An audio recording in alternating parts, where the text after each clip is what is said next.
For some god-forsaken reason, this guy's front door turned into a portal to a dungeon, and as a result, Kim Hyun-bok hasn't been able to leave trapped in his own apartment forever. At first, Kim Hyun-bok was pretty overwhelmed, but he pulled himself together to take a walk around the dungeon.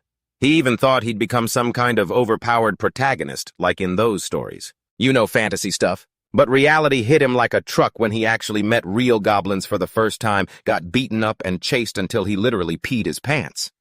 The goblin's poison seeped into his wounds, and he damn near crossed over to the afterlife. Luckily, Kim Hyun-bok managed to scramble back to his apartment just in time, using every bit of his survival instinct along with the bandages and medicine he had at home. He survived, but the weirdness didn't stop there. After he recovered, he started seeing holographic windows just like in a VR game.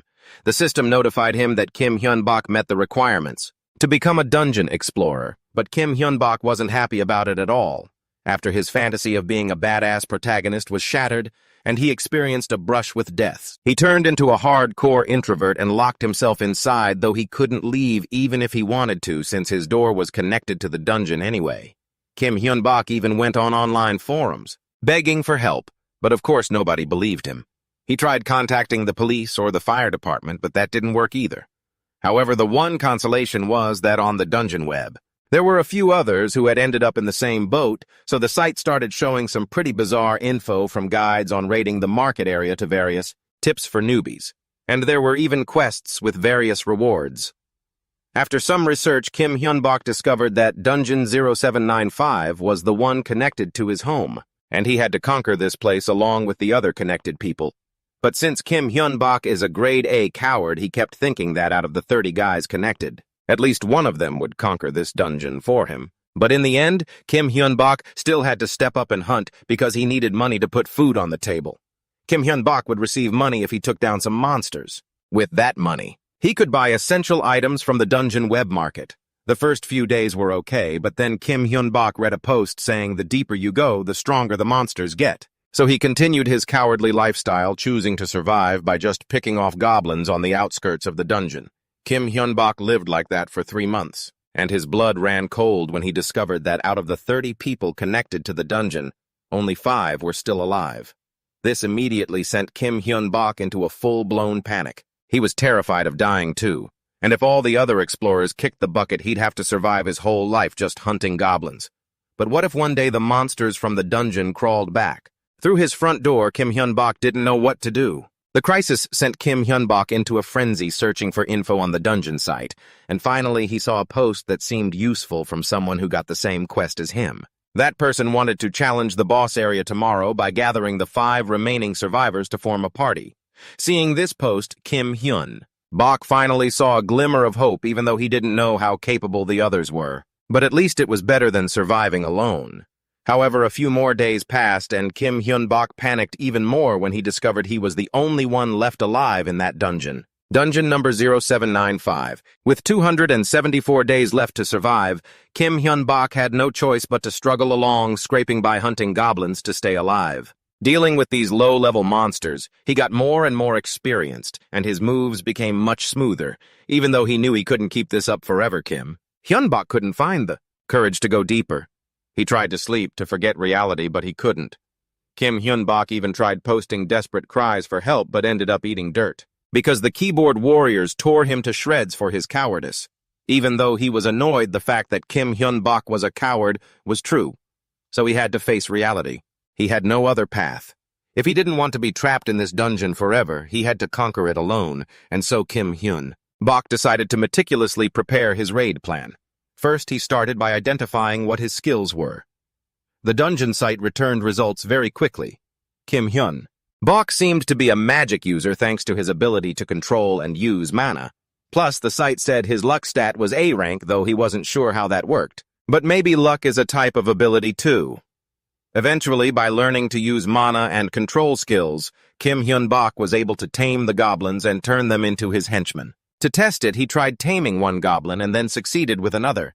Kim Hyun-bok thought his life had turned a new page, but another problem arose. He fell into a state of mana depletion and couldn't continue using his skills. The moment his mana was drained, Kim Hyun-bok's limbs grew so weak he couldn't move. Footsteps echoed from deep within the cave. He was so desperate he had to order the 2 goblins he'd just tamed to carry him back to his apartment, if he wanted to live.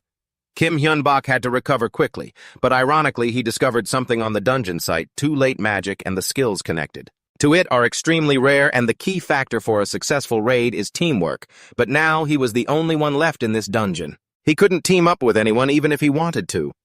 Kim Hyun-bak regretted being a coward and not joining a party sooner, constantly tormenting himself that if he had joined back then, maybe he could have successfully cleared this dungeon. Late tears fell. Kim Hyun-bak was full of regret and misery, but he couldn't change the fact that he was the only one left. Dungeon 0795 was just a dead-end dungeon. And yet, despite all his struggles, Kim Hyun-bak was still stuck on the outskirts with only 272 days left until quest failure. Yet you still haven't managed to find any breakthroughs, and then, while you were breaking down at the absolute end of your rope and sleeping out in the hallway, a doorbell suddenly rang. Kim Hyun-bak jumped instinctively, grabbing a wooden club nearby to defend himself. Did you hear that wrong? Ever since the front door connected to the dungeon, that doorbell hadn't rung even once. When the bell rang again, Kim Hyun-bak didn't stop to think. He swung the door open and charged out, weapon in hand, only to find there were no terrifying monsters outside. And the dungeon hadn't disappeared either. Right in front of this door was nothing but a package. Kim Hyun-bak probably couldn't even dream that this package had been sent to him by the president of South Korea. He explained that his actions were an investment in the future. Even though the president believed that most of these dungeon explorers wouldn't even survive a year, he felt they all had potential. But surely it's not worth investing in them just because they have potential. Like that, is it? His secretary was incredibly anxious. Sir, don't worry today, I only spent $3,000. But Mr. President, you've already spent a total of $900,000 on this. Do you even know how many people you've bought supplies for? $900,000 isn't a small amount. The secretary kept grumbling. Truth be told, he knew $900,000 wasn't pocket change, but isn't humanity something more worthy of being supported than anything else in this world? The president just felt that if he helped them during their most desperate times, they would remember his kindness forever. And even if among them, only 1% of explorers ever actually made it, it was still a business move worth investing in. I understand your point, sir, but I don't think I could do what you do. That whole thing just feels like a waste of money. As long as you understand, that's enough. But since you are a member of the government, you still need to be careful with your words. Back to Kim Hyun-bak. The package he received was labeled Mage's Fruit, and inside it came with a small note. The writer said they had read his post on the public bulletin board of the dungeon web, and it seemed like he was in a tight spot, so they had sent him 2 books they had bought with their own money. And maybe, just maybe, they would save him. The writer signed it as President Mage. But how could Kim Hyun-bak ever think that man was really the president of his country? Skeptically, Kim Hyun-bak opened the package. Inside, there really were 2 books worth $2,000 each. At first, he thought they might be knockoffs because he had read quite a few topics about people scamming each other over these kinds of books. But when Kim Hyun-bak tore off the label, the books emitted tiny little fireballs. This was the sign used to distinguish real goods from fakes, proving that Kim Hyun-bak had received the genuine items. Wow. He was stunned and his eyes welled up with emotion. I don't know who you are, President Mage, but I promise to keep your kindness etched in my heart. That day, while his 2 goblin minions were fast asleep, Kim Hyun-bak remained focused on studying those books. He was learning to control mana properly instead of relying on pure instinct. It was like learning to rock a cradle, balancing the weight and visualizing it in his mind. It sounded easy, but it took Kim Hyun-bak 30 whole minutes just to manifest his first magic circle. But regardless, this speed was already much faster than it had been 4 days ago. Kim Hyun-bak started to feel hope reignited. If he practiced diligently, he was sure his progress would be even faster. Furthermore, Kim Hyun-bak had to enter the dungeon today because the system had set a penalty. If he didn't enter the dungeon regularly, his level and stats would drop. So Kim Hyun-bak took this chance to bring his 2 goblin minions in to test out his new magic. Before long, he had managed to subdue another one, to serve as his subordinate. But unlike previous times, perhaps, because he was using mana correctly, his mana pool remained quite abundant. Kim Hyun-bak was planning to tame another one when he spotted a group of skeletons. These were much more fearsome creatures than goblins, but if he could tame them like the goblins, they would be incredibly useful. The problem was, a skeleton is just a walking pile of bones. And to tame a monster, Kim Hyun-bak needed both his own blood and theirs. Skeletons don't have blood, but just destroying them would be such a waste. Kim Hyun-bok started checking the skeletons' stats. Not only did they have higher stats than the goblins, but they even had skills. Seeing that, he was even more determined to tame them no matter what. So with the help of his goblin pack, it wasn't long before Kim Hyun-bok had 3 skeletons tied up in front of him. But even though he had them under control, he still hadn't figured out a way to tame them. Nothing useful was coming to mind. With no other choice, he decided to cast the magic circle right onto the skeletons. Even without blood to drip onto it, Kim Hyun-bok tried to feel it out just like he did when taming the goblins. He slowly transferred a portion of his mana through the magic circle into the skeletons. The bones struggled relentlessly, but after a moment they stopped and became as docile as puppies. Kim Hyun-bok couldn't believe his eyes, but it seemed he had actually succeeded, even without monster blood. Following his gut had been the right decision. Thinking of this, Kim Hyun-bok was so happy he could go crazy. He felt his path as an explorer was truly, promising. It's just that the first skeleton alone had taken quite a bit of his mana. With no other options, Kim Hyun-bok had to return home for the time being. Back at home, Kim Hyun-bok finally had the time to carefully examine the spoils he had just acquired. So this skeleton used to be a girl, if she was a girl before, that is. Guess I can't just call her this thing or that thing anymore. Kim Hyun-bok decided to name her Christina. That night, after gaining a new subordinate, Kim Hyun-bok slept like a log, but Christina couldn't sleep a wink. You see, after being tamed, her consciousness seemed to return, and Christina started remembering her past life as a human when she was a dungeon adventurer. But inside a dungeon, she and her team were ambushed by a dark force, and she ultimately lost her life there, only to rot, turn into a skeleton, and eventually become a monster. As a skeleton, that is. The next morning, Kim Hyun-bok woke up to the sound of the goblins making a racket and saw Christina huddled on the floor. That's when he realized he'd brought home even more trouble last night. Just as Christina saw Kim Hyun-bok get out of bed, she kept shaking her skull so hard it looked like it was about to fall off her neck. Seeing that Kim Hyun-bok looked pretty worried. "Christina, what's wrong with you?" he asked. But he never expected what happened next. This dry skeleton actually opened its mouth to speak. "Good morning, master." Kim Hyun-bok was so scared his soul nearly left his body. Seeing him turn pale, Christina had to quickly explain that she was using mana to create speech, and since she was low on mana, she couldn't keep it up for long. Only then could Kim Hyun-bok finally let out a sigh of relief. He almost had a heart attack right then and there. "Looks like you managed to tame a high-level skeleton, huh?" Christina kept thanking Kim Hyun-bok profusely because thanks to the name he gave her, she had regained her consciousness and could remember fragments of her past life. Kim Hyun-bok was surprised that a monster like a skeleton could even have a past life, so he asked her to explain it better. "Christina, aren't you just an ordinary skeleton? You can use mana to talk, you even have feelings. What on earth is going on?" "Like I just told you, Master, it's all thanks to the name." "A name? Just because of a name?" Kim Hyun-bok repeated it mechanically, but that question seemed to flip a switch in Christina. She immediately stood up and tapped her chest, which was nothing but ribs now, and said, "How can you say it's just a name?" A name is incredibly important to distinguish yourself from the collective. Seeing how agitated Christina was, Kim Hyun-bok had to apologize quickly. That was when Christina realized how rude she had been yelling at her master like that. It's just that for those who had their names stolen and were turned into monsters like her, this new name truly meant the world. "People who had their names stolen, explain that to me," Kim Hyun-bok asked, looking completely baffled. Christina began to explain that those who lost their sense of self and even their souls would become the wretches at the bottom of the dungeon. After losing her life, she existed as such an entity, until yesterday when she was tamed and given a new name by Kim Hyun-bok. Kim Hyun-bok nodded, feeling like he understood a little bit now. He asked if Christina knew who it was that had stolen her name, but she just shook her head. Her memories hadn't returned completely, but in those chaotic fragments, she remembered one thing clearly: the one who stole her name was a terrifying, truly terrifying entity. While Christina was telling the story, Kim Hyun-bok felt his own body trembling unconsciously. This was because her emotions were connected to him, since they were master and servant. So perhaps in that dungeon something truly horrific really did exist. Seeing Christina shaking uncontrollably like that, Kim Hyun-bok started to get nervous too. He worried that he wouldn't have the strength to fight back against something so scary. But if he didn't fight to the end, Kim Hyun-bok would end up just like Christina, a nameless being who had even lost their soul. And of course, he didn't want that to happen at all. This time, it was Kim Hyun-bok's turn to tremble. Seeing his master in such distress, Christina stepped forward and used her bony hand to hold Kim Hyun-bok's hand to reassure him. She promised she would use every ounce of power she had to help him survive.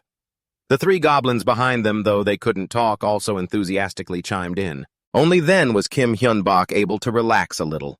Ever since the dungeon linked to his apartment, this was the first time he felt like he wasn't alone. After calming down, Kim Hyun-bok wanted Christina to explain more about the memories she had recalled, but she had barely gotten a few words out before her voice cut out. She tried to gesture wildly to express what she wanted to say, but Kim Hyun-bok stared, not understanding at all. After a while, he realized Christina had run out of mana, so she couldn't speak anymore. Well, that's that.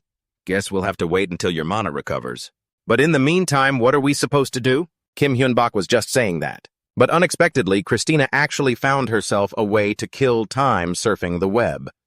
This was truly the weirdest sight he had ever witnessed in his 25 years of life. While that bony girl was playing on the computer, Kim Hyun-bok studied her stats again. Christina's stats were actually quite good. She even had a few abilities he had never seen before. Christina's magic skills even reached C+ rank. Kim Hyun-bok started thinking about a bright future. That if he could learn magic from Christina until he was proficient, then he and she could stand in the back and fight from a distance. In that case, maybe Kim Hyun-bok needed to tame a few more skeletons to stand in the front line. The plan was as beautiful as a dream. After locking in the plan, Kim Hyun-bok immediately took the first step, begging and pleading for Christina to teach him magic. After all, she was a female mage in her past life, and Christina had no reason to refuse, so the two began their one-on-one lessons. Christina's magical knowledge far exceeded Kim Hyun-bok's expectations. She could help him understand all the theories in the books so much more easily. The two exchanged information whenever they could, Christina. He also explained how to gather mana and set up magic circles, and why Kim Hyun-bok still hasn't been able to create a magic circle of his own. In just one short week, Kim Hyun-bok learned a lot and improved many of his shortcomings. He was also eager to head into the dungeon. After finally creating a magic circle himself, Kim Hyun-bok had to leave home earlier than planned due to that mandatory periodic dungeon penalty. Before he entered the dungeon, Christina reminded Kim Hyun-bok to capture as many goblins as possible, and without even asking why, he dove headfirst into capturing them. Until Christina said it was enough, she did this to test herself. Previously, Christina and Kim Hyun-bok had gathered mana together before entering the dungeon. Even though the spell formation was flawless and Kim Hyun-bok gained a lot of mana, Christina's mana levels didn't change at all, so she thought she was facing some kind of problem, which led to her mana being unable to increase. Before Kim Hyun-bok could even figure out how Christina planned to test those goblins, soon she aggressively grabbed one by the neck and squeezed hard. The goblin shrieked in pain, but Christina didn't stop. This action made Kim Hyun-bok's skin crawl. After a moment, Christina suddenly gave a self-deprecating smile. So I'm an undead. Kim Hyun-bok didn't know much about the concept of being undead. Christina explained to him that she was a monster that had died, and because she was already dead, her longing to come back to life was stronger than anyone else's. The reason Christina couldn't absorb mana was because she was a being without life, and the only path for an undead to become stronger is to constantly destroy and absorb the life force of other living things. Because Christina and Kim Hyun-bok could share emotions to some extent, he clearly felt that she was trembling. Skeletons were supposed to be monsters, but Christina had never considered herself one after being named, yet ironically now, if she wanted to get stronger, she was forced to use the methods of monsters even if it meant sacrificing others to save herself. It was only natural, but Kim Hyun-bok was certain that this bony girl hated it more than anyone. Seeing Christina feeling so miserable, Kim Hyun-bok came up with a reason to help her accept it more easily. Christina, you once said you would do anything to protect my life, right? Yes, Christina replied weakly. Then this is a command, Christina. Go kill and get stronger. What? Christina thought she had misheard and asked again. Kim Hyun-bok clearly repeated his words once more. He demanded that Christina become stronger at any cost for his sake, even if she had to wipe out all other life. And so that Christina wouldn't feel pain or guilt, Kim Hyun-bak also told her to lay all the blame for the cruelty on him because it was entirely his order. Facing Kim Hyun-bak's request, Christina remained silent for a long time, then suddenly spoke up. "Master, you really are kind." Kim Hyun-bak seemed uncomfortable when Christina and saw right through him. It was true that he didn't want her to overthink it, but the reality was that Kim Hyun-bak wasn't exactly picky about the means of survival either, so he was just making excuses to keep going. Afterwards, Christina was ordered to absorb the life force of all the goblins they had hunted that day. Once finished, she muttered, "At least I'm not a zombie." Huh, is there a difference? Ever since he met Christina, Kim Hyun-bak felt his knowledge was incredibly limited. He didn't know anything. This time was no different. It was still Christina who had to explain to him, unlike a skeleton, a zombie is a creature that still has some life left in it so they can get stronger much faster. But they have to eat instead of absorbing life force. Which meant if Christina were unlucky enough to turn into a zombie, she would have to devour the flesh of other living things to get stronger. Imagining that dark scenario, Kim Hyun-bak got goosebumps all over. He started nodding frantically. Right. I'm glad you're a skeleton too." After that hunt, Christina's stats finally increased, but in truth not significantly. After assessing the situation for a while, Kim Hyun-bak felt that they couldn't just keep hunting goblins like this. Instead, they needed to find a stronger type of monster. But just as he said that, the goblin subordinates of Kim Hyun-bak suddenly became restless and kept pointing into the distance. He looked in the direction they were pointing and discovered an enemy attacking. The opponent was still a goblin, but they were in a large swarm and every single one of them seemed to be going berserk. Before Kim Hyun-bak could even act, Christina stood in front of him. She said she could handle this alone. Kim Hyun-bak was extremely worried, but hearing Christina's firm tone, he obediently stepped back to observe. He saw that bony girl perform a series of movements as smooth as flowing water, creating a complete magic circle, then began chanting, "Magic arrow." Just this one strike from Christina took out half of that goblin swarm, but at the same time it also caused her to run out of mana. Kim Hyun-bak, of course, couldn't just stand by and watch, so the remaining goblins would be handled by him and his goblin subordinates. Even though both sides were goblins, and of the same species, they clashed fiercely. Kim Hyun-bak didn't stay idle. With a shield in one hand and a sword in the other, he fought incredibly powerfully. The group of strange goblins fought for a while, couldn't win, and turned to flee. But Kim Hyun-bak had no intention of letting them off that easily. He immediately ordered the goblins he had tamed to give chase. He thought that afterwards Kim Hyun-bak would win completely, but he didn't expect that he would be tricked by these low IQ creatures. They didn't run away because they were scared, but were intentionally setting a trap for Kim Hyun-bak. When he and his tamed goblins chased after them, they fell right into the enemy's real lair where they were lying in ambush.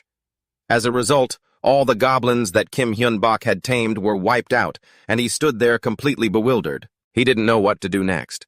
Just taming this army of goblins had taken a lot of time. Kim Hyun-bak didn't know how long it would take him to start over from scratch. "Master, please don't be sad." Christina's voice suddenly rang out from behind. "After all, they are just goblins. Sooner or later, we were going to have to deal with them anyway. Just think of this as something that couldn't be avoided." Christina tried her best to comfort Kim Hyun-bak, urging him to go back and heal, rather than just standing there regretting things forever. Once he calmed down, Kim Hyun-bak realized that Christina made sense. If he panicked over such a small thing now, how would he ever accomplish anything great? So the two of them headed back home. Christina helped Kim Hyun-bak disinfect his wounds and then used magic to heal them for him. "What are you doing?" Kim Hyun-bak asked in surprise. "Don't worry, Master. It's called rapid healing. It's the best spell for treating minor injuries like these. Since I became an undead, I thought I wouldn't be able to use it anymore, but thank goodness I still can." Kim Hyun-bak checked himself over. Sure enough, the wounds had all closed up. Christina took this opportunity to advise him to buy some protective gear since, after all, they would be facing even stronger enemies in the future, and going into battle empty-handed like this wasn't safe at all. Kim Hyun-bak thought she made a fair point, but his wallet really didn't allow for comfortable shopping. It wasn't that he was broke. But Kim Hyun-bak wasn't exactly rich either, and even the cheapest armor cost $1,500. "If you want to conquer dungeons, those cheap sets won't do you any good." Christina kept waving her hand dismissively. "As for the money, don't you worry about it, Master. I have a way." Ever since Christina arrived, Kim Hyun-bak's life had truly blossomed. because whenever there was a tough task, she handled it. Christina decided to write a thread sharing useful dungeon tips on the forum, and if the post got enough views, Kim Hyun-bak would receive royalties. The only problem was that Christina herself didn't know what to write about yet. "I'm considering a post summarizing some useful spells. It seems like it would be a hit." "Are you sure that'll work?" Kim Hyun-bak asked tentatively. "Didn't you say magical knowledge is worth its weight in gold?" Christina had already considered that, so she only intended to summarize a few low-level unimportant spells. However, Kim Hyun-bak still felt it was a waste because whether it's a high-level or low-level spell, it's still very valuable. Since it comes from a real mage selling such knowledge like that, he still preferred to find another way to make money. In the end, Christina was determined to make money by writing, and what shocked Kim Hyun-bak was that those posts didn't just help him make money. They made a lot of money because they had barely been posted for long before they attracted over 50,000 views. With this amount of money, we could even move an entire fortress. "We can actually move it." Kim Hyun-bak's eyes went wide. "Yes, I read that after paying the relocation fee, you just need to enter your current address and where you want to go. Then you just need to go conquer a dungeon for about half a day, and when you return, the relocation process will be complete." At the same time, Christina added that the money corresponding to the number of views would soon be transferred to Kim Hyun-bak's account. Usually, if you rank number 1 on the forum, it would take about 5 months for the author to receive the money, but Christina said she had connections with the admin, so she negotiated for Kim Hyun-bak to get paid early. Overall, they could move to a better house. After digesting this information, Kim Hyun-bak gave Christina full authority to decide and asked her to move to a place with as many people as possible because he was sick and tired of the loneliness, as if he were the only person left in the world. 4 days later, returning from a dungeon, Kim Hyun-bak walked into his new home. It was a 4-room apartment with a separate living room and kitchen. Christina had helped him sign the lease for the apartment for a full year. The house was much more comfortable than the old one, not to mention that when he stepped out onto the balcony, Kim Hyun-bak could see a bustling, vibrant neighborhood. Thinking it over, Kim Hyun-bak still felt that this move was absolutely surreal. He didn't know how Christina could do it or if the admin she mentioned earlier possessed supernatural powers that could help him escape this place. "Master!" Christina's urgent voice echoed from the corner of the room, startling Kim Hyun-bak. "Control yourself, sir. There is no other way to survive except by conquering the dungeons. Haven't you already accepted that truth?" Kim Hyun-bak shivered. Christina was reading his thoughts, setting aside how she did that. Her intense reaction made his skin crawl. "Even so, there must be some way for me to get out of here, right? Even if you were lucky enough to escape, then what? If the consequences turned out to be even worse than this, would you just run away again? It's time you abandoned the thought that just running away is going to fix the situation." Even though Kim Hyun-bak knew he was a coward, being criticized to his face by a skeleton still didn't feel good at all. But Christina's harsh words had finally awakened him. Kim Hyun-bak punched the invisible wall separating his home from the outside world, so hard that his hand started bleeding. Clearly he could see the outside world, yet he was trapped in this invisible cage. Kim Hyun-bak had made up his mind. Freedom was right in front of him, and he had to live, he had to escape this place. "I will go in there. I will successfully conquer the dungeon and escape this place." Kim Hyun-bak spoke with a tone full of determination and fury. But what Christina cared about wasn't his tone. It was the abundant source of mana suddenly pouring out from her master. Kim Hyun-bak realized something strange was happening. He stared at the energy flowing from his palms, bewildered. Christina, however, was overjoyed. Her master had overcome the deepest despair and rage, finding new determination through that spiritual awakening. Kim Hyun-bak had triggered the flow of mana within his body, proving he had truly become a mage even if his level was still low. Kim Hyun-bak was stunned and slightly skeptical. He didn't think becoming a mage could be as simple as overcoming his own despair. But then, he could feel the magic core pulsing in his chest right at that moment. That was the circulation of magic flow. Kim Hyun-bak had really become a mage, and he began heading into the dungeon with a new sense of purpose. A level 1 mage. It was undeniable that he had become much stronger. Kim Hyun-bak started to imagine he might actually have a real talent for magic, but Christina, being the type who tells it like it is, had to point out that his gear was responsible for 90% of his power. Christina was truly talented at bursting his bubble. Kim Hyun-bak was brought back to reality. He had just bought a leather armor set worth $10,000 and a spiked mace for $5,000. It would be weird if he hadn't gotten stronger. Today, their hunt went relatively quickly as Kim Hyun-bok's targets were just two skeletons. One possessed D-rank swordsmanship and C-rank defense, while the other had C-rank swordsmanship and C-rank command. After subduing these two Kim, Hyun-bok brought them home and gave them names. He racked his brain before coming up with Castle and Kai. Just like Christina the moment they were named, they reacted immediately, but they seemed slower than Christina had been. After observing them carefully, Christina advised Kim Hyun-bok to keep these two newcomers under control for the time being, because there was no guarantee they would be as rational as Christina. After all the memories of their moment of death and the time spent wandering as undead were incredibly traumatic. She wasn't sure if these two peers would keep their sanity after those memories awakened. Though half-doubting Kim Hyun-bok eventually listened to Christina. He tied the two skeletons up and locked them in the wardrobe. After a while, Kim Hyun-bok heard rattling sounds from the closet. Guessing the two newcomers had recovered their memories, he threw the door open. Castle lunged out first, rolling and writhing on the floor. Christina guessed it had regained its memories. Moreover, Castle seemed to understand what they were saying, but unlike Christina, it didn't know how to use mana to create sound. Still, Christina tried to communicate with them, knowing full well that both of them understood her. "Congratulations, you two have just been given a chance to change your lives." As soon as they heard, "change your lives," Castle immediately became docile and Kai's eyes brightened, signaling he was listening intently. Seeing their positive reaction, Christina continued, "I'm sure you both know we were once nameless husks, but we still have a chance to reclaim the memories of our past lives. All thanks to this master here who gave us our new names." Through Christina's thousands-word-long presentation, Kim Hyun-bok was naturally transformed into the savior of the skeletons, and Castle and Kai believed her words implicitly. Taking advantage of the moment they were feeling vulnerable, Christina continued her psychological game by complaining about how Kim Hyun-bok was going through a crisis, and that this world was suffering through similar things to what they experienced when they were human. Therefore, to avoid losing their names again, they had to give their all to ensure the master's safety. Castle and Kai felt it made more and more sense. They themselves wanted to complete the things they had left unfinished in their past lives.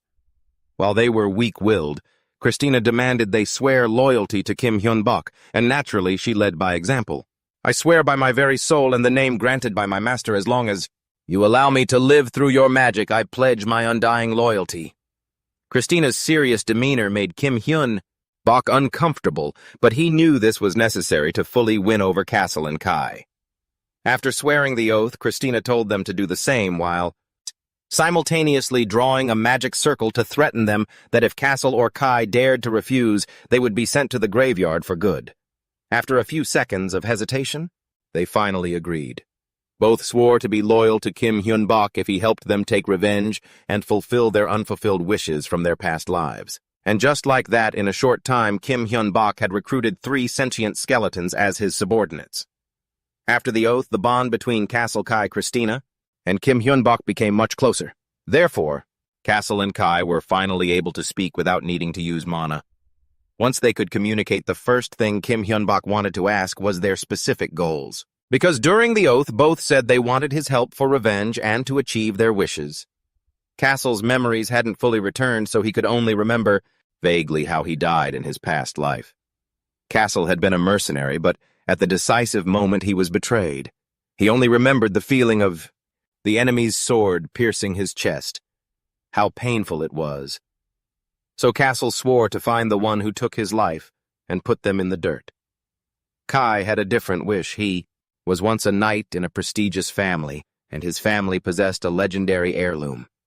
However, when the eldest son came of age and entered the dungeon, the whole family lost contact with him, and along with it any news of the treasure. Therefore, Kai's mission was to find this treasure and bring it back. As for Christina, she was a mage in her past life, and is one now. Christina's wish was simpler than her peers. She wanted to reach a level of magic higher than her previous life, that was all. After all 3 had bared their hearts, they simultaneously stared at Kim Hyun-bok. He felt a bit embarrassed because compared to the lofty ideals of these 3 skeletons, Kim Hyun-bok just wanted to survive in peace. It might seem simple to others, But for someone like Kim Hyun-bak, who has already experienced death once, he never wants to go through that feeling again. That terror ever again. So if you can please help me survive. Christina, Castle, and Kai looked at each other and then laughed in unison. We like your honesty, Master. They had formed a tight-knit, inseparable team. With these three attachments, the process of farming monsters in the dungeon became much easier for Kim Hyun-bak. The goblins were no longer a match for him. In the days that followed, Castle and Kai started farming monsters in the dungeon alongside Kim Hyun-bak, and all of them adapted to these conditions quite quickly. Kim Hyun-bak was so happy he couldn't stop grinning. As expected, with those two guys acting as the vanguard, he had many more opportunities to practice his magic from the back. They could also speed up the dungeon conquest significantly. Kim Hyun-bak couldn't even have imagined reaching the first boss's lair in one go. According to information from previous adventurers, behind this door was a goblin warrior along with 20 others. The three of them heard this and scoffed, calling them just a bunch of weaklings. While eager to enter, Kai seemed more cautious. After all, ever since they were tamed by Kim Hyun-bak, they had only encountered standard goblins. They didn't know how strong that goblin warrior really was. Christina agreed with Kai, plus the review Kim Hyun-bak had read. It was posted quite a long time ago, so it was no longer reliable. Christina advised him to prepare thoroughly before going in. In the end, Kim Hyun-bak listened to Christina. He took the other two and headed back. Upon returning, Kim Hyun-bak checked his phone to check Christina's stats. Compared to last time, her stats had skyrocketed. Then he checked Castle and Kai as well. Unlike Christina, these two were sturdy men. Their stats had also increased significantly. Naturally, Kim Hyun-bak was still the one with the most noticeable growth. He had now reached his level cap, and the dungeon conquest progress was going well, but Kim Hyun-bak knew this was barely scratching the surface, because even a small mistake could mean the end for all of them. Therefore, Kim Hyun-bak decided he had to prepare very carefully for the boss hunt this time. After thinking for a while, Christina declared that for this attempt to definitely succeed, they needed something mana crystal dust. As soon as she said it, Kim Hyun-bak was shocked, because he didn't know how precious mana crystal dust was. But it was very expensive, specifically 10 grams cost $1,000, and Christina wanted to buy a whole kilogram. Even with the current 50% discount at the item shop, a kilogram of mana dust cost $50,000. With the current balance in Kim Hyun-bak's account, he couldn't afford that amount. And even if he had enough, he didn't want to waste his savings like that. I skimmed the dungeon web and found out we can pay in installments. Christina continued to persuade Kim Hyun-bak. Although she was technically a monster tamed by him, he felt her words carried more weight than his own in this team. In the end, Kim Hyun-bak had to accept Christina's request, shelling out $50,000 in installments to buy her a kilogram of mana dust just as she wished. Once she got what she needed, Christina announced that from now on, she would focus entirely on staying in the fortress to craft items. If they wanted to conquer the dungeon, the other three would have to go alone. Christina's room door slammed shut. Castle and Kai could only sigh. Though they didn't know what Christina was trying to concoct, it looked like that door wouldn't be opening for a long time. However, even though Christina was busy with her own affairs, the other three couldn't afford to delay leveling up. Since they weren't capable of entering the boss lair yet, they could only hang around outside. Now, instead of low-level goblins, their targets were the skeletons deeper inside. But despite farming nearly 300 of them, Castle and Kai still hadn't found anyone worthy of being their new comrade. They didn't know if their luck had run dry, or if they had used it all up in the previous rounds. Kim Hyun-bak muttered, "Luck, huh, that is truly the most important factor in a person's life, isn't it?" Kai suddenly asked. But no human can decide their own luck. They were just chatting aimlessly. But because of this conversation, Kim Hyun-bak suddenly remembered that his personal information panel had a talent called Luck, or more accurately, it was luck activated in desperate situations. Castle heard this and felt the talent sounded a bit fishy, while Kai fell silent for a few seconds before reminding Kim Hyun-bak that he needed to be extremely cautious in every situation. Why, Kim Hyun-bak wondered. Kai explained that luck must always be balanced on a scale, or at least that's what the rumors in the mercenary world say. If luck brings good things into life, it means it will also bring bad things. So if luck can save Kim Hyun-bak in desperate situations, it means in other situations it will transform into misfortune. Perhaps that was the reason they hadn't found any other suitable skeleton candidates until now. But surely Master encountered us while your luck was being activated, right?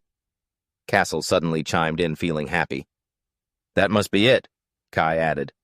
Looking at them being so happy to follow him, Kim Hyun-bok suddenly felt embarrassed. But regardless, he still had to focus on the main issue. Today they had hunted 287 skeletons with no results, so Kim Hyun-bok. They felt it was time for the three of them to head home. When they returned, Christina was sprawled out on the floor. It seemed she had put a lot of effort into crafting what she wanted, and since she hadn't succeeded, Christina's mood was not great at all. According to her, usually crafting this item was extremely easy, but she didn't understand why. Today she had failed 3 out of 5 times. That was why she was lying on the floor waiting to cool off before starting over.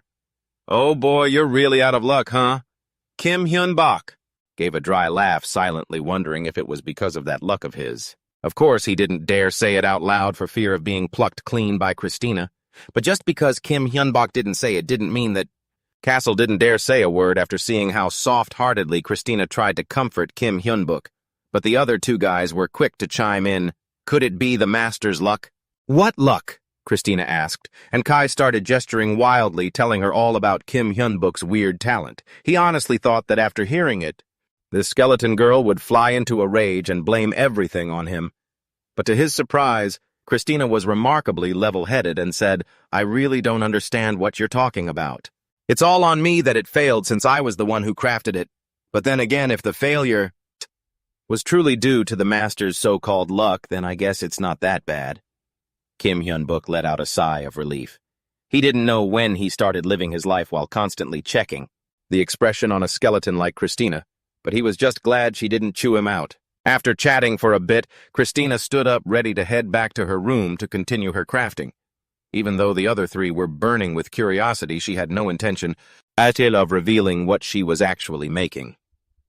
After Christina walked back in and slammed the door shut, Kim Hyun-bok exchanged looks with the other two skeletons, and they instantly got on the same page. Castle tiptoed to the door to eavesdrop. You guys must be pretty bored, huh? Christina's voice boomed from inside, cold as ice. Instead of lurking around while others are working, and why don't you head back into the dungeon and keep grinding? The door creaked open just enough for them to see Christina's glowing eyes, which looked like they wanted to tear them to shreds. The three of them were trembling with fear and nearly knelt down to apologize. Yes, ma'am. We're sorry for bothering you. The door slammed shut again. Kim Hyun-bok felt like crying. He didn't know why he had recruited 11 such sassy skeletons as his subordinates. The following dull days just dragged on, and Kim Hyun-bok, along with Kai and Castle, were all starting to get impatient because Christina had locked herself in her room for too long. The last time they saw her was 3 days ago. Kim Hyun-bok wanted to help her, but Castle reminded him of the look that could cut like a knife she'd given them the other day. If they went in there to help, now they might actually get beaten up. I think Miss Christina would be happier if you just trusted her and kept waiting. Kai comforted him. Right, Christina is a smart person. She'll be fine. Kim Hyun-bok took a sip of coffee and decided to stay relaxed and stop worrying about her. Are you talking about me? Just as he said that, Christina's voice rang out, making Kim Hyun-bok spit his coffee out through his nose. Christina, you're done. Looking at her slightly worn-out expression, Kim Hyun-bok thought he was about to get scolded again. But thankfully after that, Christina put on a very happy expression even though she looked completely exhausted. She held a card in her hand. It was the finished product after days of wrestling with mana dust. Christina explained that this was a magic card. Simply put, it's a card, engraved with a magic circle. Once the user pours mana into it, visualizes the effect, and chants the incantation, anyone can use magic. On top of that, it helps the user reduce casting time and even allows them to use magic 2 levels above their own. Kim Hyun-bok took the card from Christina's hand and stared at it for a while. He had to exclaim in awe because the array carved onto the card was incredibly elaborate. Christina added, actually, in my world, magic books are the standard because these cards are too small and they're really hard to craft. That's why I didn't use them much before. No way you drew all these complex arrays by hand. That takes crazy focus. Kim Hyun-bok still couldn't take his eyes off the card. Most of it is thanks to the precision of this world's technology. Christina chuckled, because in reality she had used Photoshop to draw the sample array, adjusted the size as she liked, and used a printer to make as many copies as she wanted. Although there were a few bad prints, during the process overall everything went smoothly. It's way better than sitting there copying things by hand. So what exactly did you fail at last time? Kim Hyun-book wondered. That was the process to turn them into magic cards. Christina explained, printing the array is just a small step. The most labor-intensive part is turning those plain pieces of paper into magic cards using crystal mana dust. After locking herself away for several days, Christina had successfully crafted 20 cards, 14 level 1 cards, and 6 level 2 cards. She divided them between herself and Kim Hyun-book. The reason she only made low-level cards was because mana consumption varies between levels. The higher the level of the magic circle, the more mana the user has to spend. And Kim Hyun-book hadn't reached the level of mana control required for high-tier magic yet. Castle and Kai had been listening to them talk like they were hearing gibberish. Finally, Castle couldn't hold it in anymore and slammed the table. Hey, you mage, don't you have anything for us? Unfortunately, no. I barely have enough materials left to make these cards. Instead, I'll craft some necessary equipment for you two. Castle and Kai were easy to please. As soon as she said that, they stopped complaining. Once the card issue was settled, Kim Hyun-book was eager to take Christina out to level up. They needed to reach the level cap to beat the first boss. After a few days of being locked away, Christina's level was the lowest in the group. 16 days later, they had all reached level 12 and, feeling very confident, arrived at the boss door. The magic cards Christina made were ready to be used. Kim Hyun-book especially emphasized Kai's role, who was a knight in his past life, during this boss hunt. After a moment of mental preparation, he was the one to step forward and push open the heavy door leading to the boss room. Inside was a vast ruined shrine. In the center of the shrine sat a stone throne, and on it sat what was likely the goblin warrior, the boss of this dungeon, surrounded by normal goblins that looked no different from the ones Kim Hyun-book's group had. Bok and his team were clashing, but the sheer number of enemies was far greater than they'd imagined. Castle and Kai held their usual positions on the front lines, acting as human shields for Kim Hyun-book. Book and Christina stayed back quickly, using magic cards to conjure powerful fireballs to strike at the enemy. Since the goblins were swarming like ants, the fireballs they unleashed wiped out a huge chunk of them instantly. Kai, supported from the rear, grew even more fierce. With a sword in his hand, the knight was like a human lawnmower. The fight was intense, and Kai's performance truly impressed Kim Hyun-book. He finally realized that giving Kai the commander role was the best decision he'd ever made. Meanwhile, the mercenary Castle was acting like a total beast. He kept charging in, hacking away one goblin after another, and he was the one who got closest to the goblin. The warrior, the fastest in the formation. Castle's repeated slashes at the boss's goblin guards made it lose its mind, especially after realizing its minions were completely useless. The goblin warrior finally heaved itself off its stone throne and let out a roar to intimidate them. Castle was eager to rush in and slice up the boss himself, but the goblin warrior's strength was definitely on another level compared to the small fries from before. Castle was pushed back by a strike. Damn it! It would be so much better if I had some armor, Castle grumbled. Just try to stay alive. When we get back, I'll buy you some, Kim Hyun-book shouted. Once he heard that, Castle seemed like he'd been supercharged. He charged in again this time, with backup from Kai. Kim Hyun-book and Christina were also waiting for an opening the moment the boss left itself exposed. They activated a magic card summoning a lightning bolt that struck the enemy directly. Hit by the lightning, the goblin warrior's fighting spirit plummeted. It wanted to run, but Castle wouldn't give it the chance. He viciously grabbed the creature by the head and delivered the finishing blow. The goblin boss was taken down. Kai seized the opportunity to finish off the remaining small fry. The other three didn't let their guard down until the very last second. After a long struggle, they finally achieved victory. This was the first dungeon Kim Hyun-book had successfully conquered. Even though it was only F-rank difficulty, there was no way he could have done it alone. Thank goodness for Christina, Kai, and Castle, otherwise, who knows how long it would have taken. Kim Hyun-book had cleared the level. The three allies, Christina, Kai, and Castle, started absorbing the life force from the enemies to level up. As they had expected, that boss was in a completely different league. Christina even felt like she could craft high-level spell cards as easily as eating candy now. Unlike them, Kim Hyun-book didn't absorb any life force from the corpses, so he wasn't exactly pumped up. He just felt completely drained, so he collapsed. right there planning to rest for a bit before heading home. However, as soon as Kim Hyun-bok rolled over, he saw the boss's carcass lying right next to him. He jumped out of his skin panicked and immediately scrambled 10 meters away. Besides the boss, the area was covered in dead goblins in a truly gruesome state. Kim Hyun-bok realized just how insane he was for trying to nap on a battlefield like this. Even though he was exhausted, he was impatient to get home. Before leaving, Kim Hyun-bok didn't forget to check his phone to see if there was anything new. And sure enough, he saw something called Rapid Teleport Service. Since Kim Hyun-bok had never seen it before, it seemed to be a reward for taking down the final boss of the dungeon. It didn't look dangerous at all, so he clicked on it. The result: a door appeared right in front of them, just like Doraemon's Anywhere door. Kim Hyun-bok was stunned. So that's what the Rapid Teleport Service meant. The door appeared right in front of them. It was incredibly convenient. They didn't have to hike back to the dungeon entrance anymore. Even though the whole group was clearly amazed by the door, Christina's reaction was far more dramatic. She walked up to the door, her whole body trembling, mumbling that this was absolutely ridiculous. How could this be possible? "Christina, are you okay?" Kim Hyun-bok asked worriedly. "Just ignore her, master." Kai and the others seemed indifferent, because they knew mages like Christina would go crazy over magic and anything related to it, especially a mage who worshipped magic as much as she did. Like Christina? Those two also figured it was best not to bother a mage when they were in that kind of state, especially a fire-breathing dragon like Christina. Since that bony lady was so obsessed with studying that magic door, the three less vocal members of the group had no choice but to just sit and wait. After waiting for Christina's curiosity to die down a bit, Kim Hyun-bok was finally able to step through the door and return home. The first dungeon conquest was completed just like that.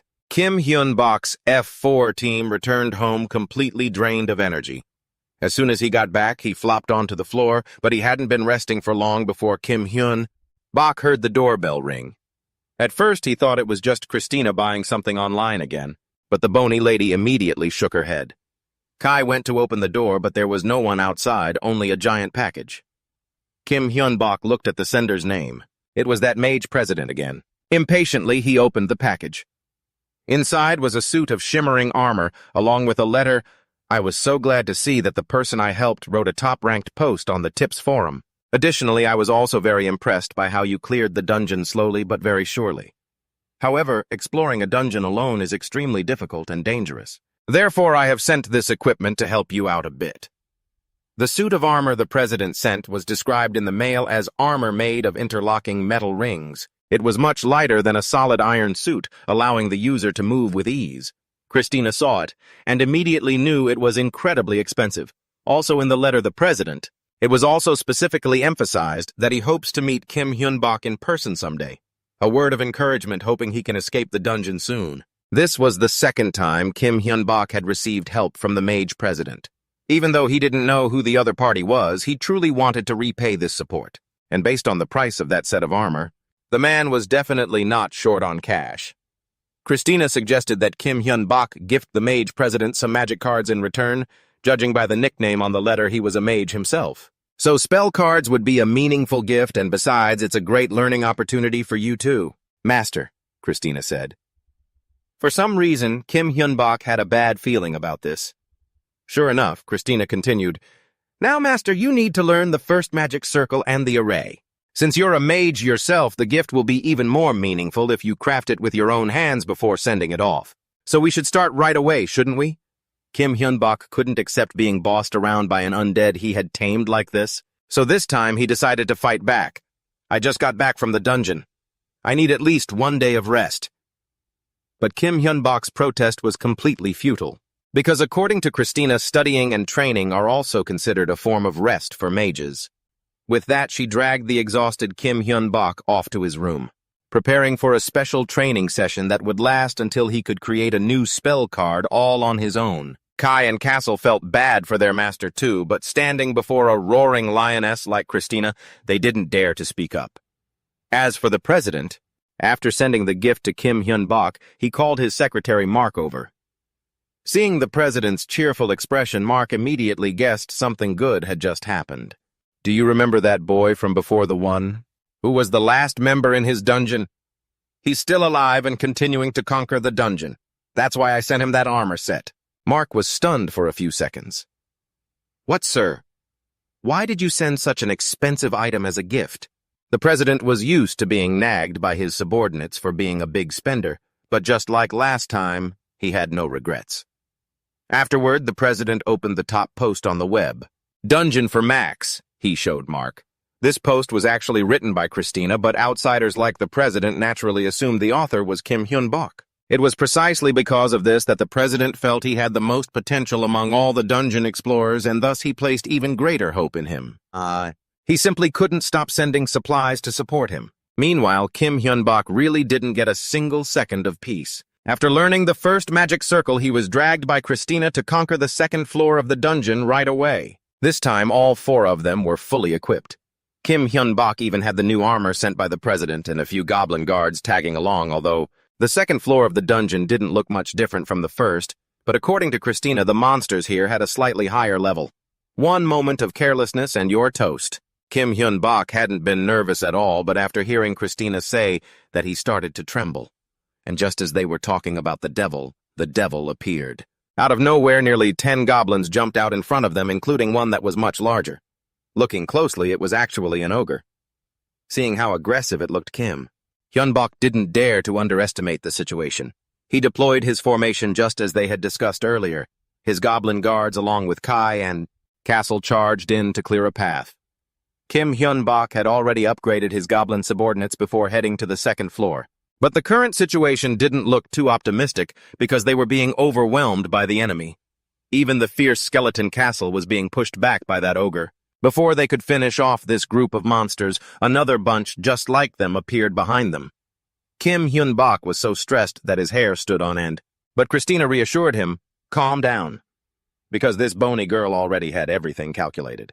Castle Kai, when I give the signal, retreat immediately, Christina shouted, then pulled a spell card from her chest. Christina said she wanted to borrow it, a bit of Kim Hyun-bok's mana, but Kim felt as though it was draining him dry. After a moment, Christina shouted for the other 2 undead to retreat. Castle and Kai followed orders instantly. When those 2 moved aside, a massive fireball was formed by Christina. A fireball spell wasn't anything too special to Kim Hyun-bok anymore. But this was indeed the first time he had seen a fireball this big. Christina's fireball launched instantly, incinerating an entire area, and neither the goblins nor the ogre leading them could escape. Kim Hyun-bok watched the scene so intently, he couldn't look away. A Tier 3 spell really is different. The power is much more terrifying than I thought. Kim Hyun-bok was just about to turn back to celebrate with Christina when he noticed her slumped on the ground.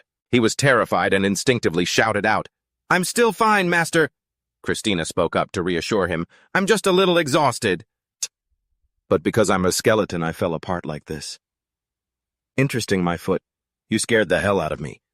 Kim Hyun-bok had barely relaxed for a second before he was startled again by Castle's scream. "Hey, you mage lady. You almost took my life there, you know that." He had suddenly lost his legs. It turned out the firepower of that fireball was so massive that Castle hadn't even reached the safe zone before it exploded.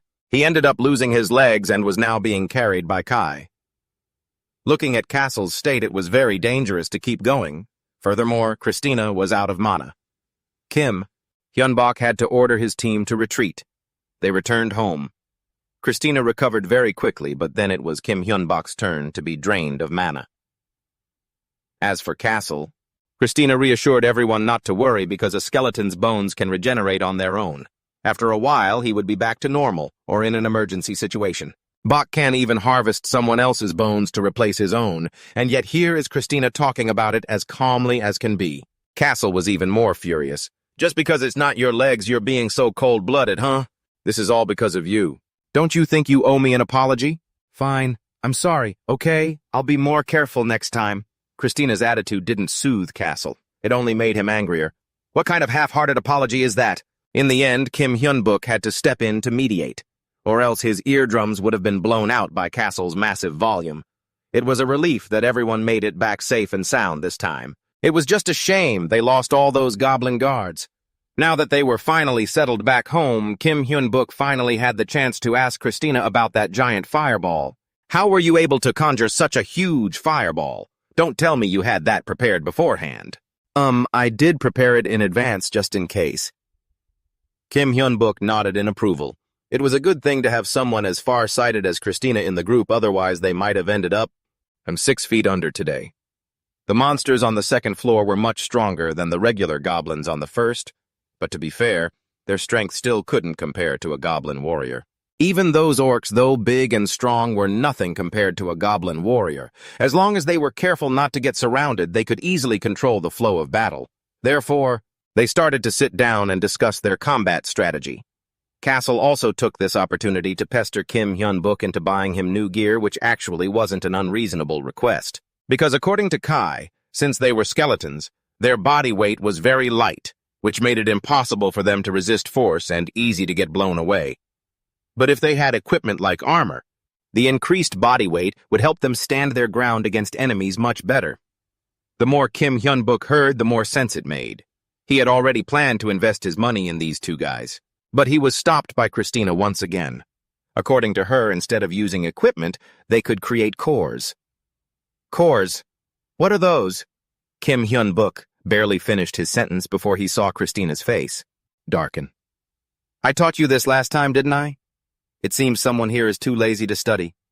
Maybe I should be a bit stricter with you, Seeing Christina's expression turn sour, Kim Hyun-book knew exactly how miserable his near future was going to be. And those cores Christina mentioned were things commonly found in undead.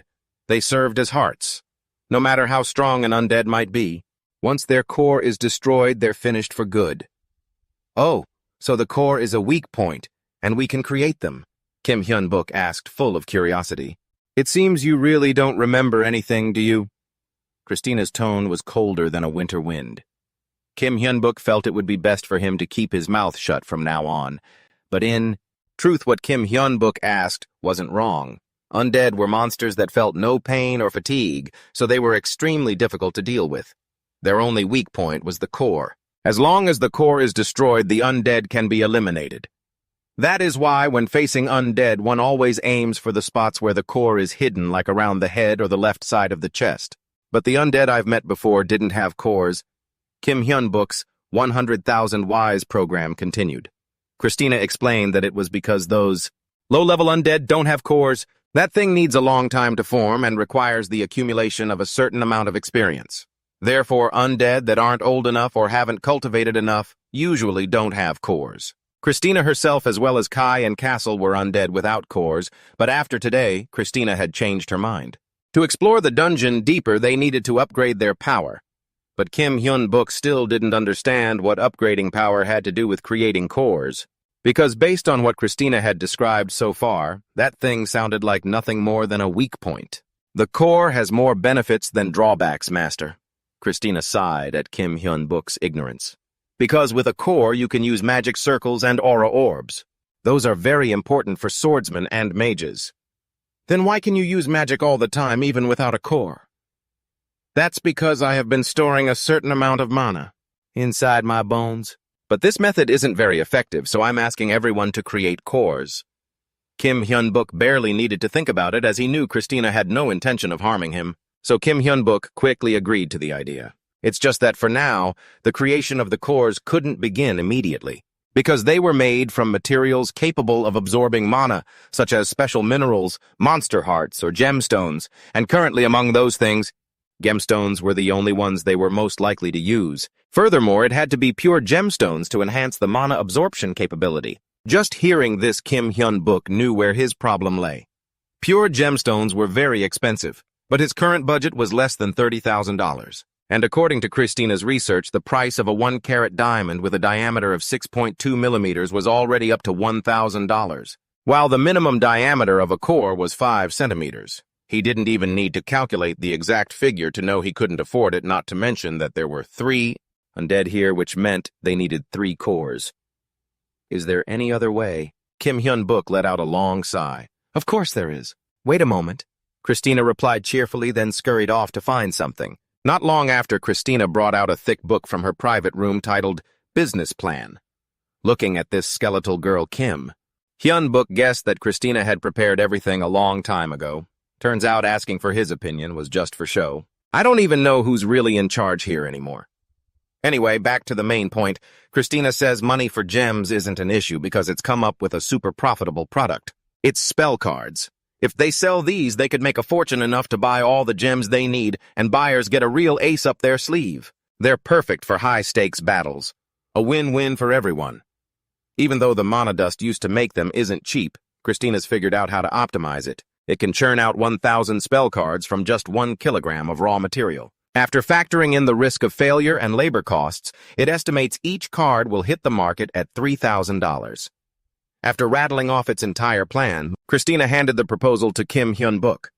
At the end of the day, he's the master and it needs his sign-off to make it happen. Kim Hyun-book, listening to the whole pitch, looked like he'd been brainwashed. He just took the plan and signed it in a total daze. Kai and Castle could only sigh watching their master get played by Christina, but then again, trusting her has never really gone wrong. The only thing bugging Kim Hyun-book is that $3,000 price tag. It feels way too steep. He's worried no one will buy them. But Castle reassures him that when your life is on the line, money doesn't matter. The more Kim Hyun-book thought about it, the more it made sense, so he grabbed a pen and signed the papers right then and there. Even the sales strategy was already handled. Christina had already ironed everything out with the admin of the dungeon website. After some serious smooth talking about the benefits of these cards, the admin agreed instantly and even offered to pin Christina's sales post to the top. With everything prepared so thoroughly, Kim Hyun-book had nothing left to worry about. He decided to start the production line today. Besides that, they also had to keep up with their regular dungeon runs so their combat skills wouldn't get rusty. The get-rich-quick scheme was officially a go. Kim Hyun-book was beaming just thinking about his pockets filling up with cash, but he was quickly brought back down to earth. Making these spell cards is even more exhausting than fighting in a dungeon. Still, the cards sold even better than he'd imagined. They hadn't even been listed for 5 minutes before they were sold out. Thanks to all their hard work, Kim Hyun-book's account balance was already at $449,327.58. It was the first time in his life he'd ever seen that much money. That number is more than enough to afford the core. Christina wanted to dive straight into the manufacturing, but Kim Hyun-book was completely wiped out. So he pleaded softly, "Can I please have a day to rest? I'm honestly exhausted." Christina stared at him for a long moment, then sighed. They had to move houses anyway, so it said, "Fine. Just 1 day of rest, though." Christina's process of crafting the cores was incredibly fast. Not long after, Kai and Castle had gem hearts beating in their chests. They both felt like they'd been reborn with mana, flowing abundantly through their bodies. As for Christina, while it didn't show much emotion, it was actually quite happy. With a core using the third, magic circle was no longer a major concern. Does it really make that much of a difference? Kim Hyun-book asked, skeptical, looking at the three of them. Honestly, he couldn't feel a difference at all. And he was right to be suspicious, because these 3 cores cost $1.6 million. If they didn't provide some incredible effect, it would be like throwing money down the drain. Christina knew Kim Hyun-book was stingy with money, so it tried to comfort him by mentioning it had used the funds to buy synthetic diamonds. Compared to natural ones, they were a bit cheaper. But since synthetic diamonds only hold 70% of the mana capacity of natural ones, Christina had placed 5 of them into its own body. It was a case of quantity over quality. Kim Hyun-book didn't catch every technical detail, but he knew the cores were helping them, so he decided to use the dungeon app to check their new stats. The results were mind-blowing. All their stats had surged, especially magic power, which got a massive boost of 36 points. As long as the cores stay healthy, further improvements are bound to happen, so keep monitoring our stats daily to prepare for the future, Christina added. Seeing their stats skyrocket like that, Kim Hyun-book finally felt relieved that he hadn't wasted his time and money. Castle was eager to hit a dungeon right away, but Christina strictly forbade it. First, we need to be absolutely certain the cores are installed properly, and that there are no issues with mana flow. I'll take responsibility if the master kicks the bucket because of some unforeseen problem, it said. Her tone and the look in her eyes. This burning gaze is honestly terrifying enough to make Castell shrink back instantly. All right. I'll practice at home first then. After a few days of practicing alone at home, the day of the next dungeon raid finally arrived.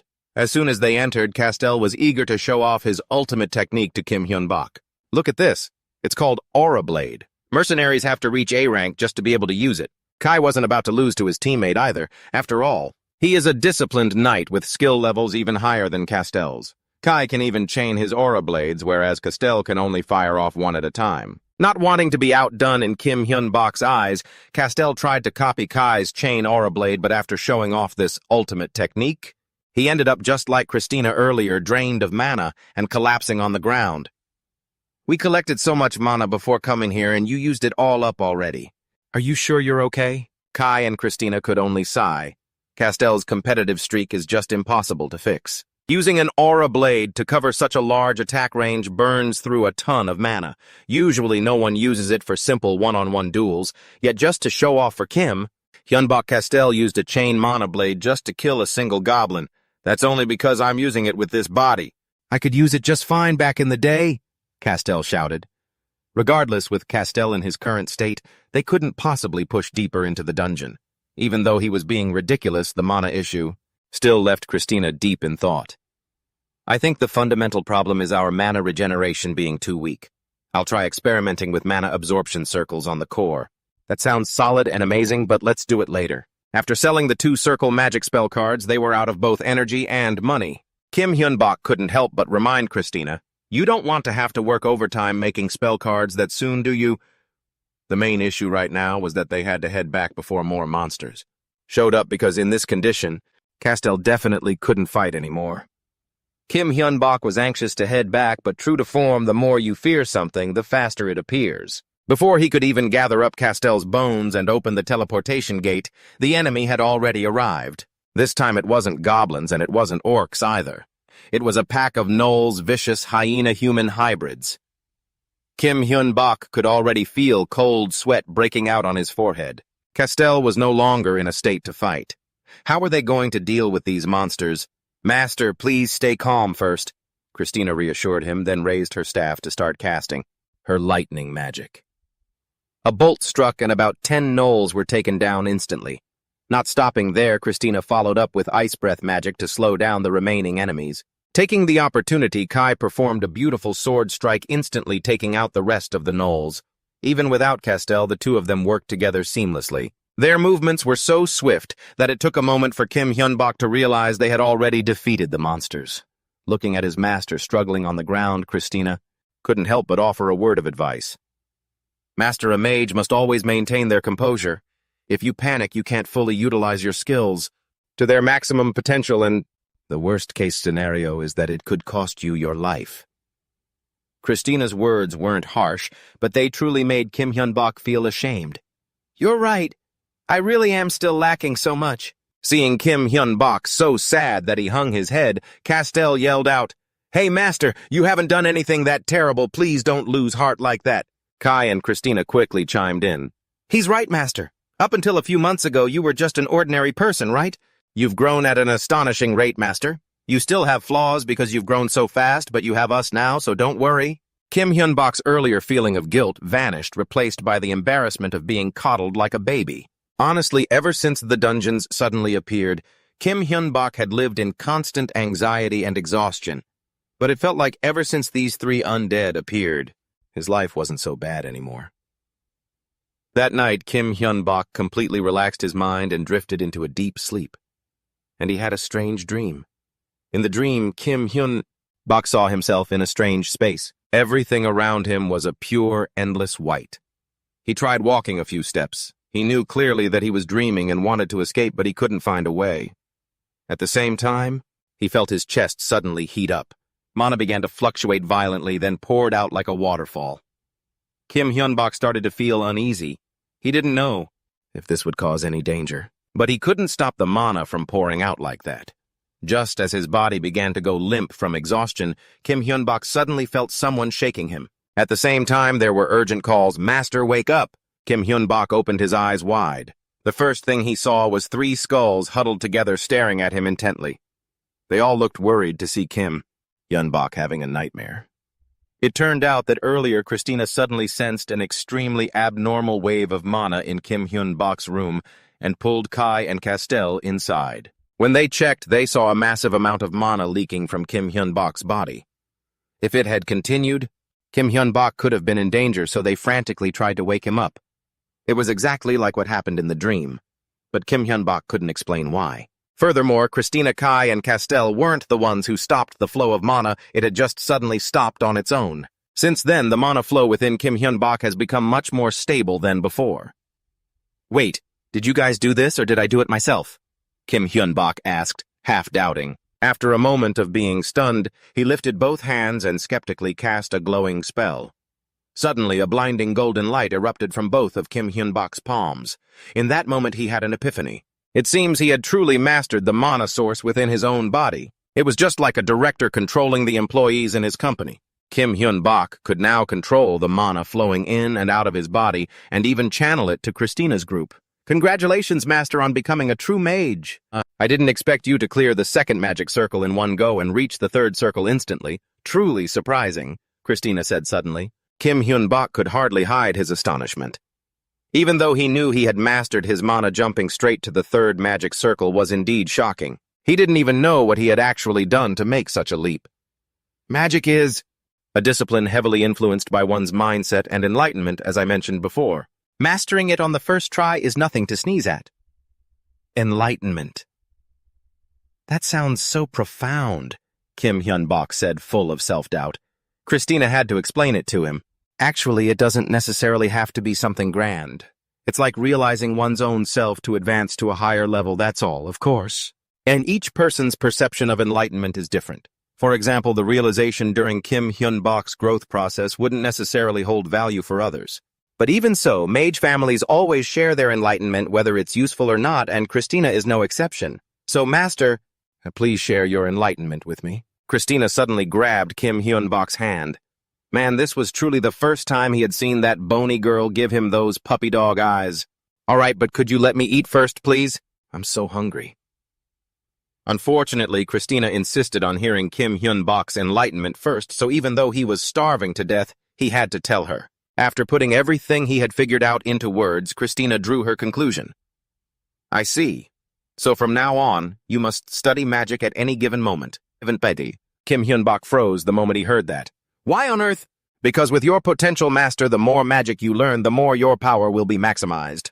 So today we will have a special lesson. You have no time to delay. Let's start right now. And just like that, with an empty stomach, Kim Hyun-bak was dragged away under the helpless gazes of Kai and Kaso. With his special mana mastery and Christina's devilish training, Kim Hyun-bak had indeed progressed significantly. In exchange, he had dark circles under his eyes, yet he felt himself improving rapidly. Christina acted as if she didn't see her master's haggard appearance.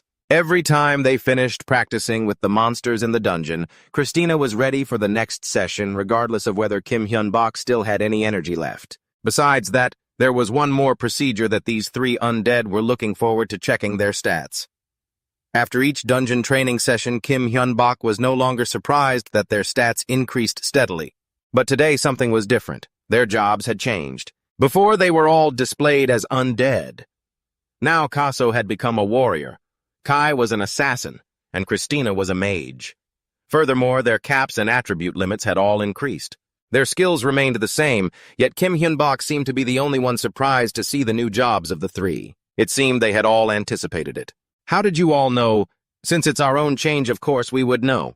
Besides, looking from the outside, you can also see that change. Kai stood up as he spoke. That was when Kim Hyun-bak discovered another problem. These two guys had grown a lot taller.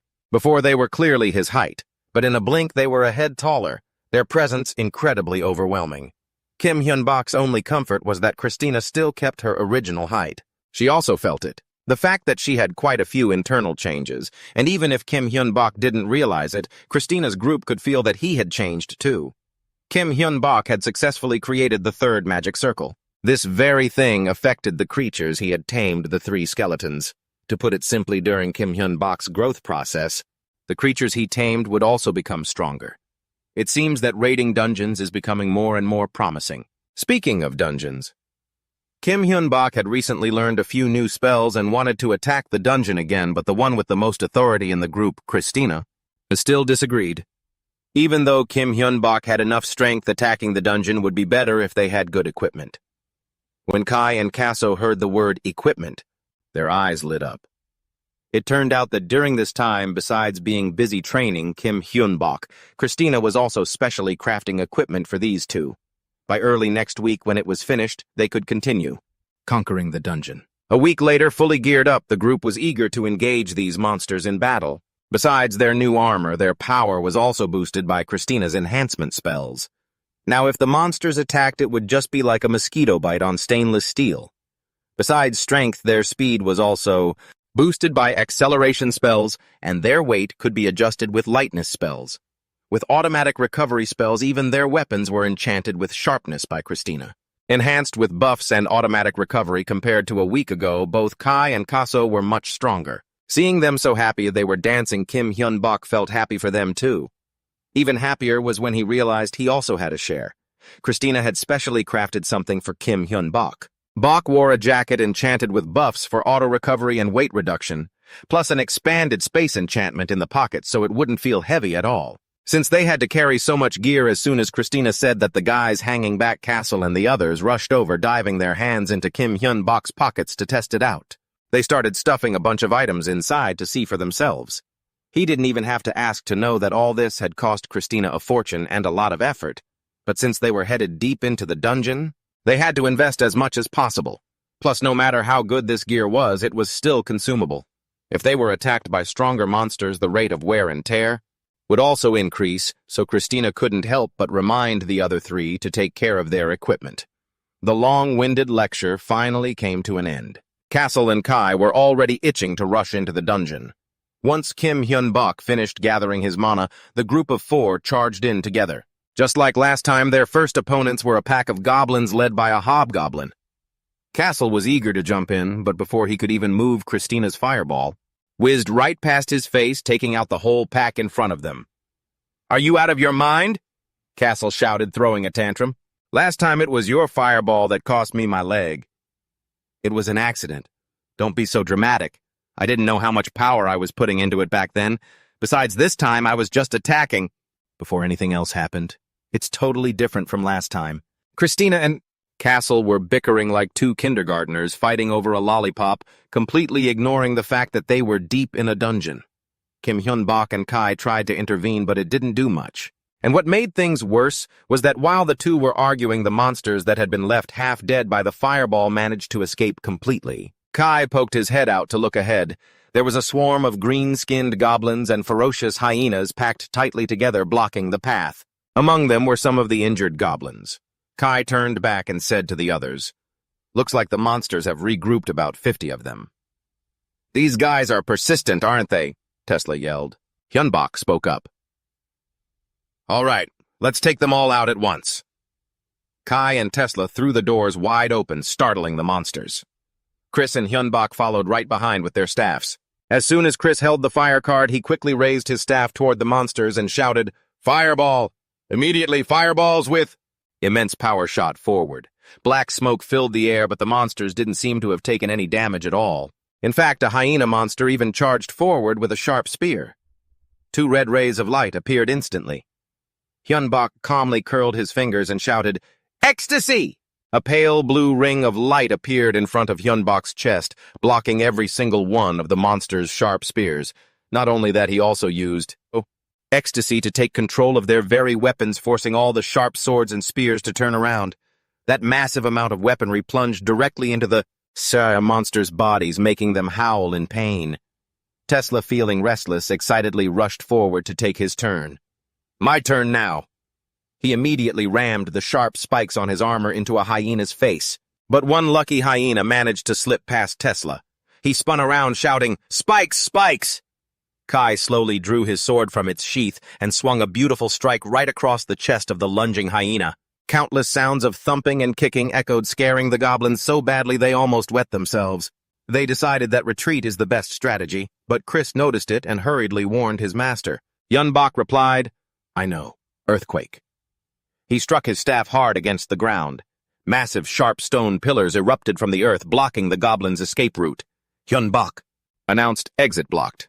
Chris immediately waved his staff to cast Ice Spear. Fragments of ice, sharp as knives, flew out, embedding themselves into the goblins' backs and knocking them down. He happily exclaimed, "Nice." Chris added, "That's it for this side." Hyun-bok replied, "Now we just need to help out Tesla's side." However, just then Tesla stepped forward and said, No need for that." As he wiped the purple monster blood off his armor, he added, "It's all over here, too." Kai sheathed his sword and added, "That's right." The four of them gathered in a corner. Hyunbok felt relieved, exclaiming, "This went pretty well, didn't it?" "Thank goodness." Chris asked, "How's the gear?" Tesla immediately gave a thumbs up, confidently affirming, "Excellent, absolutely fantastic. I really love these horns on the armor." The horns on his armor were covered in goblin blood. It seemed he had sent quite a few to the afterlife. Tesla continued, "It's not just one or two laughing ear to ear. My whole body feels enhanced." Kai also grinned sincerely, saying, "I'm very satisfied with the equipment, too. Thanks, my lady." Chris stood nearby, laughing along. "Thank goodness." Suddenly, the skeletal face of Tesla twisted, and he emphasized, "But there's a problem." Kai chimed in, "Yeah, there is a problem." Chris agreed. It seemed they all had the same thought.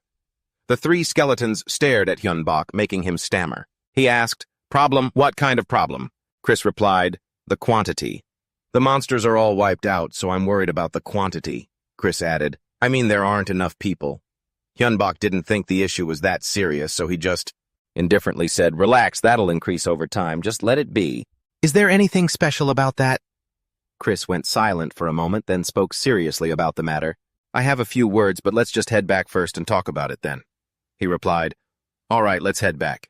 At their home, Chris opened the room door first. Kai took the initiative to say, "Then we'll wait in the living room." Tesla also understood without being told, saying, "This is a private matter between teacher and student." Seeing the two of them just standing outside without coming in, Hyunbok turned around surprised and blurted out, "Huh, what's going on?" Then Chris carefully gave a heads up before diving into the main topic, saying, "Since both you and I are mages, what I'm about to tell you is very important." Hyunbok fell silent at that, scratched his head, and asked straight out, "So what is it?" Without a hint of hurry, Chris gestured toward the bed and said, "First, let's sit down on the chair." Even though it was a bed, Hyunbok obediently sat on the chair. It suddenly asked, "Master, I've taught you many different types of magic until now, haven't I?" Hyunbok admitted it. Chris asked again, "Among those, was there any magic that was very easy to use?" Hyunbok instinctively replied, "Well, there was, but why?" He suddenly startled, realizing, could it be? Hyunbok recalled a scene from the past where he was lying sprawled on the floor complaining, "I'm so exhausted." Is it really necessary to learn so many spells? Chris had patiently explained, "Someday in a mage's life you must decide on a specific school of magic to follow." Until that moment, to make the right choice you must learn a variety of magic. The more options you have, the better. Then it coaxed him, "Come on, get up, let's continue the lesson." "It's all for your success, Master." Hyunbok reluctantly got up and replied, All right." Back in the present, he answered Chris. "Now I understand it was all for the sake of choosing a school." Chris continued, "Yes, usually it's very common to choose a school based on your teacher, but it said, I'm not exactly a formal teacher since our skills are different." Chris pondered for a moment and advised, "Considering your skills, Master, you could choose the school, or perhaps you have already made your own choice." Hyunbok expressed, "That's right, I've had my decision for a long time. I've thought about it a lot, and I think it's the best path." He placed one hand on his thigh and the other on his chest.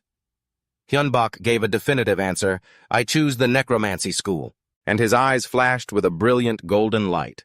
Hyunbok wildly declared, "I will perform the mana oath to become a true necromancer. The necromancy school is based on summoning and creating undead creatures.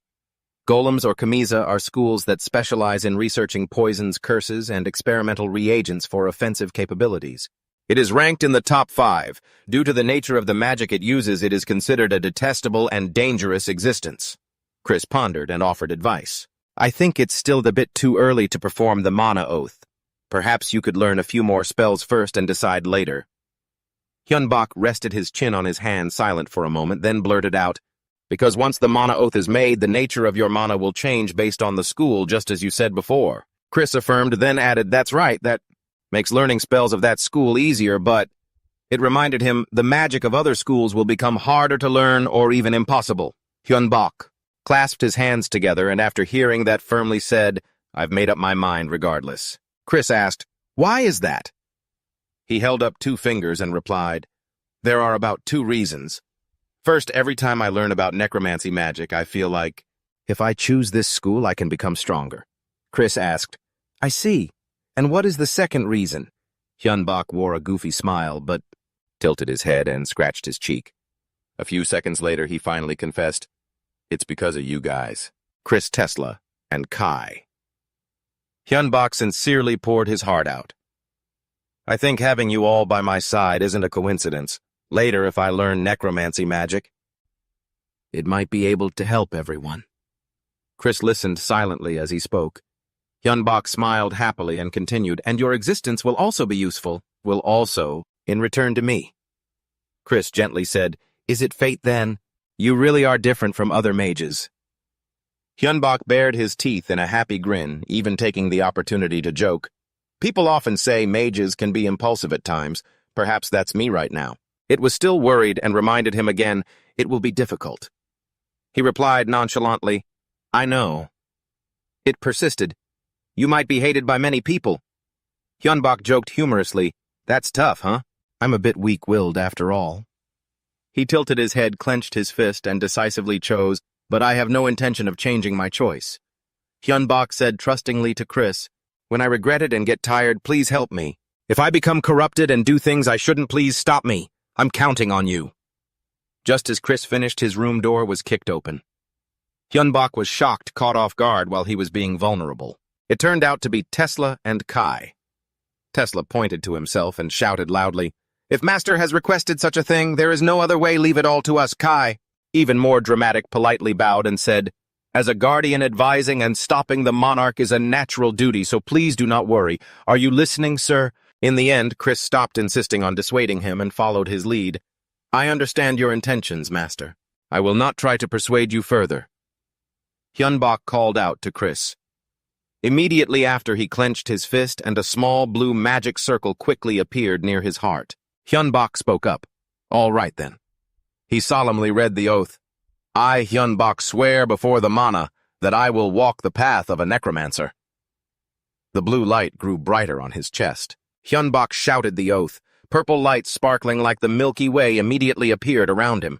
That made Chris exclaim in surprise. The deep purple light radiated from Hyunbok's chest, and those lights formed strands wrapping around him. Chris immediately congratulated him. So you have become a necromancer. I hope that later on you will become a successful mage. Hyunbok patted his chest and replied, Thanks, Chris. Then he scratched his head in confusion and asked, But how do I get the magic book for the necromancy school? Chris, relax. There's no need to worry, they're actually sold on the dungeon website. Are you serious? You're not pulling my leg, are you? Chris hesitantly added, But they're incredibly expensive. Level 1 magic rings are 500 million, level 2 are 1 billion, and level 3 go for 2 billion. Hyunbok stammered.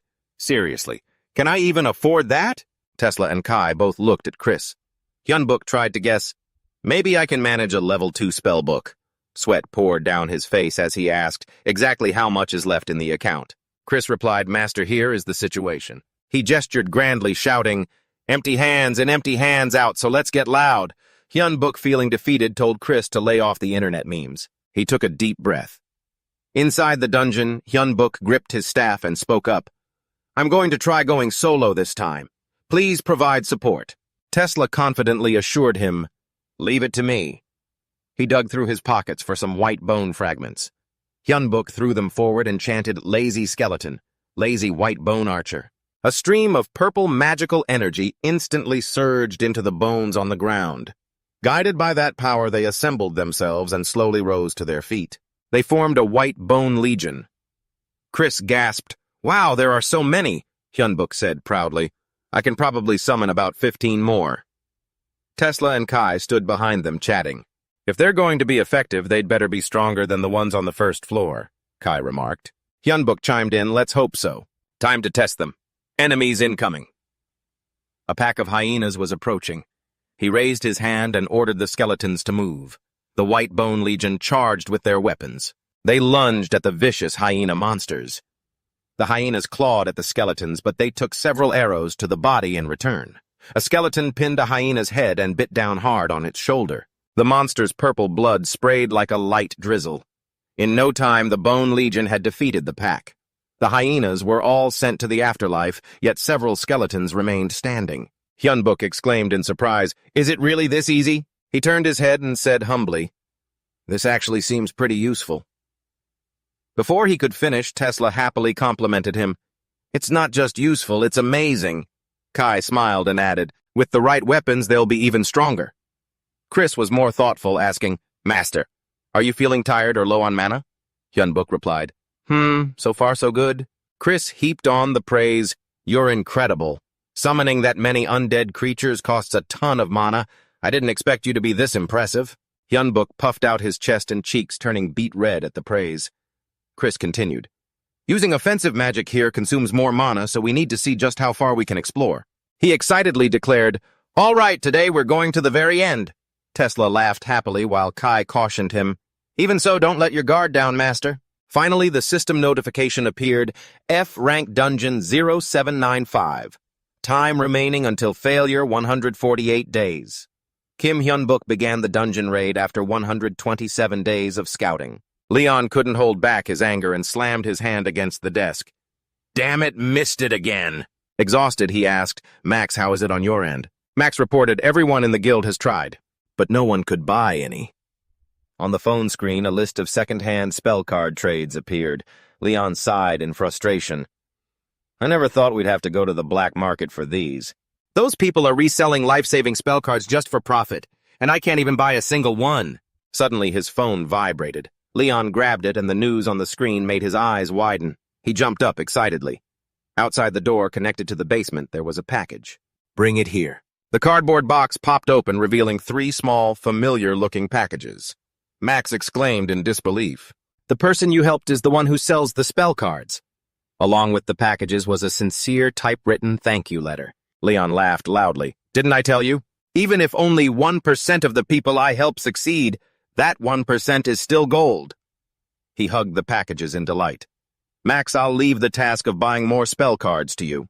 I'm busy researching these." Max reminded him, "Remember to save some for when you actually go down into the dungeon, just as a backup." Leon replied with a cunning glint in his eye. "I know. But wouldn't it be much more profitable if I could create the spell cards myself?" Chris suddenly announced, "I think we need to sell more spell cards." Hyunbuk felt an itch. "What?" "We just finished the second round of sales." Tesla, sitting next to him, was staring at a rabbit-shaped apple slice Kai had made. Chris continued, "Fake cards are popping up on the market." Hyunbuk was shocked. "Really?" Chris explained, "Right now, a lot of counterfeit cards are being sold. Their effects aren't as good as the originals." He stroked his chin, thinking. "However, in terms of time, the speed at which they print and dump those fakes onto the market is much faster than ours."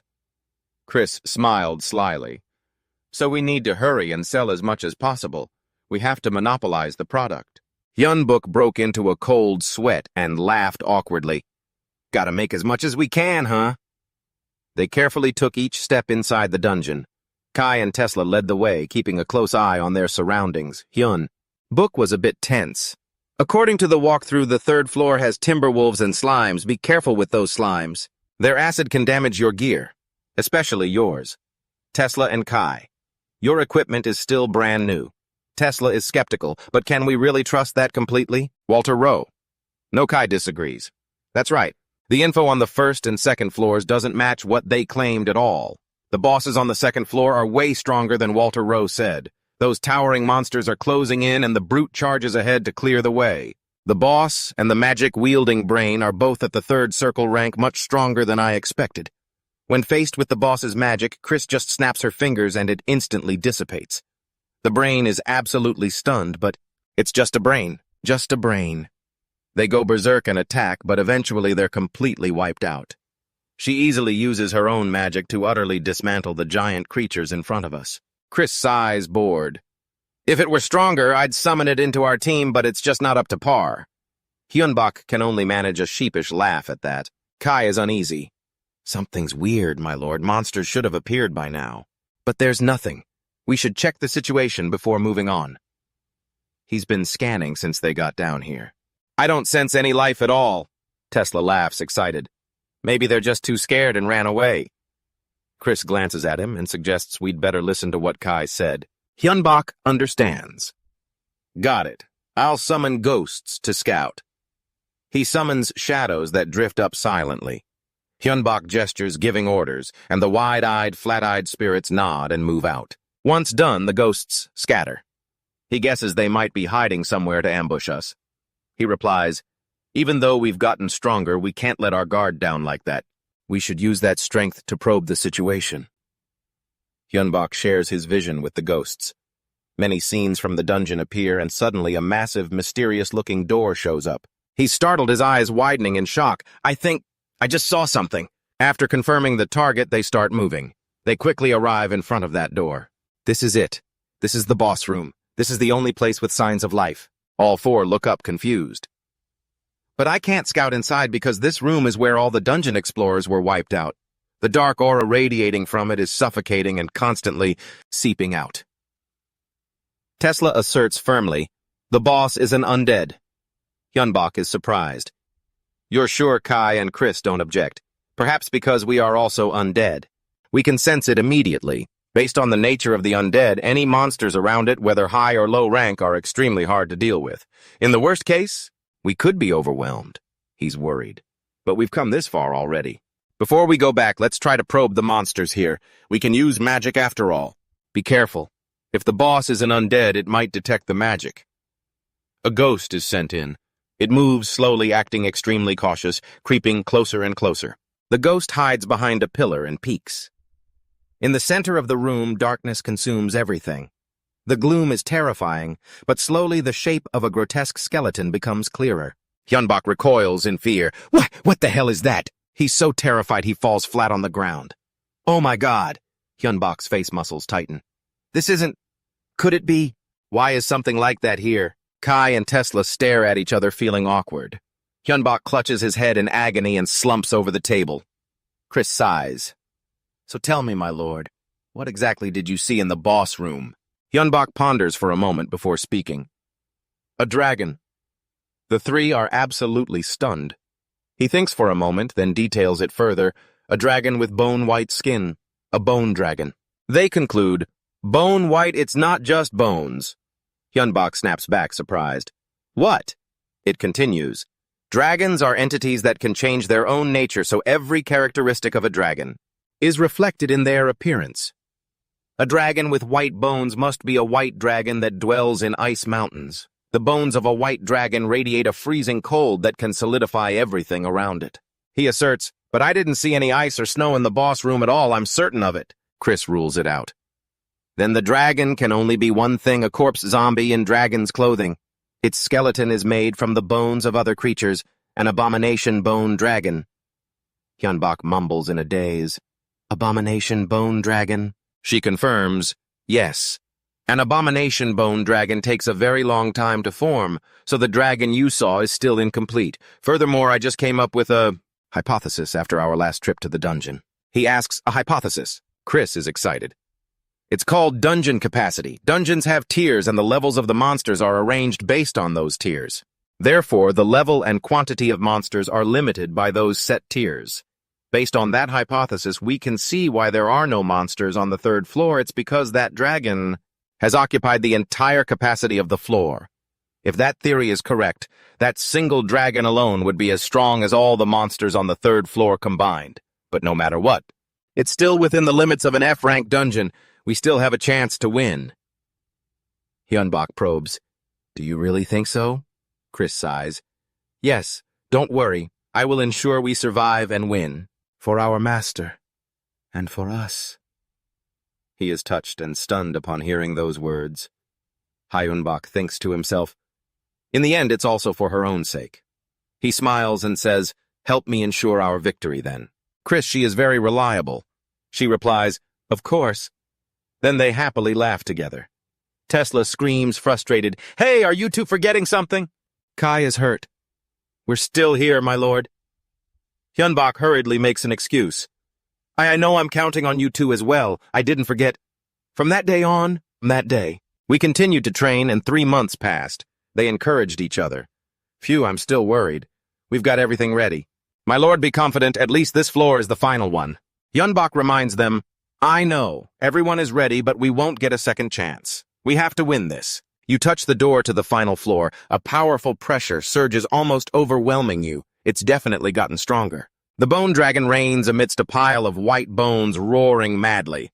It stomps on the scattering skeletons, but Hyunbok thinks it's still not beyond control. Chris frowns and calls out, signaling to her master as they had discussed. Understood. Summon the skeleton warriors. Several skeletons appear much fiercer and stronger than the bone dragon's minions.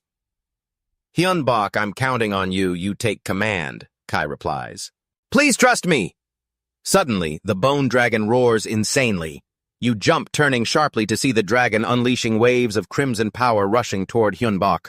Hyunbok realizes it's trying to seize control of his skeleton army. He snaps back, no way, I'm not handing them over to you. A shield immediately appears, completely blocking the blast. The dark entity sees its plan failed. The bone dragon roars, signaling its army to attack. Hyunbok shouts, Tesla! He replies immediately, ready! A surge of power like the black hole engulfs it. The bone dragon explodes. Tesla laughs mockingly. How's that, you bony demon? That expensive gemstone bomb was our special gift for you. Regrettably, it's unharmed and even wipes out all of their skeleton warriors.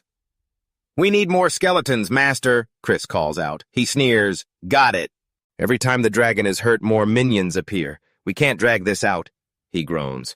Wait a second, Tesla urges. There's no other way, Kai. He immediately gets into a combat stance. Understood, Tesla. He complains, damn it. Our silver armor is great for fighting zombies, but it keeps us from absorbing mana. Kai retorts, if you have time to whine, just focus on attacking. Tesla attacks frantically. I know, oh my weapon. His mace snaps in half. Tesla grips the broken weapon, trembling with bitterness, then angrily hurls it at the bone dragon's head. Why don't you just die already? It hits right between the eyes. Clearly annoyed, the bone dragon roars madly, sending a powerful gust of wind toward Tesla. He dodges, fuming because he almost got hit. Standing right next to him, he grinds his teeth. Tesla! The staff in Hyunbok's hand glows as he summons clay golems. The ground erupts and sticky, slimy creatures crawl out as the bone dragon charges in to attack. It roars wildly, but with just a few slashes, all the goblins are taken down. However, due to their unique properties, they immediately cling to it with clay. This is exactly what we were trying to make, he shouts. Chris's powerful magic circle is completed. It glows brightly. It's ready, she yells with determination. I'm coming! Mana gradually envelops the mud, trapping the bone dragon as it struggles frantically. Chris screams, explode! The three-way explosion surely destroys the bone dragon. As the smoke clears, its neck bone is empty. The bone dragon has lost its head. It stands motionless. They are thrilled. Great. The core in its head must have been destroyed. Hyunbok sighs exhaustedly. His complexion looks terrible. We won! Suddenly a cold sound echoes. It exploded. Kai panics. Hyunbok doesn't react in time, looking around in confusion. The air is too chaotic. Damn it, what? In the hell is that, Lord? We have to get out of here. The bone dragon, which was so hard to trap, continues to twitch without a head. No way, a bone dragon isn't supposed to be an F-rank dungeon monster. A bone dragon appearing in an F-rank dungeon must be a gift from the goddess of fate. The default boss on the third floor was supposed to be a summoner, but that summoner almost died at the hands of the raiders from a previous dungeon raid. That desperation formed the bone dragon. However, the summoner couldn't control it. It was too strong. The summoner stares blankly as the bone dragon lifts its foot over their head. After breaking free, the bone dragon devoured everything around it to survive the raiders, the creator of the dungeon, and even the summoner. No matter how many monsters the dungeon creates. Since it hasn't fully formed yet, there is no core in its head, which explains why it can still move even after losing its head. It moves. The sound of bones clicking against each other rings out. I will kill you. The head that exploded is gradually regenerating. I will kill you. Its crimson eyes glow with pure malice. Hyunbok jumps in shock. The pressure is insane. He quickly regains his composure. Chris used the strongest divine spell. We'll buy you time. She's startled. I understand. Hyunbok silently calculates. He could say he's already poured all his mana into the previous attack. So Chris might. Suddenly Tesla calls out, Look, Lord, come over here and take my mana. Damn it, I'm stuck here. He immediately takes it. Got it. Queso, I'm borrowing your mana, he says generously. Take it all. A flow of energy begins between them, But the bad thing is even taking Queso's mana isn't enough. Hyunbok is still hesitating. The only way is that way. He closes his eyes and focuses. Quiet mana envelops him. Hyunbok sighs. So this is what it feels like to have your life force drained. He tells himself it's like losing something very precious. Even though mana is surging, he feels empty inside. Chris, as if sensing his unease, turns and asks, Master, Hyunbok reassures her. It's okay, Chris. We have to live through today to have a tomorrow. A few more clay goblins appear. Just have to survive and get out of here.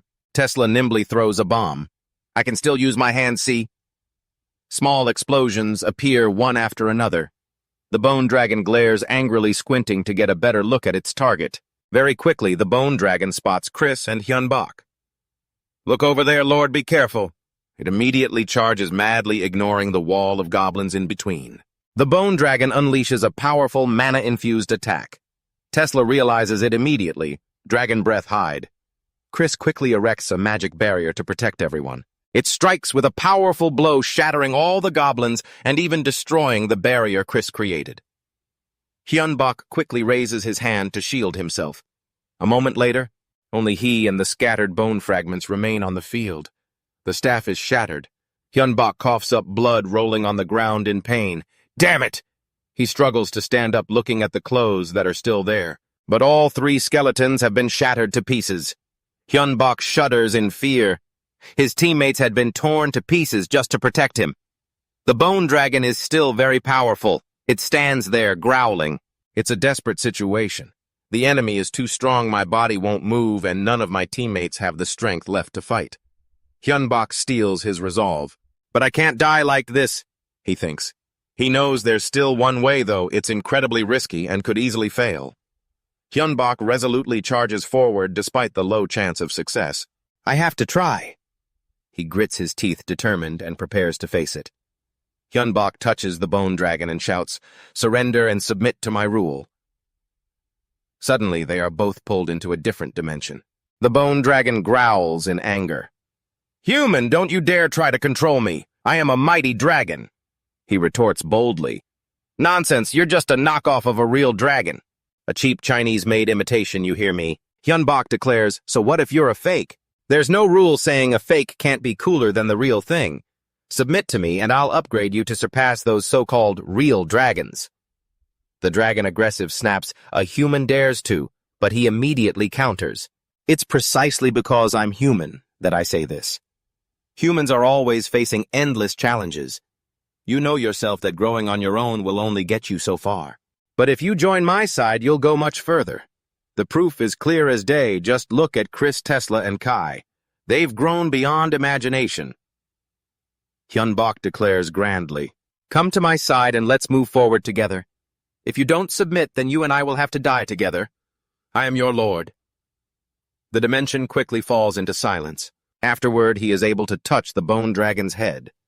Hyunbok finally relaxes, feeling relieved. Exhausted, he closes his eyes and slowly falls to the ground. A large, bony hand catches Hyunbok. He chuckles and sighs with relief. I'm alive. The bone dragon's eyes glow purple, showing that it has submitted. Dungeon rank F0795. 329 days since the dungeon raid began. Dungeon raid complete. What Hyunbok promised echoes, I will become strong, upgrade my power bit by bit, and then become the mightiest dragon, stronger than any true dragon. It silently hopes, you must keep that promise. Don't you dare break your word. A certain skyscraper in Gangnam looks just like any other normal office building from the outside. However, this place is actually the headquarters for the supporters. They are the ones who secretly support dungeon raiders. In the director's office, a neatly dressed secretary is reporting to his superior. I'm here to report on the results of the F-rank dungeon raid 0795. The director is sitting at his desk, seemingly very busy. Rank F, if it's just a regular F rank, you don't need to report that to me. But the secretary says, but sir, this case is very special. You'll see the details much faster if you look for yourself, sir. Hearing this, he takes the file the secretary hands over. Holding a thick stack of papers, he flips through them and asks, why is it so thick? What happened? Before he can finish, his face suddenly turns pale and his brows furrow in confusion. Then he slams the file onto the desk, his expression filled with disbelief. This is impossible. It's rare for someone to clear dungeons on their own without anyone knowing, especially with this level of skill. The stuff that happened afterward is even more interesting. An F-rank dungeon, yet a bone dragon appeared. And what's more, it was tamed. And the one who tamed it happens to be the creator of those spell cards.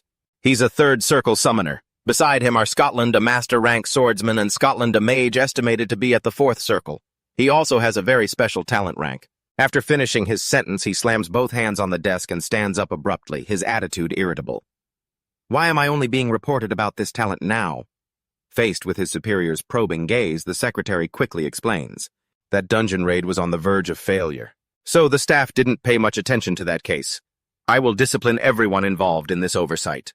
He says sternly, immediately. Even though it's late, this oversight needs to be managed strictly. Go increase the support. The secretary replies loudly. Yes, sir. He sits back in his chair and lets out a long, dissatisfied sigh. Getting help only after the flood has receded, who could be happy with that? What a headache. Waking up from his stupor. Hyunbok's mind is still stuck on that battle. I'm alive, but I was defeated. If at that moment, the bone dragon had attacked me with dragon breath. Lying on the bed, he lets out a weary expression. Damn it. Chris, seeing that he had finally woken up, walks over to check on him. You're awake, sir. Chris, Kai, and Tesla, none of them were killed, but no matter what. Chris died protecting me from the dragon breath. When they were attacked, they moved the skull out of the dragon breath's range to avoid casualties. After I woke up, Chris explained everything in detail. It said, to be safe, we moved the core's location. For the benefit of the whole group, we only move the core's location when absolutely necessary. Thanks to that, we managed to survive. It's a good thing we can learn from our mistakes, but no matter what. Regret is a toxic emotion because the past is just the past after all. Hyunbok smiles as he looks at Chris. He replies, looking at the results, our raid was a complete success. Although we were injured a bit, no one died. I even tamed Nighthawk. Hearing this, Nighthawk looks displeased. It immediately retorts to his words, you didn't tame me. It was I who allowed you to tame me. As soon as it finishes, he lazily replies, yeah, I know. Chris speaks up. Those who have been given a name by the master form their own ego, and they have the chance to become even more powerful. Don't forget that you still owe a debt of gratitude to the master and you are still under the master's control. Remember that until you die. A surge. Dark power accumulates right on Hyunbok's body. Nighthawk, hearing that, makes a clicking sound and doesn't forget to remind him, don't forget your promise. If you break your promise to make me the most powerful dragon, I will kill you and use you as a stepping stone. Hearing it threaten him, he doesn't show any fear but responds with extreme confidence. I value my own life just as much, so I'll keep my word. This response left him looking quite satisfied. That's good. The sunlight from outside streamed through the glass window into the room. It shone directly into Hyunbok's eyes, making him squint in annoyance as he looked out at the sky. Hyunbok muttered under his breath, I want to get out of here as soon as possible. Having completed a dungeon raid, I was granted a short time to go outside. Knowing he was feeling bored, Chris spoke up to comfort him. Don't worry, your free time starts from the moment you leave the house. Your injuries have healed quite a bit already. If you rest for about 15 days, you'll be able to go outside comfortably. Just as it finished speaking, Kai and Tesla opened the door and walked in. They happened to arrive right as the two were talking. Tesla spoke up. You're already wanting to go out. You must have recovered a lot, huh? Seeing them, he curiously asked, What is it, Tesla, Kai? Tesla pointed toward Kai, standing behind him, and said, Nothing, we're just here because Chris and Kai have to switch shifts. Since someone had come to take over, Chris didn't stick around long either. Before leaving, it told Hyunbok, all right. I'm going to the room to make spell cards and get my equipment ready. Tesla didn't stay either and immediately slipped away. Since you're healed, Master, I'm going off to have some fun. I have a date with a lady. After the other two left, Kai stepped closer to him, his tone full of concern. Is there anywhere you don't feel well, Master? Looking at it, he replied, I'm fine now. You can go ahead and enjoy yourself, Kai. Hearing that the guy just replied with 2 words, understood. Then he naturally sat down in a chair and opened a book to read. A while later, when Hyunbok had fully recovered, he couldn't wait any longer and quickly got dressed. Once he was tidy, he opened the door to explore the outside world. The expression on his face couldn't hide his excitement. Even the rays of sunlight shining through the window made his mood indescribable. He stepped out of the building. Before his eyes was a bustling scene with crowds of people and vehicles passing by. His eyes were like tears. He couldn't suppress the emotion in his heart. Tesla was just as eager as he was. Finally, we get to go sightseeing. We'd only ever seen this world through a computer before. I'm so nervous. Kai appeared incredibly expectant. I can't wait any longer, my lord. Nihak was also seeing this world for the first time. Is this another world? I've lost my memories of the world I used to live in, so I'm very curious. Chris spoke up. Since we are hidden in Nihak's inner space and linked to your consciousness, you can just enjoy the experience, okay? Hyunbok shouted, all right, let's go. Walking through the streets, crossing from one road to another, from one famous spot to the next. Then from day until it was fully nighttime passed so quickly. They didn't seem to show any signs of fatigue. Hyunbok held a hot cup of coffee in his hand, feeling extremely satisfied. Today was really fun. It's time to head back. A moment of silence passed. His words didn't receive any response. This left him feeling helpless, and he asked them again, you guys don't want to go back yet? On the way back, Chris asked with a bit of curiosity. It's surprising, really. I didn't think you'd head home right after your free time was up, Master. His gaze remained fixed ahead as he smiled faintly before replying, at first I didn't intend to, but everyone has a place to return to. Leaving and then coming back is only natural. I'm simply returning to the place where I belong. From now on, we'll have to be busy using the remaining time to search the country for a new house. If I don't go back right away, I'll just end up being lazy again. A moment later, a black taxi arrived to pick him up. Sitting inside the car, the driver saw him out so late and asked with concern, are you a tourist visiting Seoul? His sudden question caught him off guard. He was blank for a moment before replying, huh? Oh, yes. The driver continued, going here and there is fine, but you should get home early. It's been chaotic lately. Hearing that, he asked back with a bit of suspicion, what do you mean by chaotic? The driver explained. Recently, there have been a lot of disappearances. There are 50 cases in the whole country. Even more terrifying is that they were all found lying in a pool of blood. He touched his own neck, went, oh, and replied vaguely, that's true. In a small private space, he asked the others, what do you all think are the monsters in the dungeon glitching out? They responded enthusiastically. It seems so, but my lord, it doesn't necessarily have to be the monsters. It's not just monsters that kill. Humans can kill each other, too. Listening to them, Hyunbok rested his chin on his hand in thought, wearing a weary expression. It's possible it's something we haven't thought of yet. So how would you like to handle that, Master? He replied, I'm not doing anything. After all, I'm just a normal human being with these 2 small hands. There's a limit to what I can do. As long as it doesn't involve me, it's fine. I don't want to throw myself into danger over things that are beyond my control. As soon as he finished speaking, they immediately praised his wise decision. Very wise, Master. A mage must know their own limits. Risks only lead to death. Many have lost their lives just by meddling needlessly. Fortunately, you are not like that. Do not throw yourself into unworthy dangers. You have a duty to serve and keep your promise to me. We will all follow your decision, Master. Stepping out of the taxi, a small snowflake gently landed on his shoulder, followed by a sky full of snow. It made his darkening mood feel more cheerful. Standing in the middle of the snowfall, he muttered to himself, thank you, everyone, after a period of searching. Hyunbok had found a suitable house. He slowly opened the door to welcome him into a dim, dark space. This was the room connected to the dungeon. Seeing this, he suddenly felt lazy. Free time ended too quickly. As he closed that room, Chris suddenly appeared behind him and spoke up. People always say that when you're happy, time flies by. Besides, finding a new house kept us busy enough. Time really does fly. Looking at the house, he felt extremely satisfied. This house is so spacious. I'm very pleased. Finally, I can let Nyx out. It couldn't come out at the old place. Beneath this house flows a mana stream, also known as a mana vein. It's the optimal environment for mages to develop, Chris stated. Getting this place at such a low price is a great stroke of luck. More importantly, we must prepare to explore the new dungeon. Kai and Tesla crawled out from Nyx's small space. Tesla said, we've been hanging around for a whole week. My hands are itching for action. Mentioning this, Hyunbok immediately pulled out his mobile phone and said, now that you mention it, there's probably a new mission now. The other 3 huddled around him. On the phone screen, a new mission appeared. F plus rank dungeon number 1139 after completing the first dungeon raid. Adventurers must face a higher-level dungeon and F+ rank.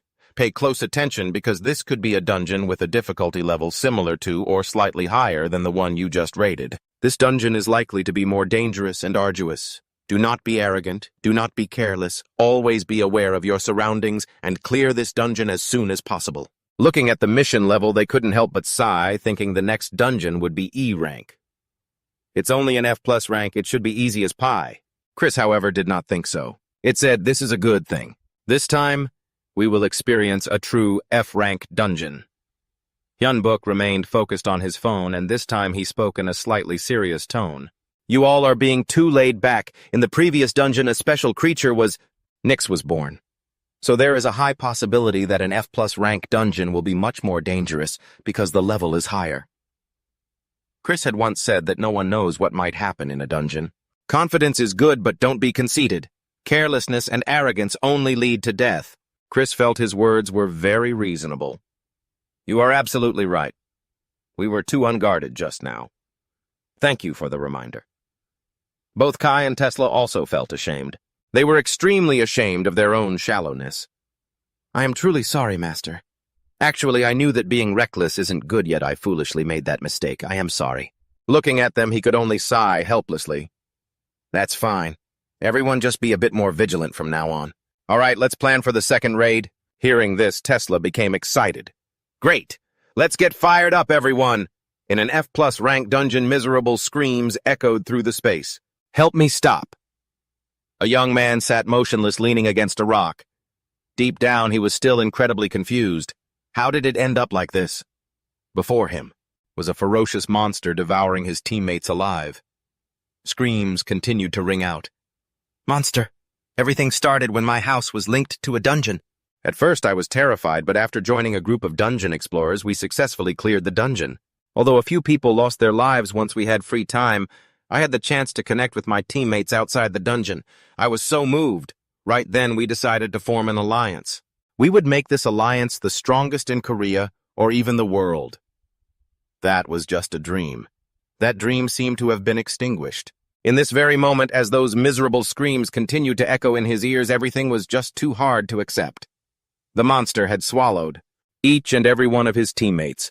A brutal scene that he could hardly believe. Is this the end? Just as he had accepted his fate and closed his eyes to await death, a strange voice came from somewhere. Should I help you take revenge? His eyes immediately snapped open.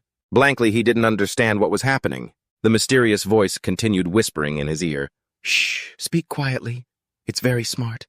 If you want, I will help you take revenge, but I need information about it. We hadn't been in this third dungeon long.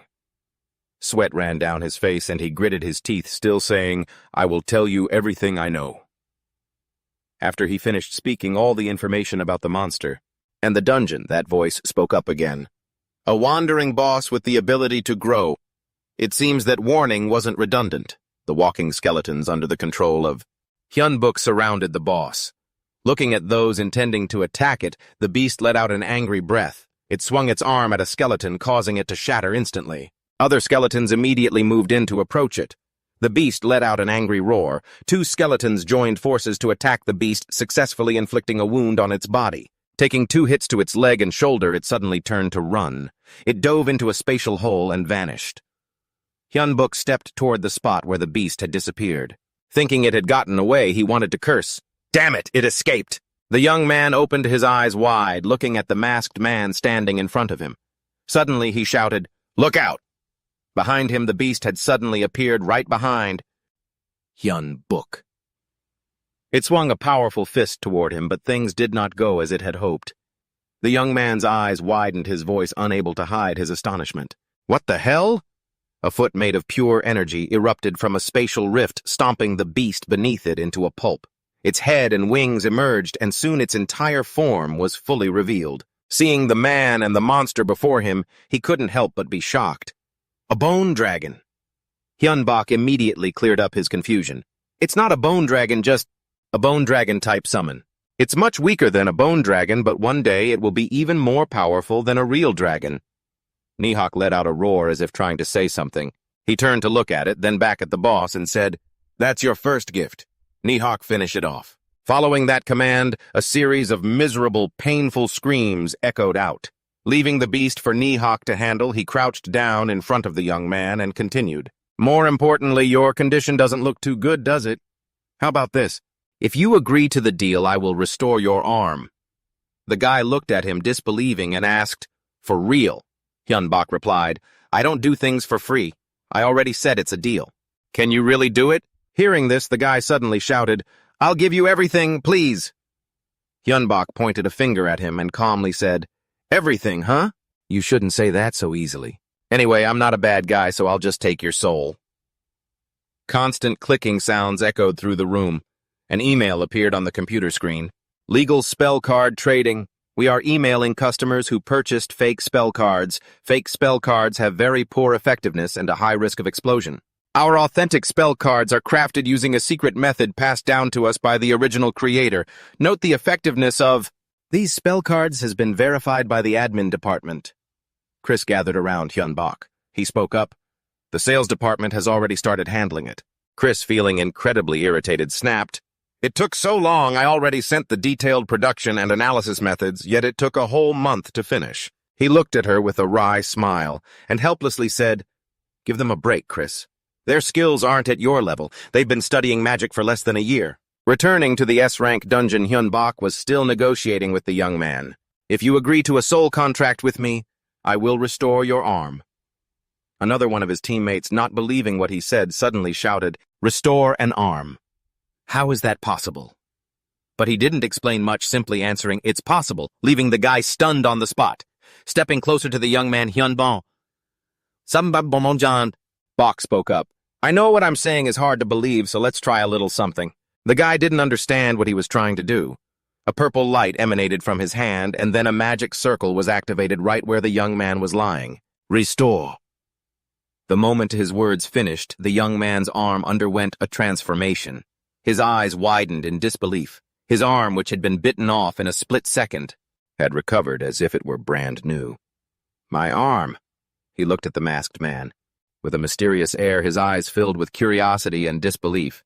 He asked, You can even do that? Who are you? Hearing this question, Hyunbok thought to himself that he shouldn't reveal his real name. After a few seconds of contemplation, he made up a name to answer, I am Wonhyo. The guy immediately muttered the name to himself. Wonhyo? In his eyes, Hyunbok seemed to be radiating the light of 10,000 Buddhas, so when he asked again, So can we make the deal now? He immediately agreed. Yes, I will make a deal with you, please. That day, Hyunbok acquired 21 soul contract partners. Hyunbok demanded two things from them. First, they were never to reveal any details about the contract. Second, they had to give him the mana crystals, the rewards they earned upon successfully raiding a dungeon. In return, he would give them a guidebook on how to produce spell cards. They could sell the cards and earn a profit from the commission. This was a chess move to rake in money from spell card profits. Like this, we don't have to do anything but still get paid, right? Is this what you call passive income? Hyunbok laughed out loud and replied, Exactly. Kai looked thoughtful and said, I didn't expect the Lord to strike deals with others like this. Tesla also found this very surprising. Yes. You once said you didn't want to recruit more factions. Hearing them bring this up, he habitually touched his neck slightly and nonchalantly replied, It's true I once said that because recruiting and managing factions is very troublesome. But after reconsidering, I really need a faction to protect myself.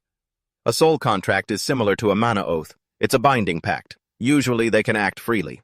But when needed, I can utilize them. They must keep the contract a secret so no one will know about the relationship between me and them. Kai reflected, a master-servant relationship that only includes the parties involved. You've become a secret manipulator like in the novels, my lord. Hearing him describe it in such an exaggerated way, Hyunbok was a bit dumbfounded for a moment before reacting shyly, covering his face to deny it. It's not like that. Tesla looked at him, laughing happily. Hey, don't be shy. Being teased by him, he felt a bit flustered and shouted, Stop teasing me, Tesla! While they were still chatting boisterously, the phone on the table suddenly rang, showing that a notification had just been sent. Picking up the phone, he said seriously, It's time. This time I'm sure there won't be any more monsters, right? Even before entering the dungeon, he had already brought this up. Crit immediately felt that this comment was a jinx. With a dissatisfied tone, she said, Hey, watch it. What if it actually happens? Their next mission was an E-rank dungeon 1313. After successfully raiding this dungeon, you will be eligible to become a full-fledged raider capable of handling everything, but never be subjective, never let your guard down otherwise. The dungeon will swallow you whole and force you to pay the price with your life. Current members, 90 out of 90. Remaining time, 500 days. Dungeon clear reward. System message read. Chris spoke up immediately. Even if there are mutated monsters, we've already prepared for them. You don't need to worry about us. But as he said that, Tesla wearing a buffalo-horned helmet in this E-rank dungeon shouted in frustration, I'm bored to death. Why aren't there any monsters around? It's been 30 minutes already. How can it be this boring? The others watched him lose patience so quickly and couldn't help but shake their heads in annoyance. Hyunbok called out to him, but Tesla just kept shouting, I've been dying to test out my new gear, damn it. Just as he was about to say more, Hyunbok suddenly sensed something. His eyes widened as he said, Wait, everyone stop. Kai heard this and froze in his tracks. Excited, he said, Finally they're showing their faces. What is it this time? Brains or werewolves? Hearing his question, Hyunbok helplessly put a hand to his face, shook his head, and said, No, it's humans, dungeon explorers. The guy made a clicking sound of dissatisfaction and asked, How far away are they? He replied, About a 15-minute walk. There are 19 of them in total, and they all have crossbows and gear. Looks like they're frontline dungeon clearers. Kai asked, What should we do now? He pulled a mask out of his pocket. As he put it on, he said, Let's go meet them. Just in case everyone stay on guard. From now on, we'll communicate via telepathy. Hyunbok's group moved toward the explorers. When they saw him and the three others, they looked a bit stunned. He and Chris's group stood still, just staring back at them. Nobody spoke until one of the men stepped forward to greet them. I'm Kim Jong-hyuk. I'm the leader of this guild. How about we cooperate even if it's just for a short while? Hyunbok immediately nodded in agreement. I'll leave it to you then. Seeing him accept the cooperation, the man laughed even louder. Ha ha ha, that's the spirit, let's go! I'll introduce you to everyone. He replied coldly, Sure, thanks. Tesla didn't have a good feeling about these people. He looked at the man with a judgmental gaze. That guy. He was led over to the group. They were all talking happily, but the more Tesla looked at that guy, the more uncomfortable he felt. He really was an unpleasant fellow. The guy reached out his hand, acting friendly, wanting to shake his hand. Nice to meet you. He politely reached out as well, introducing himself. I'm Wanhyo. The other man spoke again.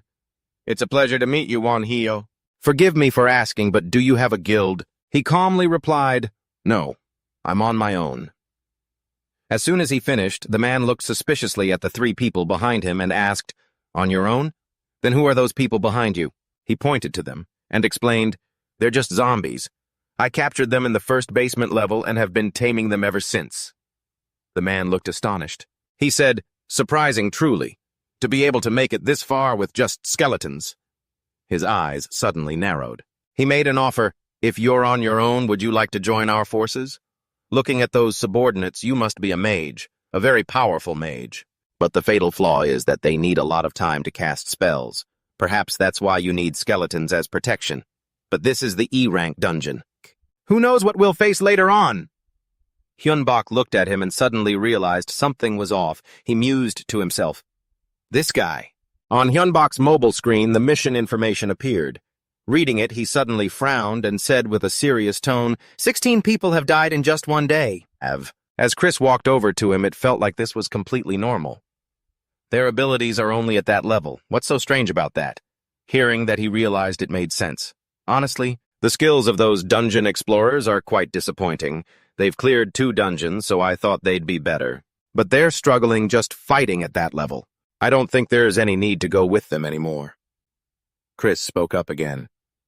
Anyone who sees that notice is going to be terrified, especially those who had teammates die. It's even more frightening. It seems they have a savior, and they'll be falling all over themselves for this. Holding someone's business card in his hand, Chris said with an underlying tone, This is the business card of the team leader we met in the dungeon yesterday. His name is John. Hyo stared intensely at the phone he had just snatched from his hand and asked, What are you trying to do? According to the information on the forum, Kim Jong-hyuk is quite active. Seeing his hands empty, Hyun-bok narrowed his eyes at her. He didn't answer immediately, but asked, "Why did you snatch my phone?" Tesla said seriously, "Regardless, we can't let our guard down around him. If he gathers the remaining survivors into one group, the number of people following him will increase." Chris pondered and said, "That Kim Jong-hyuk guy bothers me." Kai also looked thoughtful and said, "I didn't like him from the moment I saw him." As soon as he finished speaking, Tesla pointed his finger excitedly and said, "Right." "Well," said Kai, "I don't like that guy." His tone was full of disgust. Hearing them speak, he couldn't help but wonder, why do you two dislike him? Tesla crossed his arms. Just mentioning him made him visibly annoyed. His face, his look, his gestures, his attitude. I hate everything about him. Hyun-bok, hearing this, looked helpless. "That's just your feeling." Kai spoke up again. "What worries me about him is the members. His guild is betting on it. You didn't notice because you were only focused on Kim Jong-hyuk, but back in the dungeon they all went quiet whenever they looked at him or talked about him. They might have been smiling, but their eyes, they told a completely different story. I'm certain that's hatred. At least that's what I think." "That's completely baseless," Chris said. "Look, a bad gut feeling isn't evidence." Hearing that, Guy suddenly got angry. "But you can't just dismiss intuition. People can easily harbor hatred over the smallest things, like, say, someone stealing a snack you'd been saving for a long time." Chris then admitted that yes, you can't underestimate intuition, but you still can't use it as evidence. Listening to them, Tesla suddenly asked, "Hey, Chris, does that mean you think he's trustworthy?" She replied, "No, in my opinion. We have to take him out before he gets any stronger, the sooner the better, but we can only do that once we have solid proof." After hearing her answer, Tesla asked, "So are you saying you have a valid reason to take him out?" She replied firmly, "Exactly." Hearing that, Hyun-bok immediately asked, "Then what is that solid reason?" And so Chris laid out the reasons why we should take him out. After listening to her explanation, I couldn't help but agree. I spoke up. "We have to take Kim Jong-hyuk out before it's too late. He's already set the stage for us." A post like this was uploaded on the dungeon bulletin board. To all survivors in E-level dungeon 1313. Hello, I am Kim Jong-hyuk. I'm sure you've all checked your quest windows today. There were a total of 16 casualties today. Those who fought yesterday surely know this. The difficulty of this E-level dungeon is significantly higher than the F-level. To minimize the risk of death as much as possible, we should form an alliance. I have found a spacious place for us to meet. I sincerely hope everyone will come to discuss the situation in detail and make decisions together. Since this is a matter of life and death, I hope everyone attends. The meeting will be held in 3 days. The location is attached below. Anyone having trouble attending the meeting, please contact me and I will come to pick you up. After reading it, I said, 3 days left. Standing up from the chair, Chris spoke up. Before that, let's prepare the things we need to take him out. We can't let him build a faction any stronger than this. His gaze locked onto his eyes, leaving Hyun stunned, thinking, wow, he really is Chris. I can feel her indomitable spirit and her hatred for making mistakes, Tesla suddenly blurted out. Good God, no wonder she's a mage, Kai added. That's why people say you shouldn't mess with mages. 3 days later in the basement, many people had arrived for John Hyuk's meeting. Seeing that everyone had nearly arrived, he spoke up. Everyone listen clearly, can you all hear me? Since everyone has gathered here, let's get started. First of all, I would like to thank everyone for taking the time to read the post and come here. Everyone is busy? Nobody came here to play, so I'll get straight to the point. I'm sure you've all realized that the difficulty of E-rank dungeons is much higher than F-rank dungeons.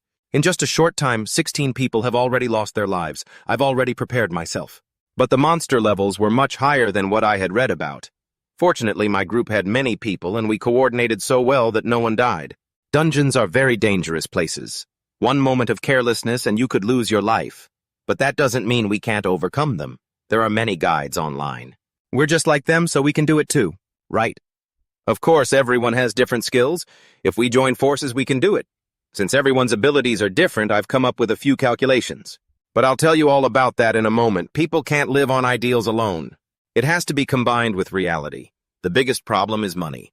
Our main income comes from the money we collect when killing monsters.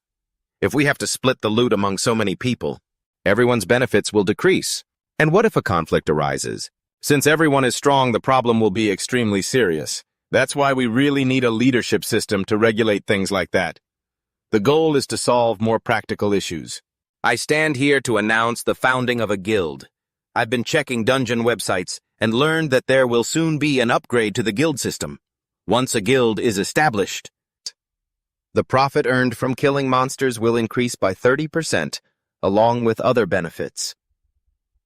Standing in the crowd, Hyun watched him and thought to himself, he's starting to show his true colors now. He acted incredibly upright and continued, so I suggest we form a guild and I will be the guild master. John Hayek got to the heart of his speech. So I want to establish a guild and I will be the guild master. The crowd quickly became restless at his proposal. John Hayek laughed loudly and continued, of course. There's a reason I want to be the guild master. After grinding my skills, I've gained a super ability. The crowd became even more stirred up by the information he brought. It made everyone skeptical. Some even scoffed, saying, gained a super ability just by grinding skills. Never heard of that. Is that even possible? What kind of super ability is it? John Hayek began to explain his power. First, I have a B-rank skill called subordinate control. This skill allows me to give orders to those under my command or those with a lower level. However, even though my skill can control others, everyone still has their own autonomy. I can't force them. He didn't stop, but continued to explain. I can only make the body immobile for a short time. Furthermore, I can't control those who are stronger than me. So to develop this skill, I've worked hard every day. John Hayek used his hands to emphasize his words. Thanks to those efforts, I reached a super ability threshold. That super ability is the power to upgrade the skills of those I lead. Suddenly, his words shifted. The crowd's gaze toward the three adventurers standing below. The words just spoken made them even more surprised.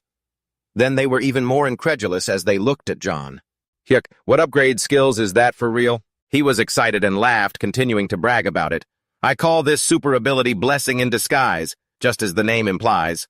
It can increase the skill rank of those under my control by 1 level. If you all agree to form a bond with me and stand under my banner, I can upgrade your skills. To make his words more convincing, John Hayek pointed to a random man and suggested, seeing is believing.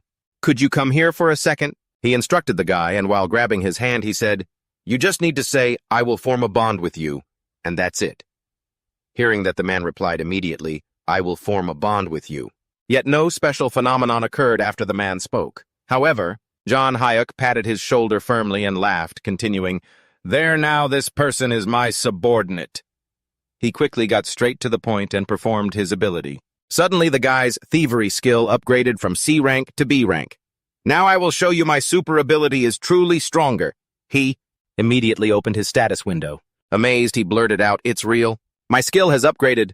Oh, this super ability is amazing. The crowd was once again stirred up. They were almost convinced by what just happened. Just a simple bond and you can upgrade skills, that's amazing. With a super ability like this, clearing dungeons will no longer be a problem. John Hayek used this living example as evidence to persuade them. He continued his speech to sway the crowd with this super ability. The higher my position, the stronger I become. That's exactly why I want to be the guild leader, he said, flashing a friendly smile that didn't quite reach his eyes.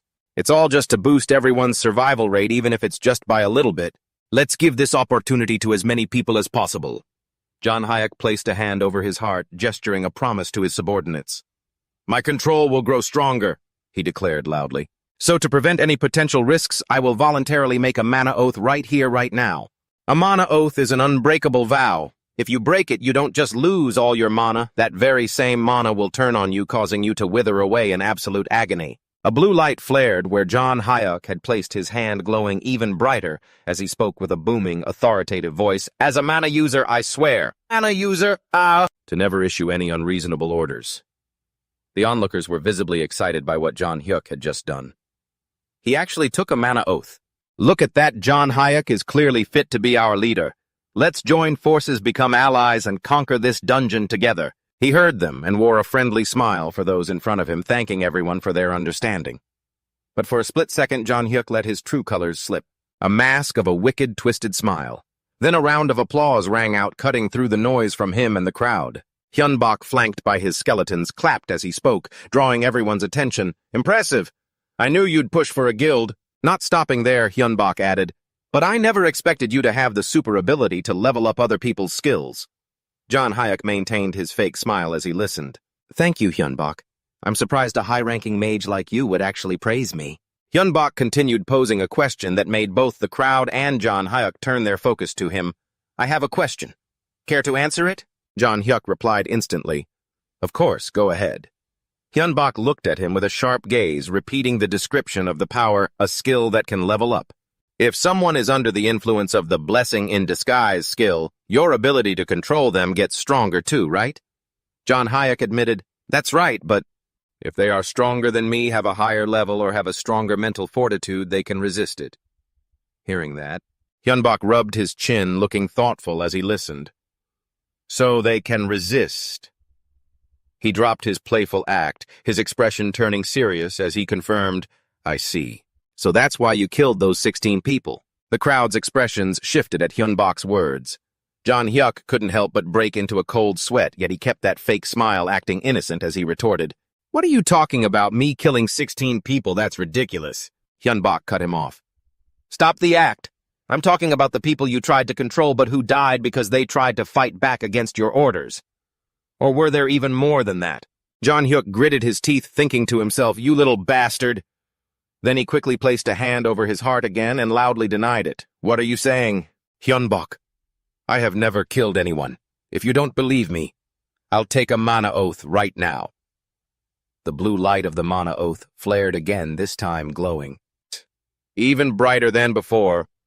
I have never killed other adventurers. I swear by my mana that what I'm saying is the truth. It actually worked. The crowd was quickly swayed, turning hostile looks toward Hyunbok. He took a mana oath, how could he be lying? So that mage is just spouting nonsense then. Tesla, already annoyed, spoke up immediately. This is so irritating. Let's just go up there and tear his throat out already. Hearing that, Kai advised, Be patient, Tesla. Getting hot-headed will just ruin everything. Hyunbok stepped forward amid the murmurs and clarified, Let me correct myself. You didn't kill them. And then, Hyunbok loudly accused him, You ordered those 16 people to kill each other. The words he said next made John Hayek even more uncomfortable. My slip of the tongue. Based on what you said, they were just requests right back when you were in that previous dungeon. His group had 28 adventurers, and he didn't stand out at all, so he desperately used his control ability to get ahead of everyone else at any cost. Finally, he obtained the super ability, Blessing in Disguise. There was just one thing: he had always been a villain, using the mana oath to lower people's guard and enslave adventurers under his thumb. When the dungeon raid was nearing its end, he would reveal his true nature. He would issue no requests. Those who resisted his requests would be forced to kill each other. Those who couldn't resist would kill the ones who defied him. That's why John Hayek never killed anyone himself. In reality, he only instigated the whole thing. With his past exposed, he lost his cool and shouted, Stop talking nonsense. Do you have proof? Do you have evidence that I did any of those things? You don't have proof yet you dare accuse me. John Hyuk tried to deflect suspicion onto Hyunbok because of his appearance.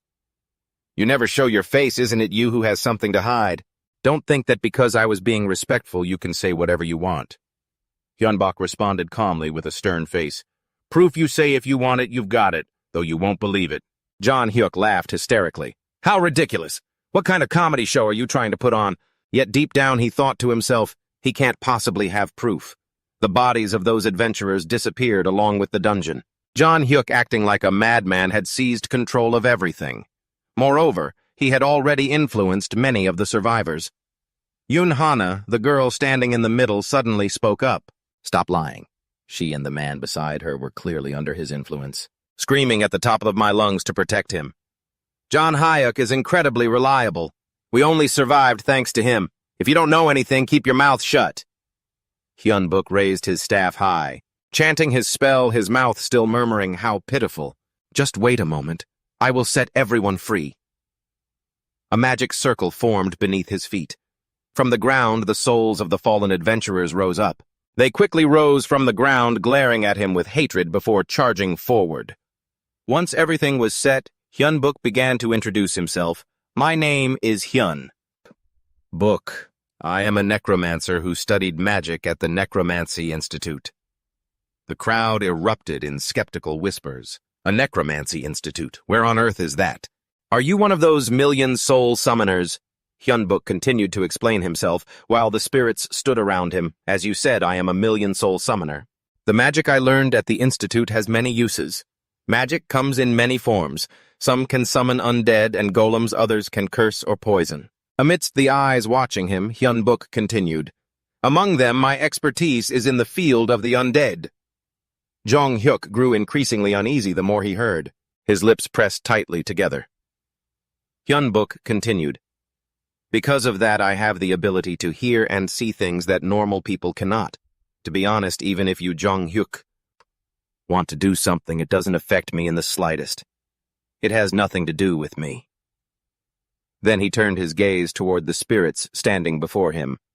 But ever since we met, they have been pestering me constantly, so I had to step in.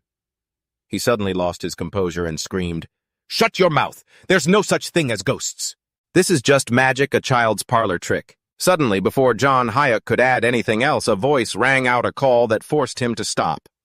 Just as he finished saying stop, a finger from one of the spirits was raised. It pointed at someone that John Hyuk was controlling and ordered, Release this child at once. The crowd was shocked to see the spirit of a girl pointing at Yoon Hana, Set my sister free.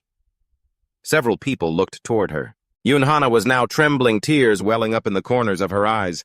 But he still refused to back down, shouting at everyone, Don't believe it, this is just a trick of his. He's just jealous that I'm the guildmaster. Those being controlled were trembling, wanting to resist. But under the manipulation, they forced smiles and spoke up to defend John Hyuk, their words stuttering. That's right. John Hyuk didn't do anything wrong. She, with eyes streaming tears of blood, spoke up. Please believe him. Those bloody tears of Yoon Hana were proof for the truth to be laid bare, leaving the crowd gasping. Some couldn't contain their rage, grinding their teeth. Is this something a human being could do? They turned hateful glares toward him, questioning him. Speak the truth. You want to manipulate us like this, don't you? Release them now. John Hyuk. Now he was left helpless, unable to offer any excuses, sweating profusely, teeth clenched, unable to speak. They relentlessly attacked him. Don't rob our comrades of their freedom. You bastard, you're not fit to be guildmaster. John Hyuk, hearing this, felt overwhelmed and fell into a state of collapse, then into a trembling fit of rage. Damn it. Damn it all. It was almost done. His gaze shifted to Hyunbuk as he cursed, It's all because of that dog.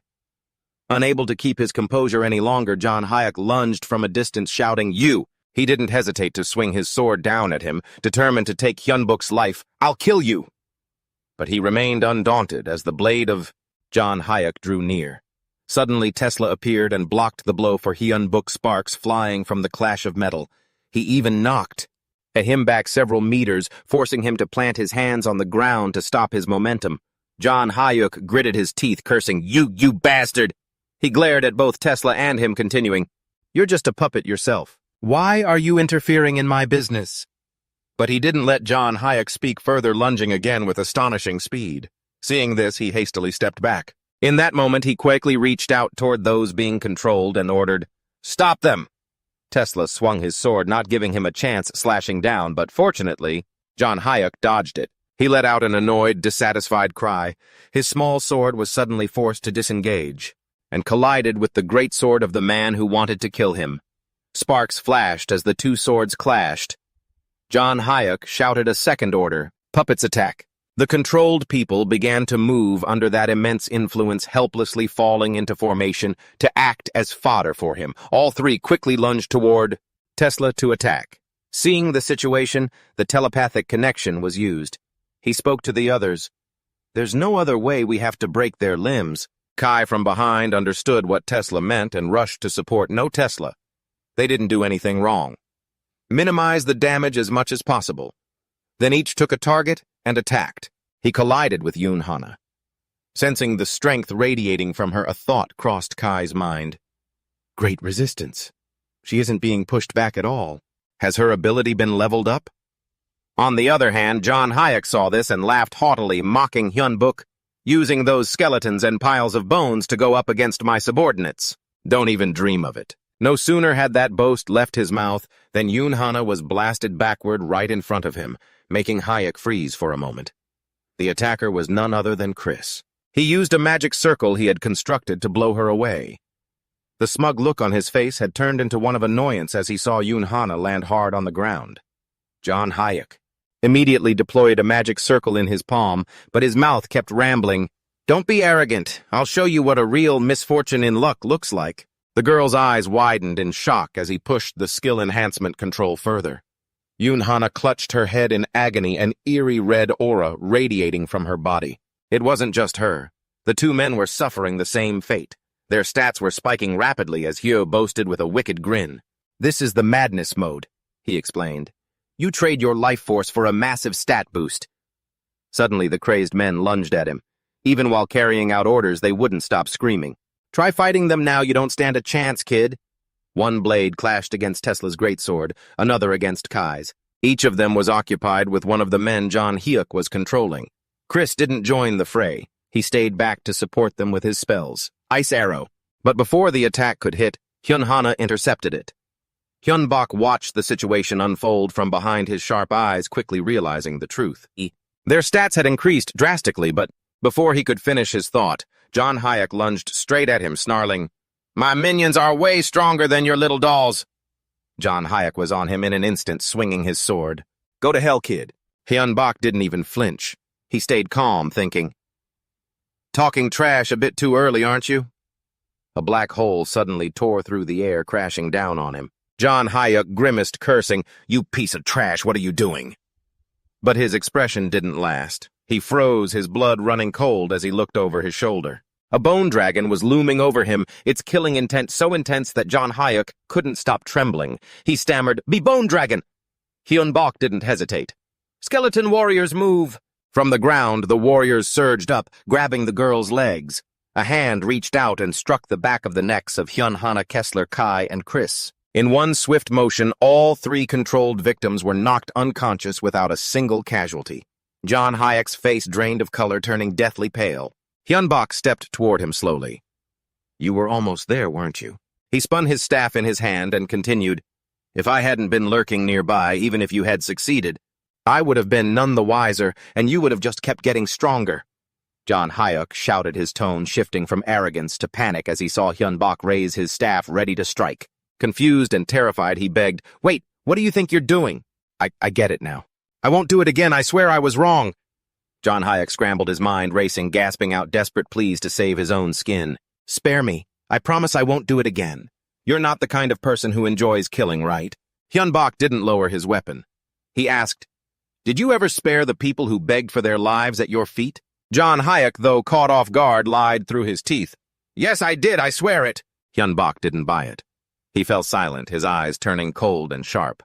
Without another second of hesitation, he delivered a lethal blow. Blood splattered everywhere. "Lying is a bad habit." Blood from John Hayek's head sprayed, staining part of Hyun Bak's mask. As soon as the memory of the fight faded, Hyun Bak rushed to the bathroom and threw up. He felt disgusted with himself. The sound of his retching and ragged breathing filled the room. Hyun Bak squeezed his eyes shut, blaming himself. "I killed a man." The memory was still vivid, the sensation of cutting through the brain matter, erupting like a volcano. He couldn't shake it. Suddenly a voice echoed. "You bore it well, Master." The sound seemed to fill every corner. "Master, you killed a villain. If you hadn't, countless more innocent people would have died by his hand. Master, you did the right thing." As the words faded, Hyun Bak sank into confusion. Was it really the right thing? There had to be a way to capture him without killing him. Maybe I didn't have to end his life like that. Hyun Bak drifted into deep thought, but the voice pushed back into his mind. "You were the one leading those skeletons, weren't you? Why are you holding yourself back now?" Recalling their faces, his internal conflict grew. If he had treated them like that, I couldn't have argued back. He thought of his companions, Tesla, Kai, and Chris. Memories of them surfaced, and Hyun Bak closed his eyes, feeling helpless. "Didn't you all disagree with your master's actions? Because of me?" The voice outside manipulated his doubt perfectly. "Can't you let it go, Master? This was our choice from the moment we swore our mana to you. If we hadn't gotten rid of John Hayek, who knows what greater disaster he would have caused." The voice echoed relentlessly, forcing Hyun Bak to grit his teeth. "There would have been more victims than any of us could predict. Master, you have to overcome this guilt." Finally unable to take it anymore, Hyun Bak walked over and threw the door open. "Stop it!" The door swung wide, revealing the three of them. Don't say another word to me today. I want to be alone right now. Hearing this, the three of them stepped aside, letting Hyunbok pass. Seeing how serious the situation was, they stayed silent. They just stood there, watching his back as he walked away and eventually vanished from sight. Once away, Hyunbok collapsed onto his bed, burying his face in his pillow. He didn't know what to do or how to feel. He just lay there in the silence. Even with his eyes closed to find peace, his mind, Hyunbok couldn't stop the thoughts. I know it too. If I had let John Hyuk live, he might have killed me. To survive, it was something I had to do. His eyes cracked open. But a murderer is still a murderer. There's no getting around that. I don't think I'll ever forget this. Hyunbok lacked the courage to face it again. I guess I need to make up my mind from now on. To survive, even if I have to commit sins, I must never forget this. A flash of blue energy suddenly radiated from his body. It was all a burden, yet that was exactly what fueled his resolve. Survive at any cost to atone for my sins. A while later, Hyunbok drifted into sleep. The pitch-black sky suddenly filled with a brilliant, blinding light that shone into his eyes, forcing him to wake up. But he was immediately startled and thrown into a panic first thing in the morning by that trio. They stood by his bed popping crackers and cheering, "Congratulations, Master!" Hyunbok didn't understand what was going on. He turned around slowly and asked, What's all this? They happily chimed in one after another. "Congratulations, Master! You've upgraded to the 4th circle." "I knew you could do it, Master. Master, you're amazing." But Hyunbok ignored all the fluff and cut straight to the point of his confusion. Upgraded to the 4th circle. "What are you guys talking about?" Chris immediately explained. "We can all feel it clearly." She touched his body, causing that blue energy to flare up again, and continued. "Master, your vow yesterday shook the mana. You've stepped into the 4th magic circle." Hearing this, shock was written all over his face. "Me? Are you serious?" To confirm what she said, Hyunbok pulled up his phone to check. Before his eyes was his stat board. Hyunbok race, human strength, 26 plus 5, agility 25 out of 57, stamina 25 plus 5 mana, power 85 out of 112, dexterity 45 out of 78, remaining points 40. Hyunbok gasped, "No way, for real." Suddenly he felt a weight lift off his chest. He accepted his sins and resolved to treat them as a debt to repay, and tried to develop his spirit. Doesn't really make the mood any better, does it? But contrary to Hyunbok, the guy was very excited. But growing like that is clearly something to celebrate. He added, "Getting stronger is a good thing." Suddenly a hand reached out and grabbed his. Chris knelt before Hyunbok and spoke. "Hardly anyone becomes a mage with a 4th magic circle in such a short time, Master." She added, "This is truly something to be proud of." Hearing that, the weary look on his face gradually turned into a smile. "Thank you so much." He propped himself up, regaining his spirit, and said, "Now that I've reached the 4th circle, there must be a mountain of things to take care of." Chris, standing by his side, comforted him immediately. "It's all right. A lot happened yesterday, so just rest for now." Suddenly, Hyunbok realized, wait, why isn't the other one answering like Chris?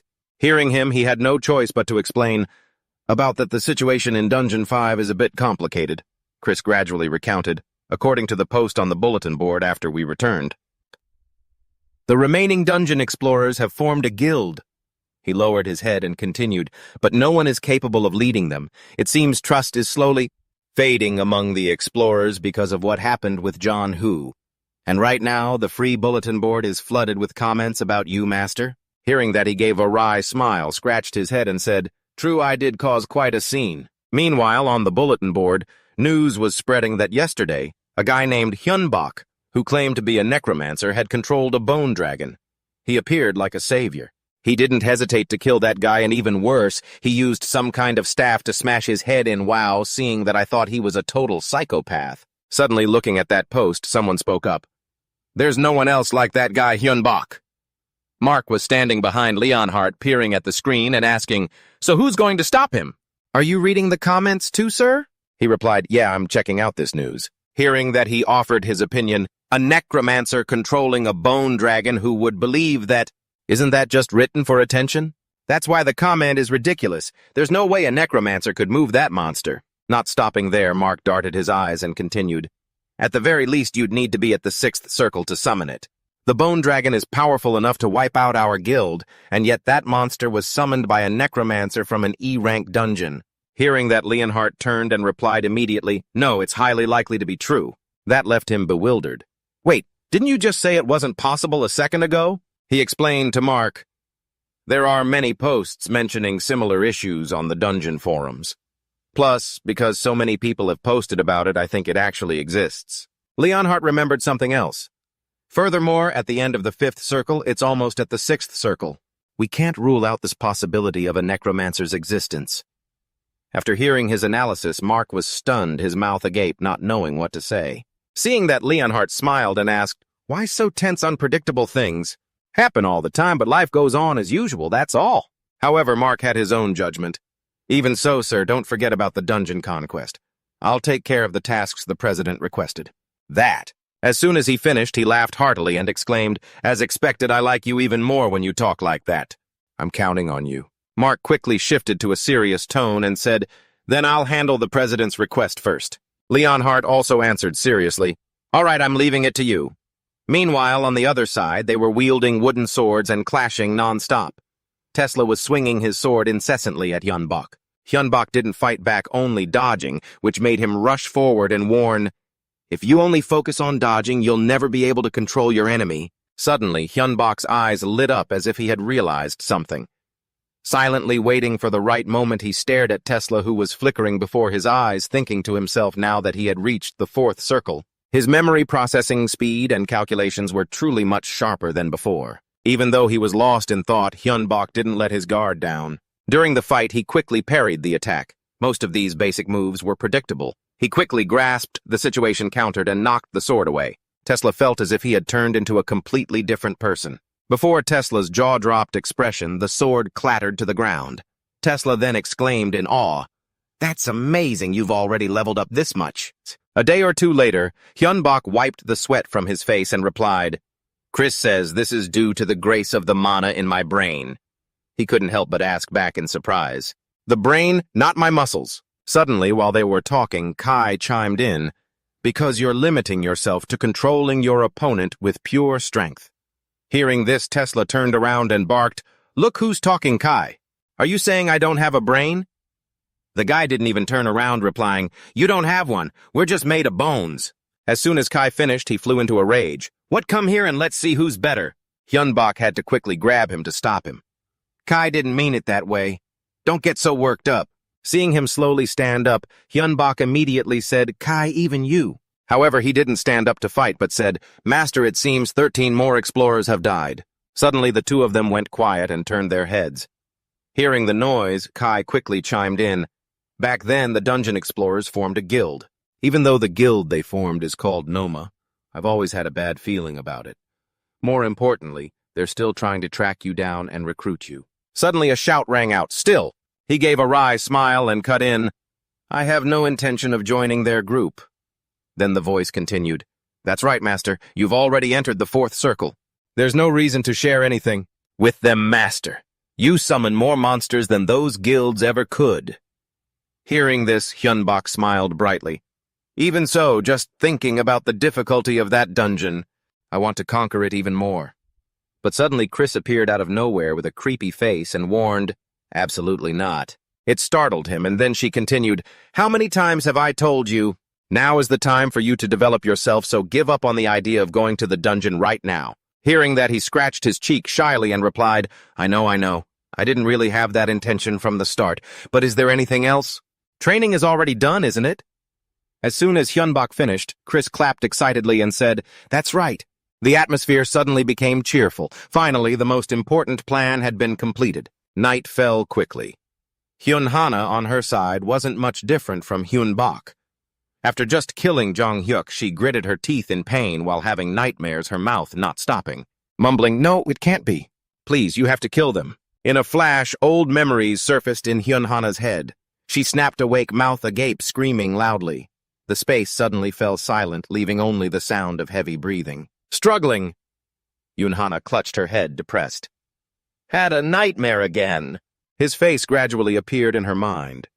Why is it like this? Jong-hyuk is already dead, isn't he? The image of Yoon Hana being knocked out surfaced again, along with a voice, "I'm sorry." She only remembered being unconscious and slumped on the ground. A while later, Yoon Hana gradually woke up to a strange sound. It rang in her ears, "I killed Jong Hyuk, but don't you worry.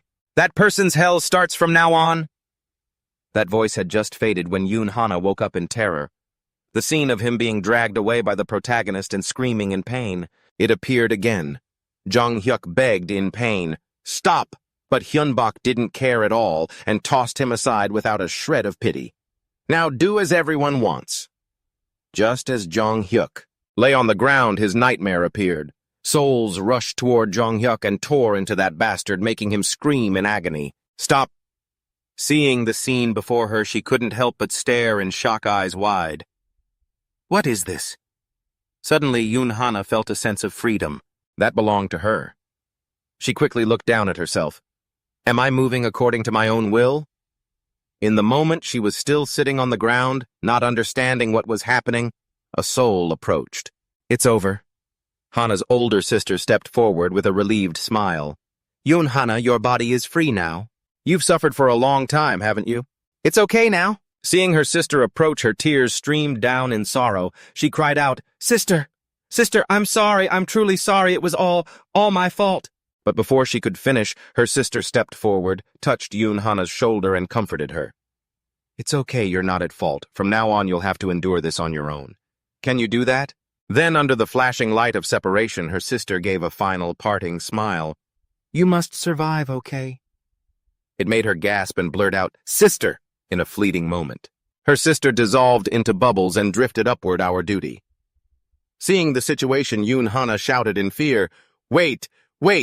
Sister, wait for me, sister!" Back in reality, she was remembering that past. Tears welled up in her eyes, and the happy smile she once had was gone. Yoon Hana clenched her fists, determined. "I can't just lie here crying at home like this. I have to get stronger so that things like this won't happen again." At that moment, she quickly imagined herself fighting against those fierce monsters. Even so, Yoon Hana didn't show fear, raising her shield to attack. Then all of a sudden, she started screaming at the top of her lungs, "That's enough." As soon as that voice faded, blood splattered everywhere. The scene shifted to Hyunbok, who was smirking and curiously asking, "Chris, I still don't understand why we have to build a defensive base like this." He pointed to the project and replied, "As you know, Master, there isn't just 1 or 2 dungeons appearing in this world. We can't attack every single dungeon like that." Chris continued to explain, "If an attack fails, those monsters remain intact and the dungeon seekers will be stripped of their names just like us and become undead."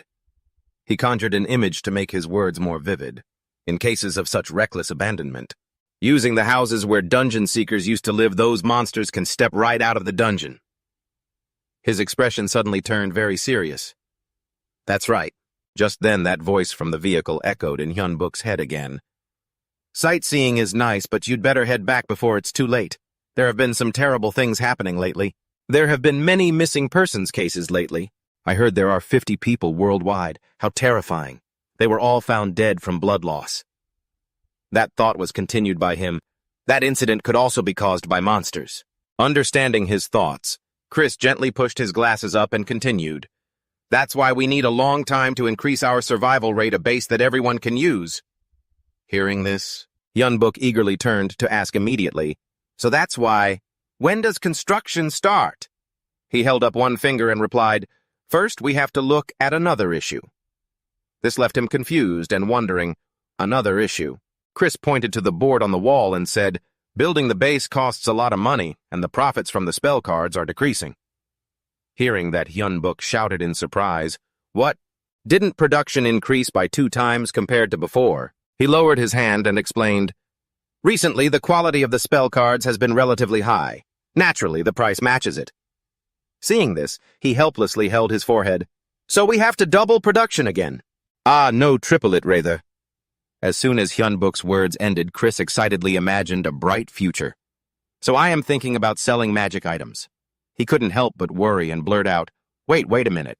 "Chris, is that okay? If the manufacturing method is exposed this time, wouldn't that be a huge problem?" He replied confidently, "Don't worry. The spell cards are just to test how far my abilities go and to make some money. Magic items are different. He proudly laughed. My previous job was an enchantment mage. This was the answer. Seeing that they couldn't help but shout in surprise, "So confident! What a terrifying mage!" Seeing this, he asked immediately, "If you can follow me, let's try it together." Hyunbuk didn't hesitate and immediately clicked on the seal document. "I agree."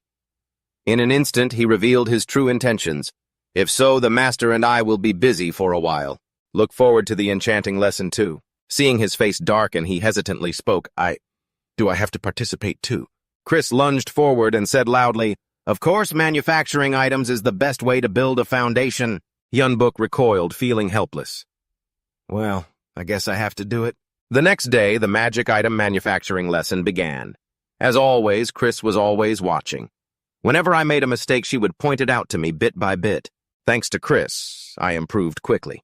If I kept making the same mistake, I would be punished mercilessly. She would make me drink some kind of medicine that was good for my body, but I didn't even know its name. This medicine was truly so bitter that I couldn't stand it. It was both bitter and spicy with a weird taste, and it even smelled fishy. Wouldn't it taste like this if you mixed mustard, rotten tofu, and shrimp paste? Of course I hadn't tried that mix. 3 months passed. One day, Hyunbuk walked out with his eyes rolled back, his body trembling, and he blurted out, I can't take it anymore."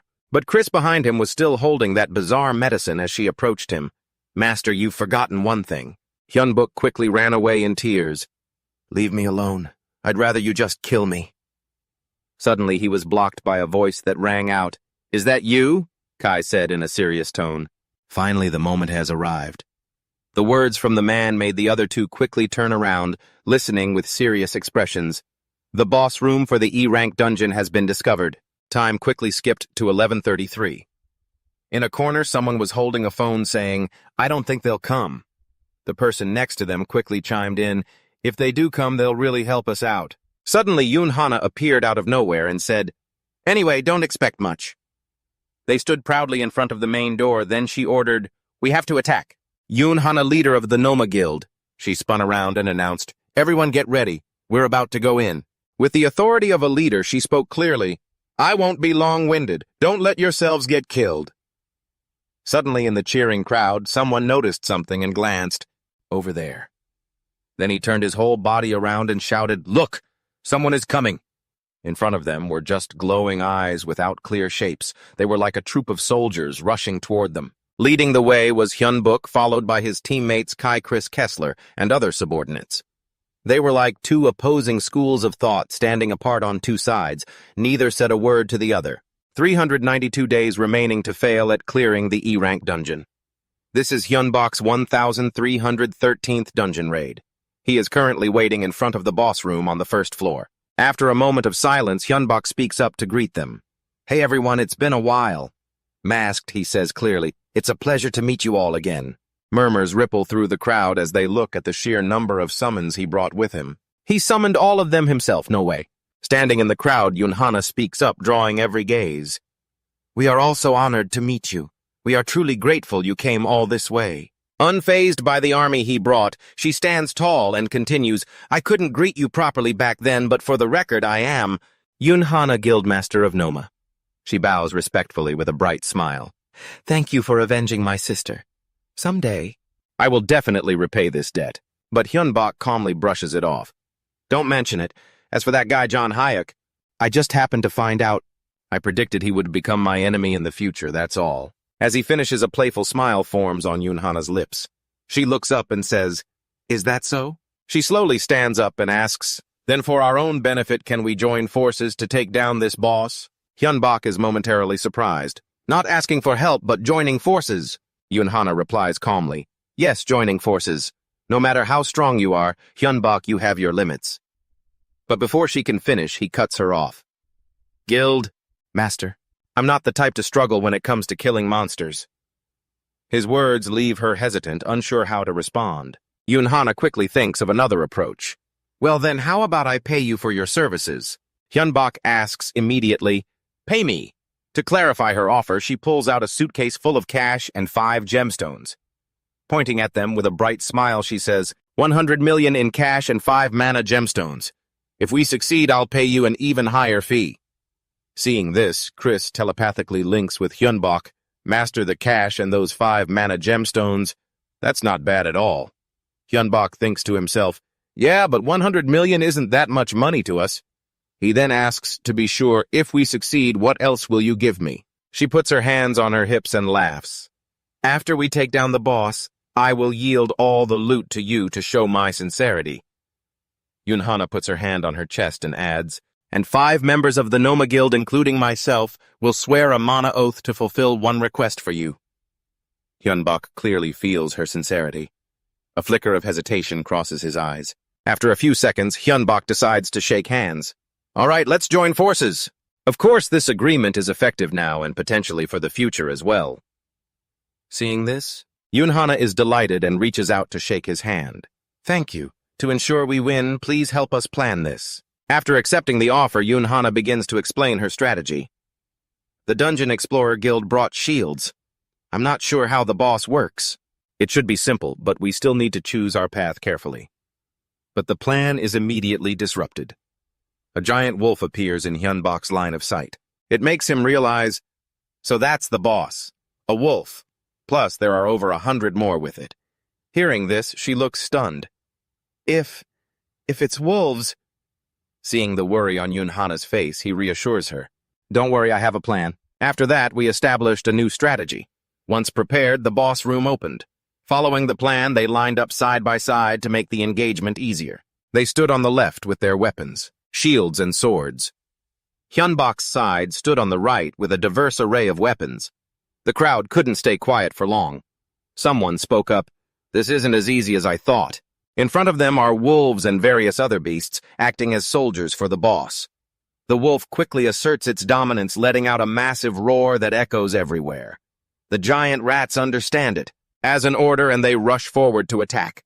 She frantically shouts orders, "Shield squad, advance!" Following Yunhana's orders and the prearranged strategy, they suddenly form a protective wall using their shields. Under the established plan, they hide behind the shields and throw large bags. The first and second rows throw them, making the rats screech in confusion, but the rats aren't pushovers. They quickly use their shields to deflect, yet it doesn't stop there. Third and fourth rows. Fireballs, suddenly balls of fire fly from somewhere, lighting up the whole room. They don't pause for a second, moving even faster to attack the rats. A massive explosion occurs. Everything is surrounded by fire, forcing them to struggle to hold their ground. Suddenly, a mad bull bellows in anger, charging out of the flames. It steps forward with its cohorts to attack. Seeing this, she turns around and screams, "Hyunbok, everything depends on you." Then, under his bones, summons the skeletons appear in terrifying numbers. Despite this, Hyunbok tries to speak to reassure Yunhana. "Just leave it to me, Bonavia." Just as he predicted, the bulls keep charging at the shield wall. A command rings out, "Advance." Suddenly, his men stand up and march forward in rhythm. With a single word, fire arrows shoot out like rain, taking down many of the enemy's beasts, causing them to yelp and run away. Someone hiding behind a shield can't believe what they just did and lets out a soft, triumphant laugh. After taking down so many of the enemy's beasts that they were yelping and scrambling away, the man hiding behind the shield couldn't believe what he'd just done, letting out a soft, stunned laugh. Is it really that easy? Is that all it takes to wipe them out? But it wasn't that simple. An axe suddenly came spinning out of nowhere and landed. It struck right where that person was just speaking, splitting the formation in an instant. A red and white light merged and spread out, drawing a line between the two sides. She turned around in terror, shouting frantically. The battle was becoming desperate as those beastly creatures refused to back down, charging forward relentlessly. "Monsters are here." Seeing this, Yunhana commanded sternly, "Maintain the formation. Don't let the gap close. Fire all at once, under her direction arrows." And fireballs flew out, attacking them like rain.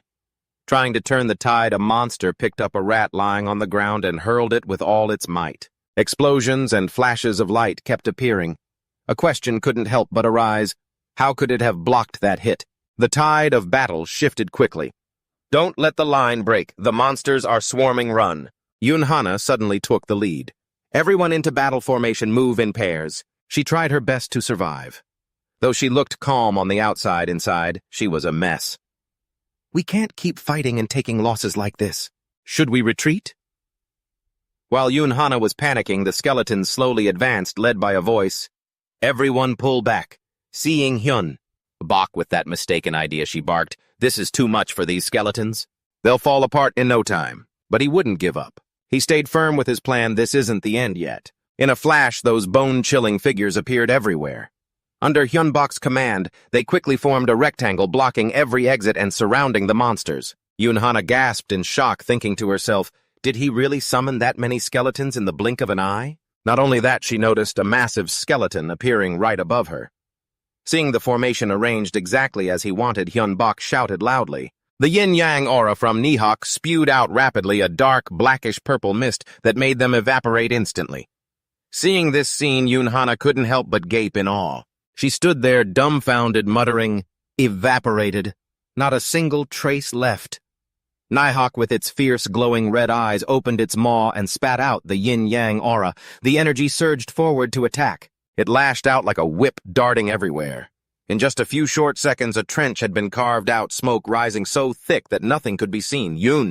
Hana stood watching the whole scene, amazed, muttering, "Evaporated. Not even a trace left." Suddenly, the sound of a cane tapping against the ground echoed. She panicked as she looked at Hyun Bok, who was gasping for air. "Sir Hyun Bok, are you okay?" Even though he was exhausted, he replied, "I'm fine." But Hyun Bok still stood tall, showing his resolve with waves of energy radiating from him. It's not over yet. Just as he said, from the fading smoke, massive bodies emerged. The monsters were indeed not dead yet. Not giving them a chance to react, the wolf slowly appeared with a ferocious look accompanied by an overwhelming aura. It let out a roar. As soon as the shout echoed, they attacked on command. Seeing this, Yoon-hana shouted sternly, "Everyone get ready to attack again." Under her command they gathered, some holding crossbows, some holding shields, waiting for the signal to fire. As soon as Yoon-hana finished speaking, the group looked determined, pulling their bowstrings. The sheer pressure of the volley of arrows left the rats with nowhere to dodge. Every single one of them took a hit. They collapsed to the ground just as the oxen charged to attack. They slammed headlong into the shields, making the front line struggle to hold them back. The massive impact made the shield-bearers tremble. Suddenly, from under the ground, the sound of moving bones echoed. Their growing numbers made the oxen struggle in panic. On the other side, Hyun Bok was casting a spell. "I'll handle the fireballs. Hurry and stop that giant rat." Hearing that, she turned back worriedly. But if you do that, Sir Hyun Bok, you'll run out of mana." While Yoon-hana was about to say more, she suddenly realized something. Her face blanked out. Behind him, the wolf suddenly appeared, filled with killing intent, moving its claws toward Hyun Bok's eyes. In an instant, the sharp claws were right in front of his eyes, but Hyun Bok couldn't move and just stood there. Fresh blood sprayed out, but the one injured wasn't him. It was the wolf. Kai and Tesla had suddenly appeared right behind Hyun Bok and thrust their swords straight into it. Elsewhere, a staff glowing with magical blue energy appeared. Someone was casting a spell, none other than Chris. Without hesitation, he swung the staff forward, unleashing a massive surge of power. It flew straight toward the guy, then slammed into the wolf, sending it crashing into the wall in agony. But even though it was injured and the power from the attack was still on it, it stood up immediately, eyes burning with a desire to kill as it stared them down. The wolf let out a majestic, terrifying roar, and suddenly, a blue aura radiated from its body. Miraculously, when that aura appeared on its wounds, the injuries began to heal. Seeing this, he quickly stepped forward and spoke up. "What an incredible regeneration." Then Hyun Bok and the others approached, adding, "I told you it's not like there's no way to defeat them." Despite his appearance, inside he was overjoyed. The yin-yang aura he used earlier consumed mana from Nihawk, not him. Thanks to that, he could pretend to be out of mana, to lure them in. Thinking this, Hyun Bok reached out with a serious expression to order the next wave of attacks. As his voice rang out, "Kai, Tesla, finish it!" The guy and his partner immediately lunged to attack as Hyun Bok requested. The wolf wouldn't go down easily. Seeing this, it immediately moved to counter.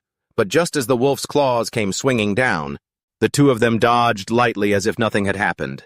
Kai, with his sword, slashed across its body, making blood spray out, followed by Tesla. Seeing the opening, the one behind immediately seized the chance, raising their sword to strike the wolf. No room for carelessness. but luckily it managed to block though a splash of blood sprayed out. Yet as soon as the blood splattered, the regenerative power within the wolf instantly kicked in, healing it without a second's hesitation. Charging in for another slash, he suddenly realized it too. Looking back, he thought to himself that it had fully recovered. But while Tesla was lost in thought, Kai raised his sword to attack again, secretly determined to aim for its weak spot. The sword path suddenly became unclear. He kept moving the blade up and down to deceive it. Let's finish this already. Just as that thought crossed his mind, the wolf was covered in slash marks. As expected, even if it shifted slightly, the wounds on the wolf's body healed without leaving any damage. Seeing this, he telepathically linked with Kai. Back off, Kai. Don't charge in. Even so, in that split second, it had spotted Tesla's attack path, and its eyes widened with firm resolve. Under the strike, the wolf ducked to dodge, then quickly pushed off its feet and lunged past him. Seeing it close in, Chris, who had been silent until now, finally moved. Let me handle this. No sooner had those words left his lips than he cast a spell. A circle of blinding light emerged from Chris's staff, and as quick as a flash, golden chains appeared under the wolf's feet. They bound its progress, and then moving from its feet up to its arms, they pinned the wolf down, making it impossible to move. It stood in the middle of the magic circle, struggling incessantly. But it was ultimately helpless, unable to escape. The wolf tensed its muscles repeatedly to break free from those shackles. It strained until its arms trembled, but it still couldn't get loose. Then the wolf grew furious, opening its mouth to let out a roar displaying its ferocity, but finding it too noisy, he cast a spell to seal its mouth shut. Tesla seized the moment and leaped to attack. "Stop howling already, you rabid dog!"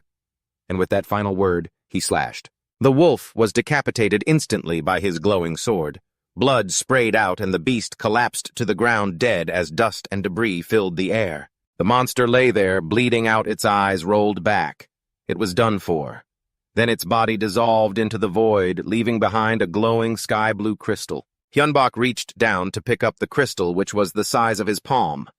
Chris, standing behind him, transmitted his voice to explain that the stone was a moonstone, a mana stone, holding the power of the moon. It was incredibly valuable and would be a great help to us. Meanwhile, on the other side, Hana was swinging her sword, fighting with all her might. She knocked a giant bull beast onto its back, and as it roared, Hana drove her sword into its chest, making the bull crash onto its back with a thud. She panted heavily, glancing around to assess the situation. Over there, her teammates and Andis were fighting side by side against a horde of fire bull monsters, flames raging everywhere. Someone shouted, "Attack from the firewall!" Staying firm in another corner, a soldier with a crossbow fired at the swarm. Rat monsters were running around in a panic. "The monster is trying to escape, catch it!" Suddenly someone jumped out to block the rat monster's path, terrifying them. The white-clad cleric's eyes flashed with an orange glint, looking at the scene. Nearby, terrifying screams filled the air as blood splattered across the ground. Seeing this, Hana broke into a cold sweat, muttering to herself in disbelief about Andes. Suddenly someone spoke up from behind her, making Hana jump and turn around. "You've worked hard." Hyunbok happily announced that the dungeon battle was over. "Congratulations, everyone, we've cleared out all the dungeon monsters together." Hearing this, Hana and the Gnomon crew stood there, eyes wide and mouths agape in astonishment. One person even voiced their doubt. "Did we really catch the boss monster?" Another stood dazed, guessing, "I think so." The two looked at each other, unable to believe it. Some lowered their heads, while others wiped away nervous sweat, overcome with emotion. Then at the cave entrance, everyone cheered in celebration. "We won, we're alive!" The dungeon raid was a success. Hana shed tears of happiness as she looked back, then turned to Hyunbok, touched. "It's all thanks to you, Lord Hyunbok." "If not for you, Lord Hyunbok, we never would have been able to defeat it." After speaking, Hana bowed at a 90-degree angle and shouted, "Thank you so much, sir." He replied, "Don't mention it, I just did what I had to do as a collaborator." Hearing that, Hana looked up and asked with concern, "What are you planning to do from here on?" Hyunbok looked at her deep in thought. "From here on, you say?" He turned, holding his staff, and continued, "Whenever it's needed, we'll join forces again. But you must follow my lead." Then Hyunbok left with Chris's group, saying, "In that case, we'll take our leave first." Suddenly, Hana called out after him, 3 days from now, we're planning to infiltrate the second floor. If you have the time, you must come." Hyunbok walked out without looking back, answering, "I'll keep that in mind." At the same time, the system notified E-rank dungeon attack 1311 times. Day 108 successfully defeated the first-floor boss. Suddenly, someone behind Hana remarked, "He's truly stronger than we thought." No content. Noman's team members watched them go, commenting, "Even his warriors are the same. Andy's handled that wolf so ruthlessly." Immediately, another praised Hyun. "It's a good thing we were able to cooperate with him." That's right, exactly. Suddenly, someone wiped away nervous sweat. "If Kim Jong-hyuk were still alive, we would have become enemies with Lord Hyunbok." Another sighed, echoing the sentiment. Just imagining it was enough. Suddenly, Hana shouted to grab the attention of the Noman teammates, and with a bright smile, she said, "All right, everyone, let's head home." Time flew by. At this moment, Andes held the moonstone, admiring it. Coming out of the bathroom while drying his hair, Hyunbok asked Chris, "That's top-tier stuff, isn't it?" "This is the first piece of loot we've ever collected." He toyed with the stone. "In our world, the moon is seen as the god's eyes shining through the darkness." Hearing that, he looked skeptical. The god's eyes shining through the darkness. As Chris thought about the monsters with their gaping mouths and sharp, hideous teeth, he continued, "Yeah, when the moon turns blood red, the monsters on the Idea continent get way more aggressive and..." Imagining those monsters calmly sitting under a tree, he continued, "Conversely, when the moonlight turns blue, the monsters become docile. The moonstone holds the moon's power, so its uses are varied." Hyunbok poked his face right up to the stone, staring intently with wide, rounded eyes, and asked, "Like how?" Chris gestured, recalling a ferocious wolf, and said, "For instance, the stone's regenerative ability can be used to control or even destroy a wolf." Hearing that, Hyunbok exclaimed in realization, "Aha! So that's why its regenerative power is better than I thought." Suddenly, Tesla popped up from the sofa and shouted, "That's exactly why I smashed its head in, so it wouldn't be able to come back to life." On the side, Hyunbok praised him. "That's right, thanks to you, we won so easily." "Well done, Tesla." Then he turned to Chris and asked, "So how do you plan to use this moonstone?" Seeing that, Tesla stomped his feet in annoyance, complaining, "Master, why are you just praising me half-heartedly? Praise me more." Chris didn't seem to care, responding anyway. Then he turned serious and said, "I think it's best if only one of us uses it." This remark left Tesla speechless. Kai glanced over, keeping an eye on the situation. Meanwhile, Hyunbok scratched his chin, calculating. "Only one of the three of us." Kessler climbed over the sofa and spoke up. "If that's the case, we already have our answer, don't we?" Then, as if they had the same great mind, Kessler and Kai said in unison, "Chris should be the one to use it. Chris has to use it." Hearing that, he turned his head in confusion. "Me, I can use it." Meanwhile, Tesla and Kai had started wrestling and arguing. "Just by looking at it, I can tell I'm not a match for that thing. Are you interrupting me?" "Me too? I just have a feeling that, hey, that thing doesn't belong to me. We just said it at the same time." Hearing that, Hyunbok was surprised. "So it's just a feeling." "Well, I guess that's decided then. Surely no one knows how to use it better than Chris?" On the side, he clasped his hands, deeply moved. "Thank you all for the support. I'll take good care of it." With teary eyes, Chris promised, "I will definitely do my best to fulfill my duty." Beside him, Hyunbok, Kessler, and Kai all smiled in satisfaction. Kessler and Kai even high-fived excitedly. Suddenly, Chris scrambled away. "All right, I'm going to learn how to craft it. Don't come looking for me for a while, okay?" Then he ran into his room and slammed the door shut. Hyunbok scratched his cheek, smiling awkwardly, and said, "It looks like we won't be seeing Chris for a short while." 3 days later, after Hyunbok's group received the moonstone, Hana led her team standing on the steps looking down into the basement. Noman was planning to head down to the second floor of the dungeon as planned. One team member said anxiously, "It seems like this still isn't over, huh?" Suddenly, Hana turned her head and said, "As you all know, the second floor of the dungeon is more dangerous than the first, right?" Then she shouted her instructions. "So nobody can let their guard down. We have to protect each other." Afterward, they all raised their swords high, shouting along with Hana's command, "Always remember, our goal is to try to stay alive to make it back." After some time, a foot slipped on the steps, causing a few pebbles to tumble down. Seeing this, a member of Noman's team warned, "Look there. You have to be careful. You almost fell." This caused the other person to stutter, I'm sorry. Since we've been going down for so long, I'm feeling a bit dizzy." Suddenly, Hana saw a light ahead. She turned her head and shouted to her exhausted teammates with dark circles under their eyes, "I see the exit. Hang in there just a little bit more." We don't know what might appear, so absolutely do not break formation. After that, the sound of footsteps echoed toward the dungeon door. When they reached the end, Hana was blinded and had to raise her hand to shield herself from the light. Then she was startled in horror. The other team members were also dazed and surprised, shouting, "Is this for real?" And the whole group looked at the clear blue sky before them, exclaiming, "What on earth is going on here?" A sky inside a dungeon? Hana tilted her head in disbelief and shouted, "How can this be the sky inside a dungeon?" Currently, No Man's entire group had exited the dungeon door and was looking up at the sky filled with radiant light. Elsewhere, Hyunbok looked at his phone, lost in thought. Tesla also huddled in to look at the phone with him, asking, "Master, is this for real? Is that a forest, right?" Hyunbok replied, "They didn't lie to us." On one side, Kai was amazed and curious.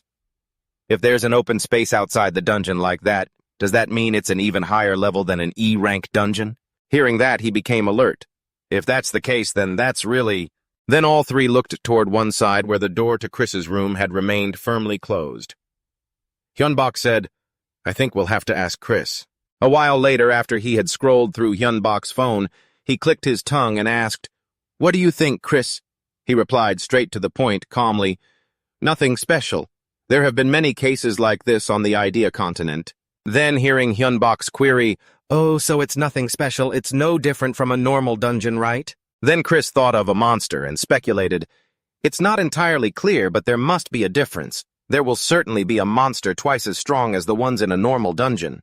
Even so, that doesn't necessarily mean that the master cannot deal with it." Chris added that this dungeon is a forest-type dungeon different from ordinary ones. It's not just a standard floor, but an entire space. It has its own ecosystem. Hyunbok, Kai, and Tesla were stunned with their jaws dropped, thinking, a dungeon within a single floor. Tesla slapped his own hand and guessed confidently, "Exactly. To put it simply, you can think of it as a dungeon connected to other floors on both sides." Instead of the floors below confirming his words, Chris said, "It's just as Tesla said, all the floors are merged together, so the scale is massive." Hearing that, Tesla excitedly bragged, "Oh, I guessed right." But Chris warned them, "Furthermore, there won't be a boss room, and the bosses will roam throughout every area." This information made Hyunbok worried. What? That makes it even more dangerous. They imagined the group sneaking into the dungeon, squatting behind a rock, observing two monsters. Ronnie Boss was wandering around feeling unfamiliar with this environment, while Tesla whispered to himself that one day he would go alone and capture all of them. "Is there nothing special about it?" Suddenly Chris spoke up. "Nothing has changed from what we've been doing, hunting the boss monster and conquering the dungeon." Then he looked at the three people in front of him and said, "So it's no different from the usual stuff, right?" Hyunbok replied, "Well, that's true, but..." But Chris didn't care. He opened his room door and said, "All right, I'm going back to my room to continue crafting." Then he slammed the door shut, ignoring the three of them. Hyunbok stood outside, speechless, when suddenly Tesla asked, "Master, what should we do now?" He smiled and replied, "All right then. Like Chris said, it's nothing out of the ordinary." After that, Hyunbok left saying, "I'm going to go train again." In any case, this was a crucial time. Seeing that Tesla and Kai radiated blue and orange energy, they were determined, and with each passing day their growth became more evident. We cannot lose the trust the master has in us. After that, Kai also decided, so I must finish studying this book. As for Tesla, he went to his room and said, "Good, and I'm going to finish watching Squid Game. It has a very important scene." The free-spirited Hyunbok said, "We're dividing up our tasks as usual." And a few days later, I had a new plan, and proposed it to the Norman adventurers. Beside a small campfire, Hana's group sat huddled together doing nothing. Suddenly, her phone vibrated. Opening the screen, Hana saw a new message from Hyunbok. Someone next to her looked over curious. "What does the message say?" She said, "He didn't mention participating with us. He just sent a notice about a new dungeon." Then Hana was surprised. Again, another condition. Her teammates' eyes widened in suspicion. Another condition. The next day, Tesla angrily shouted, "Over there, dig, hurry up!" Dig harder. At this moment, the Norman group was sawing wood to build structures under Tesla's direction. If that side collapses later, you're dead for sure. No one will help you. If you don't want to end up like me, get it done right. Nearby, two people carrying a large log complained, "No matter how much we reinforce internally, isn't this just labor exploitation?" Even so, they thought creating a defensive formation would be good. Once we're done with this, we can focus on training. Their words reached Tesla's ears. He angrily scolded them. Are you guys not going to lift your feet and move? I said, pick it up. Being yelled at, the people carrying the wood broke into a sweat and stuttered, Ah, yes. This is so exhausting. Why are you yelling so much? It made Tesla even more irritated, shouting, There's still a lot of work to do, so hurry up and move it. Suddenly, Hyunbuk said, The Normans accepted the conditions, so it's quite easy. Hearing that, Tesla turned his head and asked, Master, you're here today, is something up? He looked forward, feeling a sense of wonder. I wonder if everyone is doing well. So I intend to gather mana here. It's possible to gather mana 3 times faster than at home. Suddenly, Hana waved her hand and called to him, Master Hyunbuk is here. That's great. Kai definitely needs to hear this. Hearing that, he turned confused. Kai. After that, Hyunbuk turned and told Tesla, Then I'll go pick up Kai. I'll leave the work here to you. Tesla immediately gave a military-style salute and replied, Leave it to me. Then Hyunbuk followed Hana to the outside of the construction site. Instead of letting the Normans train their combat and magic abilities, I asked them to build a camp inside the dungeon. Real-world practice on the 2nd floor of the dungeon. The dungeon explorers accepted my request and the plan proceeded smoothly. Mostly Tesla and Kai would be in charge of managing this work. Tesla. Playing the role of foreman holding a rope to threaten the Normans, I said, Do you not understand? Do you not fear death until you see the coffin? Which made them fearful and they could only obey. I'm sorry, sir, I will work very hard. Tesla worked extremely seriously thinking about the army-colored hut. Hyunbuk thought, Kai taking care of the work outside is the same. Kai, because he used to be a knight, knew very well about skirmishes, which is why he was so strict with the Norman adventurers. Hyunbuk walked into the hut looking at Kai working with the Normans along with the map on the table and said, You've worked hard today. Kai, you've done well. Hearing that, he turned, shouted, Master, and then asked, Did you find anything this time? Kai thought about the ape and the mysterious monster and replied, Besides the chimpanzee. Aside from the monsters discovered earlier, there's another threat, red chimpanzees and oversized beetles.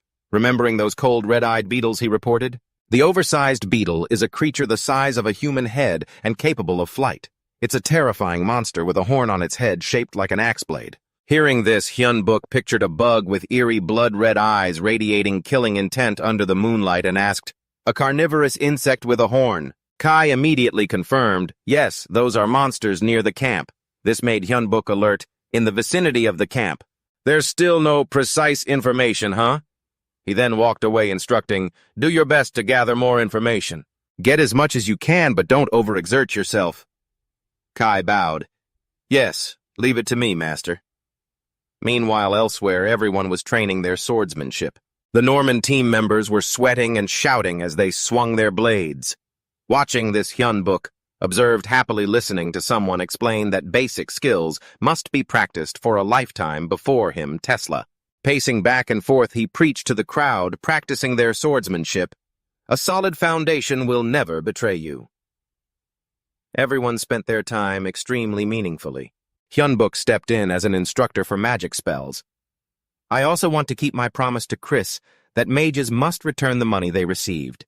I've been teaching them magic whenever I have some free time. I've realized many things, and it's also helped me in testing level 4 circular magic. At night, everyone slept in sleeping bags under the open sky. They were gradually getting used to the dungeon. They were determined to stay at the front lines to harness the dungeon's rich mana. Under the moonlight in the sky, a winged monster glided about. Someone lay awake, worried. See, if that thing attacks here, will we be safe? Someone else reassured him. We have Master Hyunbuk, and that monster is just a bug. Still, the other person remained uneasy. Master Hyunbuk is strong, sure, but what if we're attacked? Hearing that the person next to him squinted and comforted, that's why we're training, to handle such situations. Suddenly, his calmness vanished when his comrade smacked him. He shouted in panic, then looked at his other comrades sleeping sprawled out and sighed. This is clearly not an opponent we can fight. Rumors of having seen the suspicious monster had caused more people to give up. Hyunbuk sat cross-legged with his hands resting on his knees, meditating. Aside from me, I only focus on gathering mana and practicing magic. Time flew by. On the 80th day of building the front lines, Hyunbuk opened his eyes startled. Kai shouted in panic, "Retreat! Run as far as you can!" Hana and a Norman team member ran ahead while Kai covered their rear, rushing out of the forest. Hana anxiously turned her head and yelled for Kai. At that same moment, a large round boulder flew over the Norman member's head, followed by a series of them. The boulders fell, blocking their path of retreat. Seeing this, the Norman member stammered, The path—" At the same time, behind the three of them, a monster roared as it approached. It was a giant chimpanzee with red hair. It flashed its red eyes, opened its mouth to let out a long scream, and there wasn't just one. There were dozens surrounding them. The red chimpanzees bared their teeth, roaring and threatening the intruders of their territory. Seeing this, the Norman member screamed in terror, "Damn it! We were so careful, yet our position was still discovered." Kai, having put on his helmet and gripped his sword, ordered, "At least 2 of you must escape and report this to the master." Hearing this, Hana gasped. "What?"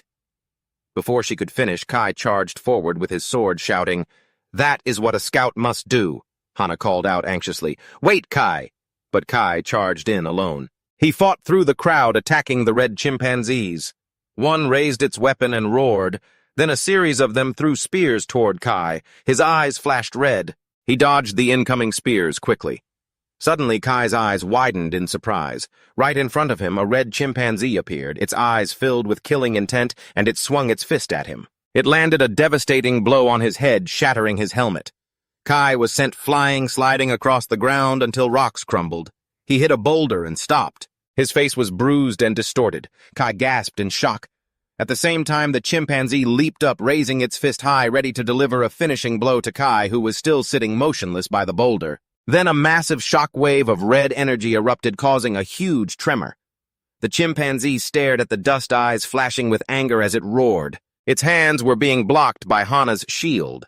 Although her whole body was trembling, the red chimpanzee's attack had been deflected right above Kai. Hana gritted her teeth with all her might. She bit down hard, struggling to hold off the monster's fist. Even her shield was cracking. To one side, the Norman man fired an arrow, striking the red chimpanzee, and shouted, "It's down!" The monster, hit by the arrow in its chest, screamed in pain and rolled on the ground. Kai wobbled to his feet and said, "Thanks. I survived because of you two." Still blocking in front of him, Hana said, "We have to work together if we want to get out of this." Nearby, the Norman team member, despite sweating with fear, chimed in, "The guildmaster is right. For a while now, we've been trying not to become a burden to you all. Even this is enough to pierce through them." Suddenly, the red chimpanzee on the other side pulled the arrow out of its body, blood spurting out. It threw the arrow away, leading a group of red-headed chimpanzees to roar in fury. Then the red chimpanzee stood up. It shrieked, ordering the red-headed chimpanzees to charge all at once at the 3 people who were backing against each other. The Norman team member held his crossbow and shouted, "Here they come!" At the same time, he fired an arrow, hitting the lead red-headed chimpanzee, but 3 more behind it kept charging.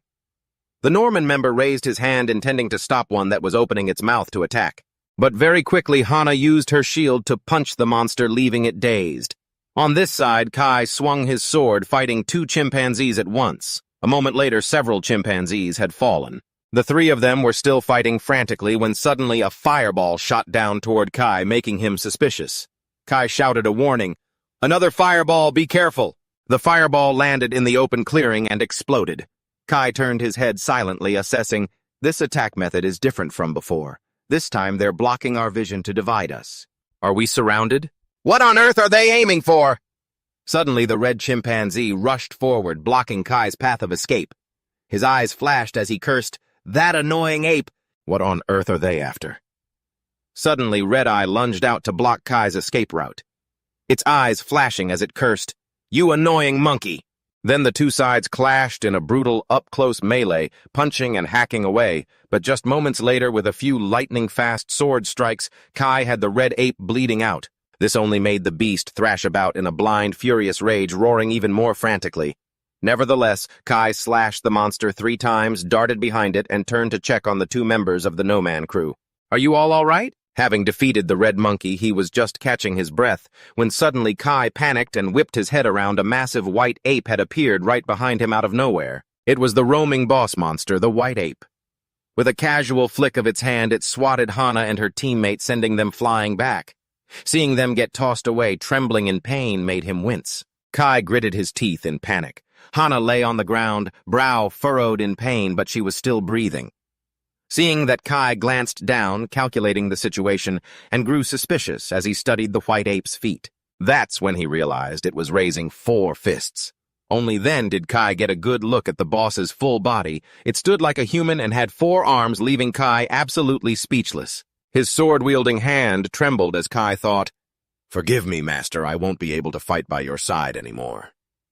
But before he could finish, a voice transmitted directly into his head, barking, "Stop spouting nonsense and get down!" Kai was completely stunned while the white ape boss's pupils glowed red as it opened its maw to roar in intimidation. Suddenly, just as Kai shielded his head and dived to the side to hit the dirt, a massive stone-like fist came crashing down. It quickly blocked the white ape boss's incoming fist. The white ape boss, startled, glanced suspiciously at the stone being that had just parried its strike. Kai, summoning a level 4 circle from the spirit, summoning institute, then a stone humanoid. Seizing the moment while the monster was stunned, the stone being unleashed another punch, landing a solid blow that left the white ape boss's face crooked, knocking out a few teeth and even sending it flying back. Surrounded by the stone being's golden spirit energy, Hyunbok stepped forward with Chris and Tesla saying, "Forgotten already, don't give up before each of us reaches our goal." Beside him, Tesla comforted him, "I'm here now. Now you can rest easy." Seeing Kai turn his head in surprise, his master Hyunbok looked ahead confused. Over there, the white ape boss stood up uninjured, growling as if it were speaking. Seeing this, Kessler praised, "That's one tough hide." Suddenly, the white ape grinned widely. Kessler immediately stepped in front of Hyunbok and shouted, "Master, watch out. We don't know what it's going to do." Suddenly, the white ape boss tilted its head back, took a deep breath, and let out a long, terrifying, and powerful roar. This forced Hyunbok to cover his ears and groan. After a long while, the scream still echoed through the forest. Suddenly, a red-furred beast's paw stepped out from somewhere else. The tops of the trees were still shaking violently from the sound of the white ape boss's earlier roar. Sensing a change, Chris, who was holding Hana, turned and warned Hyunbok, "Master, we must stay sharp." A moment later, following the echoing sound, 2 dog-like monsters emerged from behind the white ape boss, simultaneously opening their maws and growling in a threat. "Those are the roaming boss monsters, the 2-headed blood wolves." Someone shouted, "Use the healing skill!" Chris spread his bony hand, conjuring a green magic circle. Afterward, Hana slowly opened her eyes in confusion, then startled and panicked, she sat up with a cry of pain. Suddenly, Chris looked over to check on her. "Are you all right, guild leader Yunhana?" Only then did she notice the person beside her and stammered, "Chris, how—" On one side, Hyunbok explained the situation. "It seems I gave the patrol order too aggressively. I'm truly sorry. Let's quickly take down those bosses and head back." At this moment, the 6 of them, Hyunbok's group and the stone being, watched the white ape boss and the 2 blood wolves. Suddenly, one blood wolf ran forward, growling, and lunged at the stone being. Seeing this, the stone being was slightly startled, but still swung its fist, landing a punch right in the middle of the blood wolf's face. Immediately, blood spurted out like tentacles, and they transformed into many more monsters. The blood-based wolves surrounded the stone being's body. Then 3 wolves encircled the stone being, while 4 or 5 others headed toward Tesla, making him raise his sword and curse loudly. "That idiot! The more he splits them, the harder they are to finish off." Meanwhile, Tesla swung his sword, slicing through one of the wolves near him, but it didn't even faze it. Instead, the blood that sprayed out formed another one. They ran toward Tesla's back. He glanced back, remarking, "Those beasts are fast." On the other side, the white ape boss grabbed a large rock. Then it threw a barrage of stones at the group along with the charging blood wolves. Seeing this, Hyunbok hurriedly shouted, "Tesla, get back!" Suddenly, the white ape boss tossed. Red spirit energy gathered at one point in front of them. It hit the ground, creating an explosion filled with white smoke.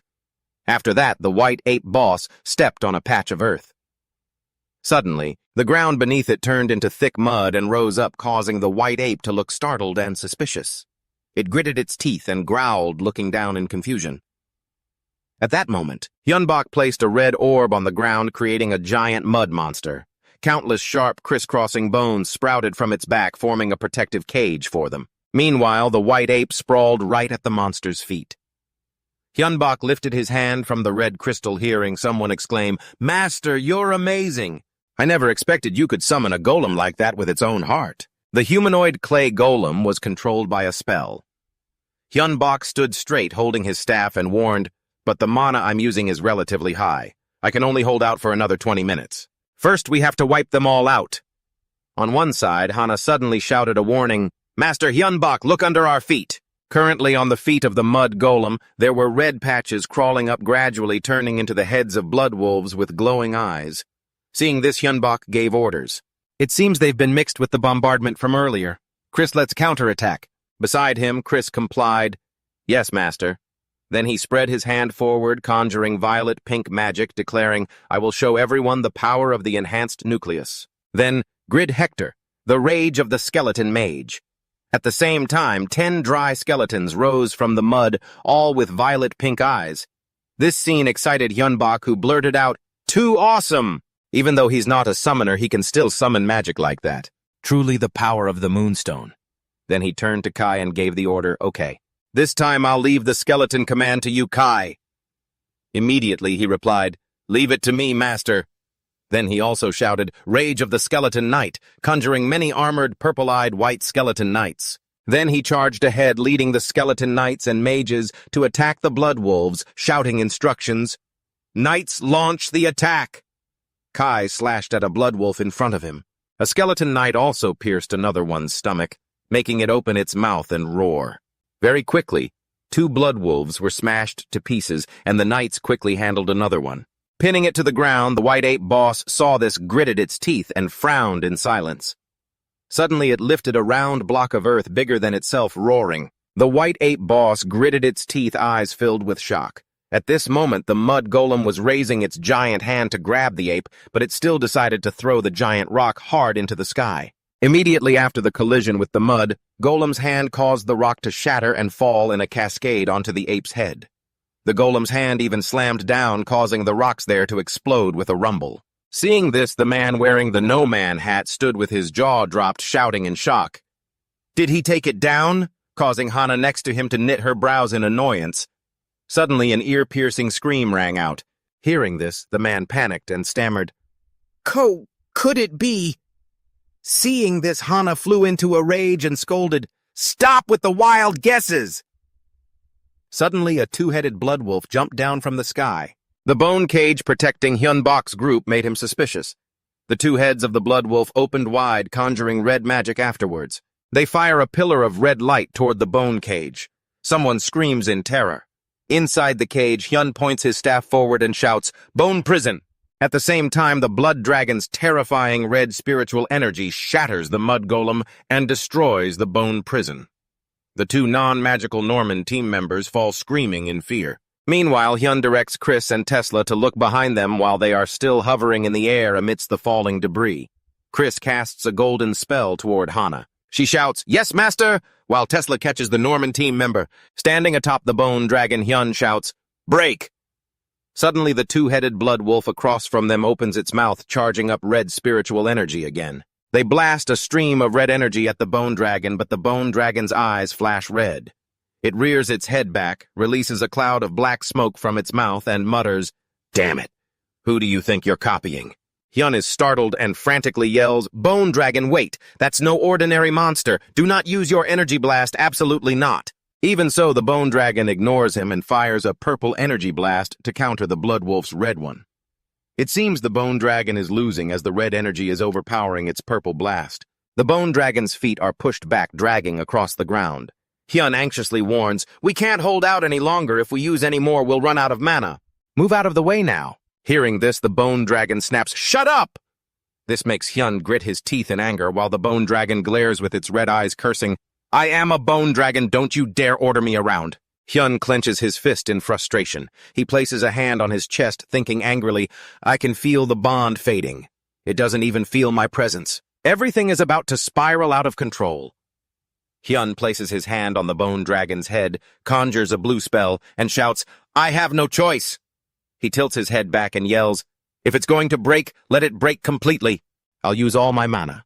Now reveal your true form as a real dragon." Simultaneously, Hyun summons the yin-yang energy. Immediately, black and purple energy envelops the bone dragon.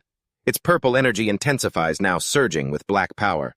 It knocks back the blood wolf's red energy. The yin-yang energy then surges forward, engulfing the blood wolf and reducing it to nothingness. But it doesn't stop there. The black and purple energy continues to strike, out into the distance, exploding and obliterating everything in its path. After a long while, the dust clears. Hyun lies face down on the ground, his eyes tightly shut. It is unclear how much time has passed, but he slowly opens his eyes. The first thing he does is squint through the haze to assess the situation. Hyun sees a monster flying in the sky under the scorching sun. He feels like it's lowering its altitude, but then Hyun shuts his eyes tight again.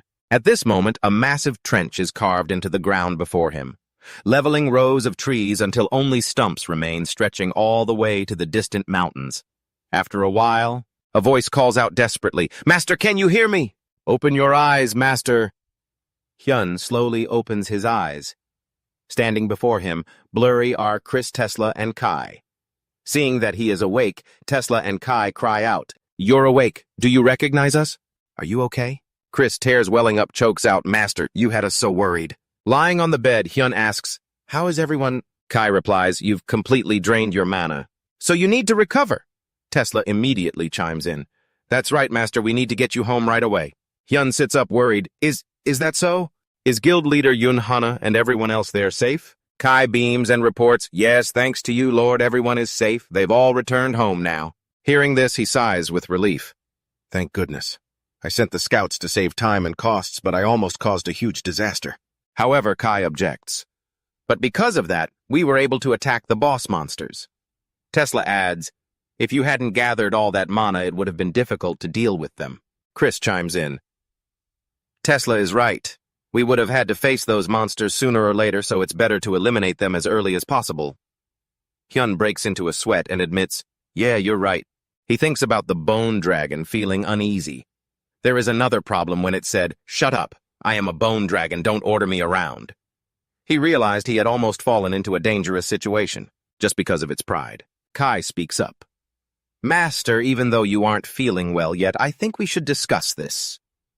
Hearing this, Hyun asks curiously, "Is there something else?" Kai announces seriously, "Yes, while scouting, guild leader Yun Hana and I discovered a new humanoid monster." He thinks of the man with a single horn on his forehead and says, "It's called a giant." This information shocks Hyun, who shouts, "What a giant?" Kai confirms, "Yes, but I think that giant is of the lowest rank. It's only slightly larger than a white ape." This puts Tesla somewhat at ease. If it's the lowest rank, it shouldn't be very strong. But Kai points his finger and objects, "Don't think of it that simply. Even if it is the weakest among the monsters." He imagines the scene of it fighting a mage with just one finger and adds, "It would still be stronger than others of the same rank, especially with its high magic resistance. So it's likely a difficult problem for mages like you and the lady. It is also known to have relatively high intelligence." Kai then continues, looking serious.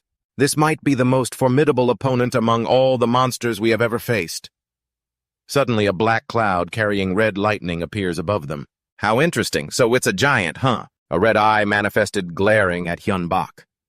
"When hunting it, I'll take it on one-on-one. You lot just stand back and watch."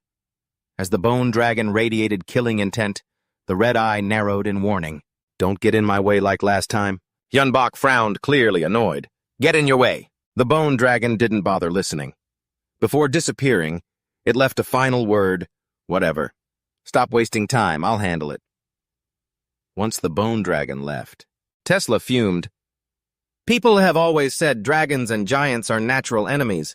I can't believe it's still like that even now." Standing beside him, Chris voiced his opinion, "We can't just let the bone dragon do whatever it wants forever." It stated boldly, "Master is already strong enough now, so sooner or later we'll have to tame it." This matched Hyunbok's thoughts perfectly, so he replied, "Of course. But first..."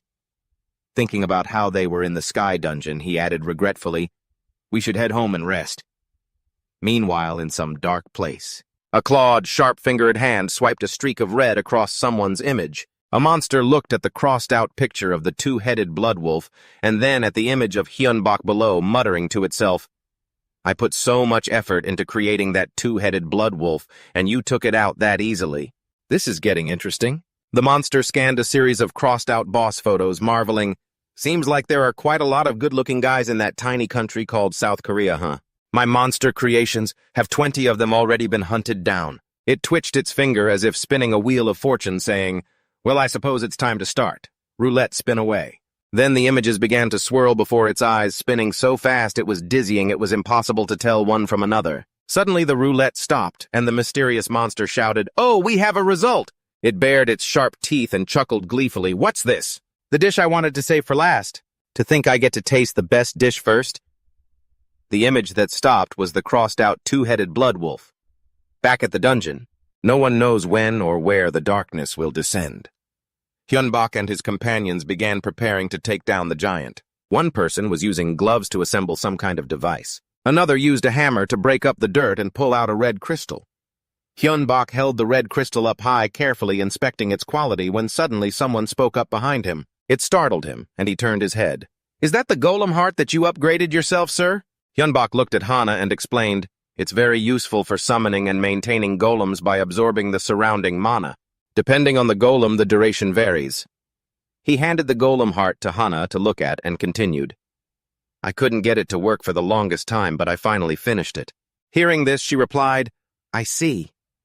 Hana held the golem heart, observing it with intense focus, but she seemed to have something on her mind. Seeing this, Hyunbak looked at her quizzically. Then he asked, "Is there something you wanted to say?" Hana set the stone on the table and began, "First of all, I want to apologize. I had mentioned the idea of forming an alliance between you, Mr. Hyunbak, and the Norman Guild." She then glanced away, unable to meet his eyes, and explained, "It wasn't anything too complicated. If you helped us, the strategy would seem much easier. But what if one day we found ourselves without your help? We wouldn't know what to do." Hana looked straight at Hyunbak and continued, "I felt the urgency to defeat the monsters in this last battle. They were truly fierce, and I couldn't handle them at all, even after training so hard." She looked down sadly and confessed, "It seems like no one in Nomen can face those boss monsters. So, once again, I realized your overwhelming power." The more Hyunbak heard, the more confused he became, staying silent to see what Hana was getting at. Then Hana lifted her head, looking determined. "So I have to make a choice." She frowned sadly and announced, "Nomen will withdraw from this dungeon raid." Hana's words shocked Hyunbak, but he remained silent. Hana clenched her fists and spoke firmly, "Clearly, if we keep fighting like this, it will only lead to more casualties. To prevent that from happening, I've decided that focusing on our own growth must be the top priority." Hyunbak finally spoke up. Just then, Hana bowed 90 degrees and shouted, "Once again, I want to apologize. I'm sorry for ending our cooperation on my own like this." Hyunbak watched her in silence for a moment, then gave a happy smile. He replied, "I understand. Raise your head. It must have been a difficult decision for you to make." Hyunbak then declared, "So as of today, we are ending our cooperative relationship then. Even so, feel free to use the base camp as much as you like." Hearing that, Hana's eyes and mouth went wide in shock. She blurted out, "You'd really let us do that?" Hyunbak straightforwardly confirmed, "Of course.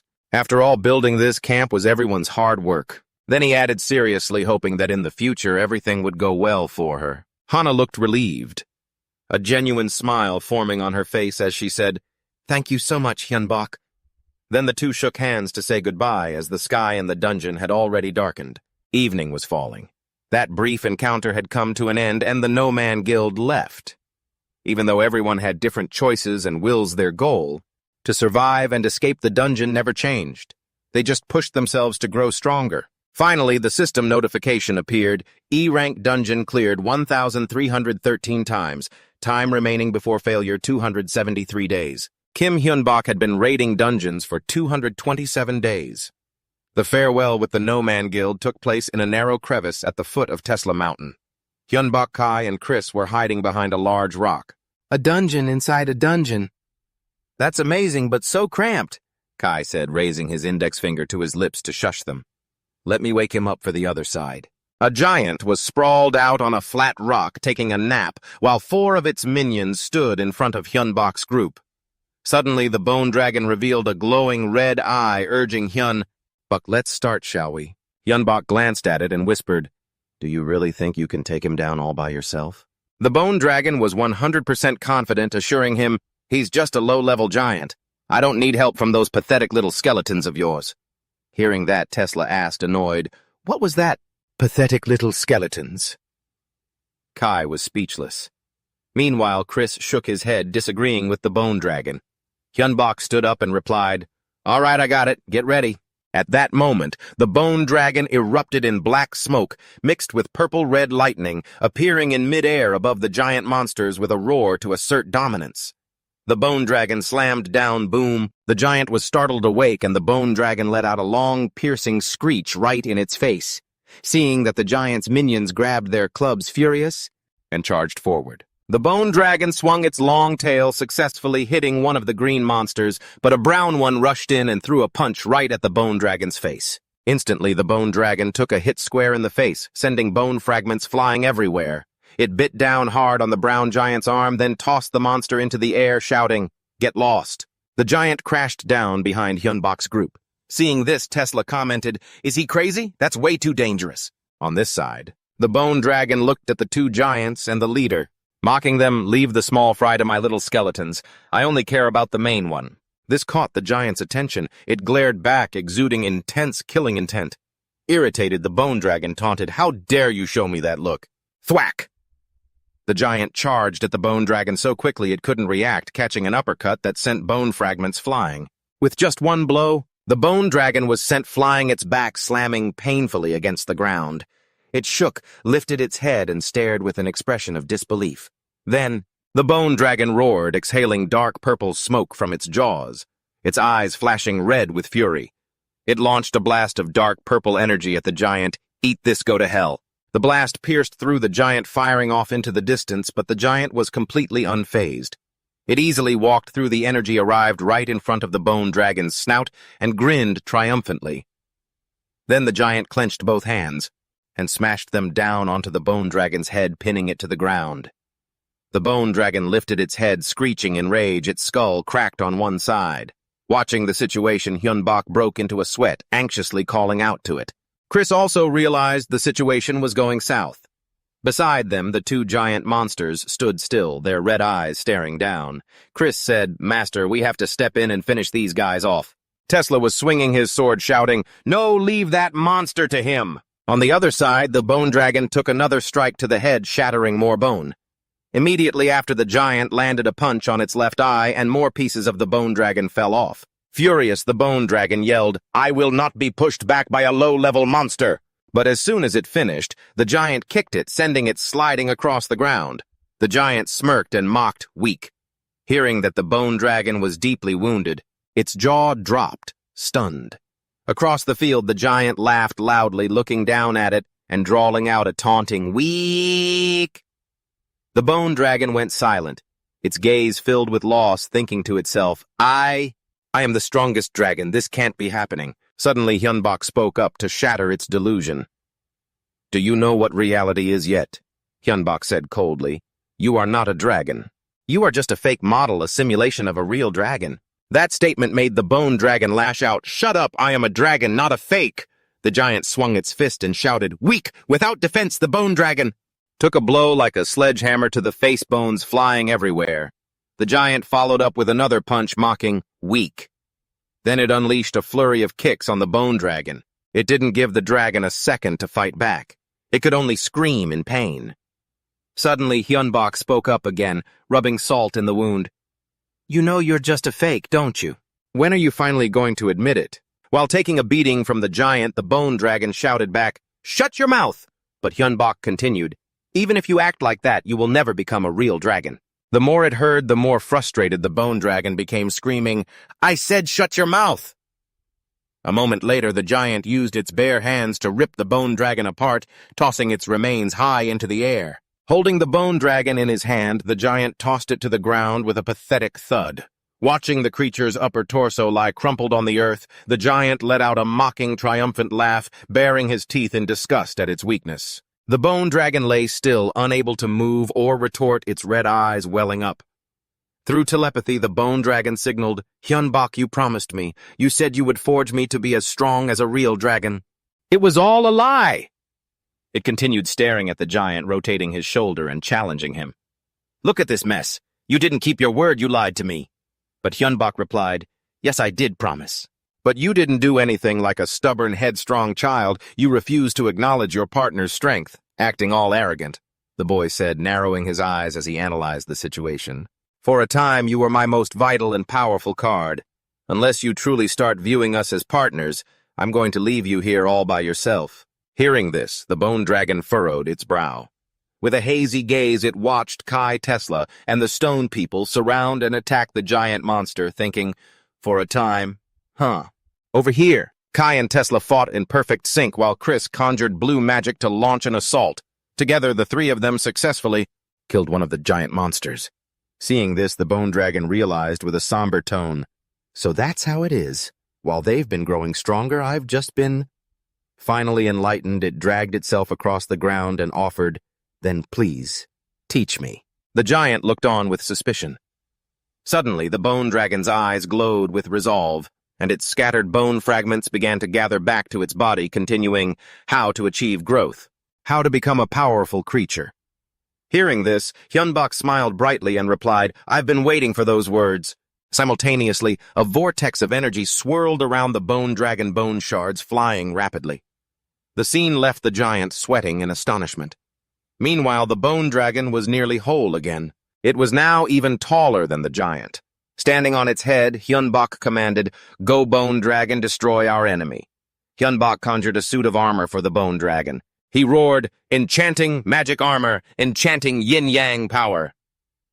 With that, the bone dragon's entire body was reformed. It wasn't just healed, it was upgraded with sharp armor and spikes. Its entire body radiated immense energy.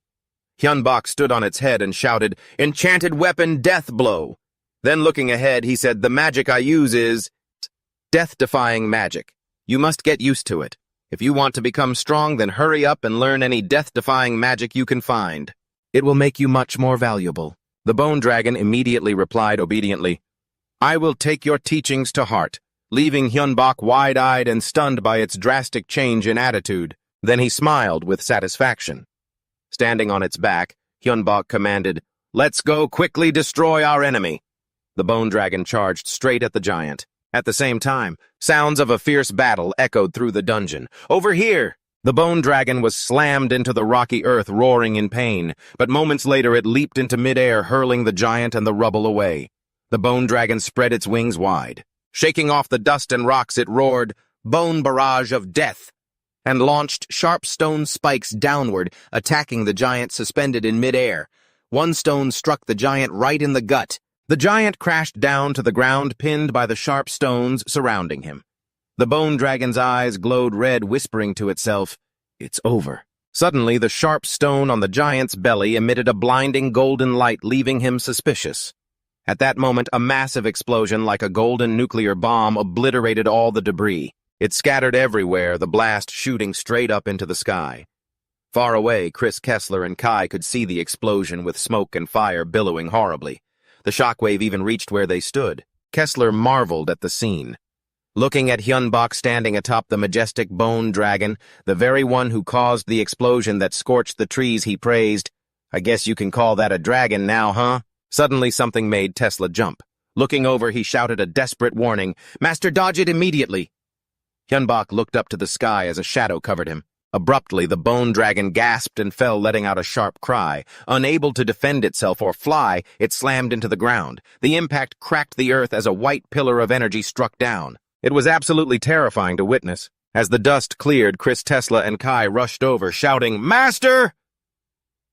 When they arrived, they saw something pink emerging from the ground. Suddenly, a transparent pink egg encased the giant from within and shot upward, leaving Tesla shocked and screaming, What is that?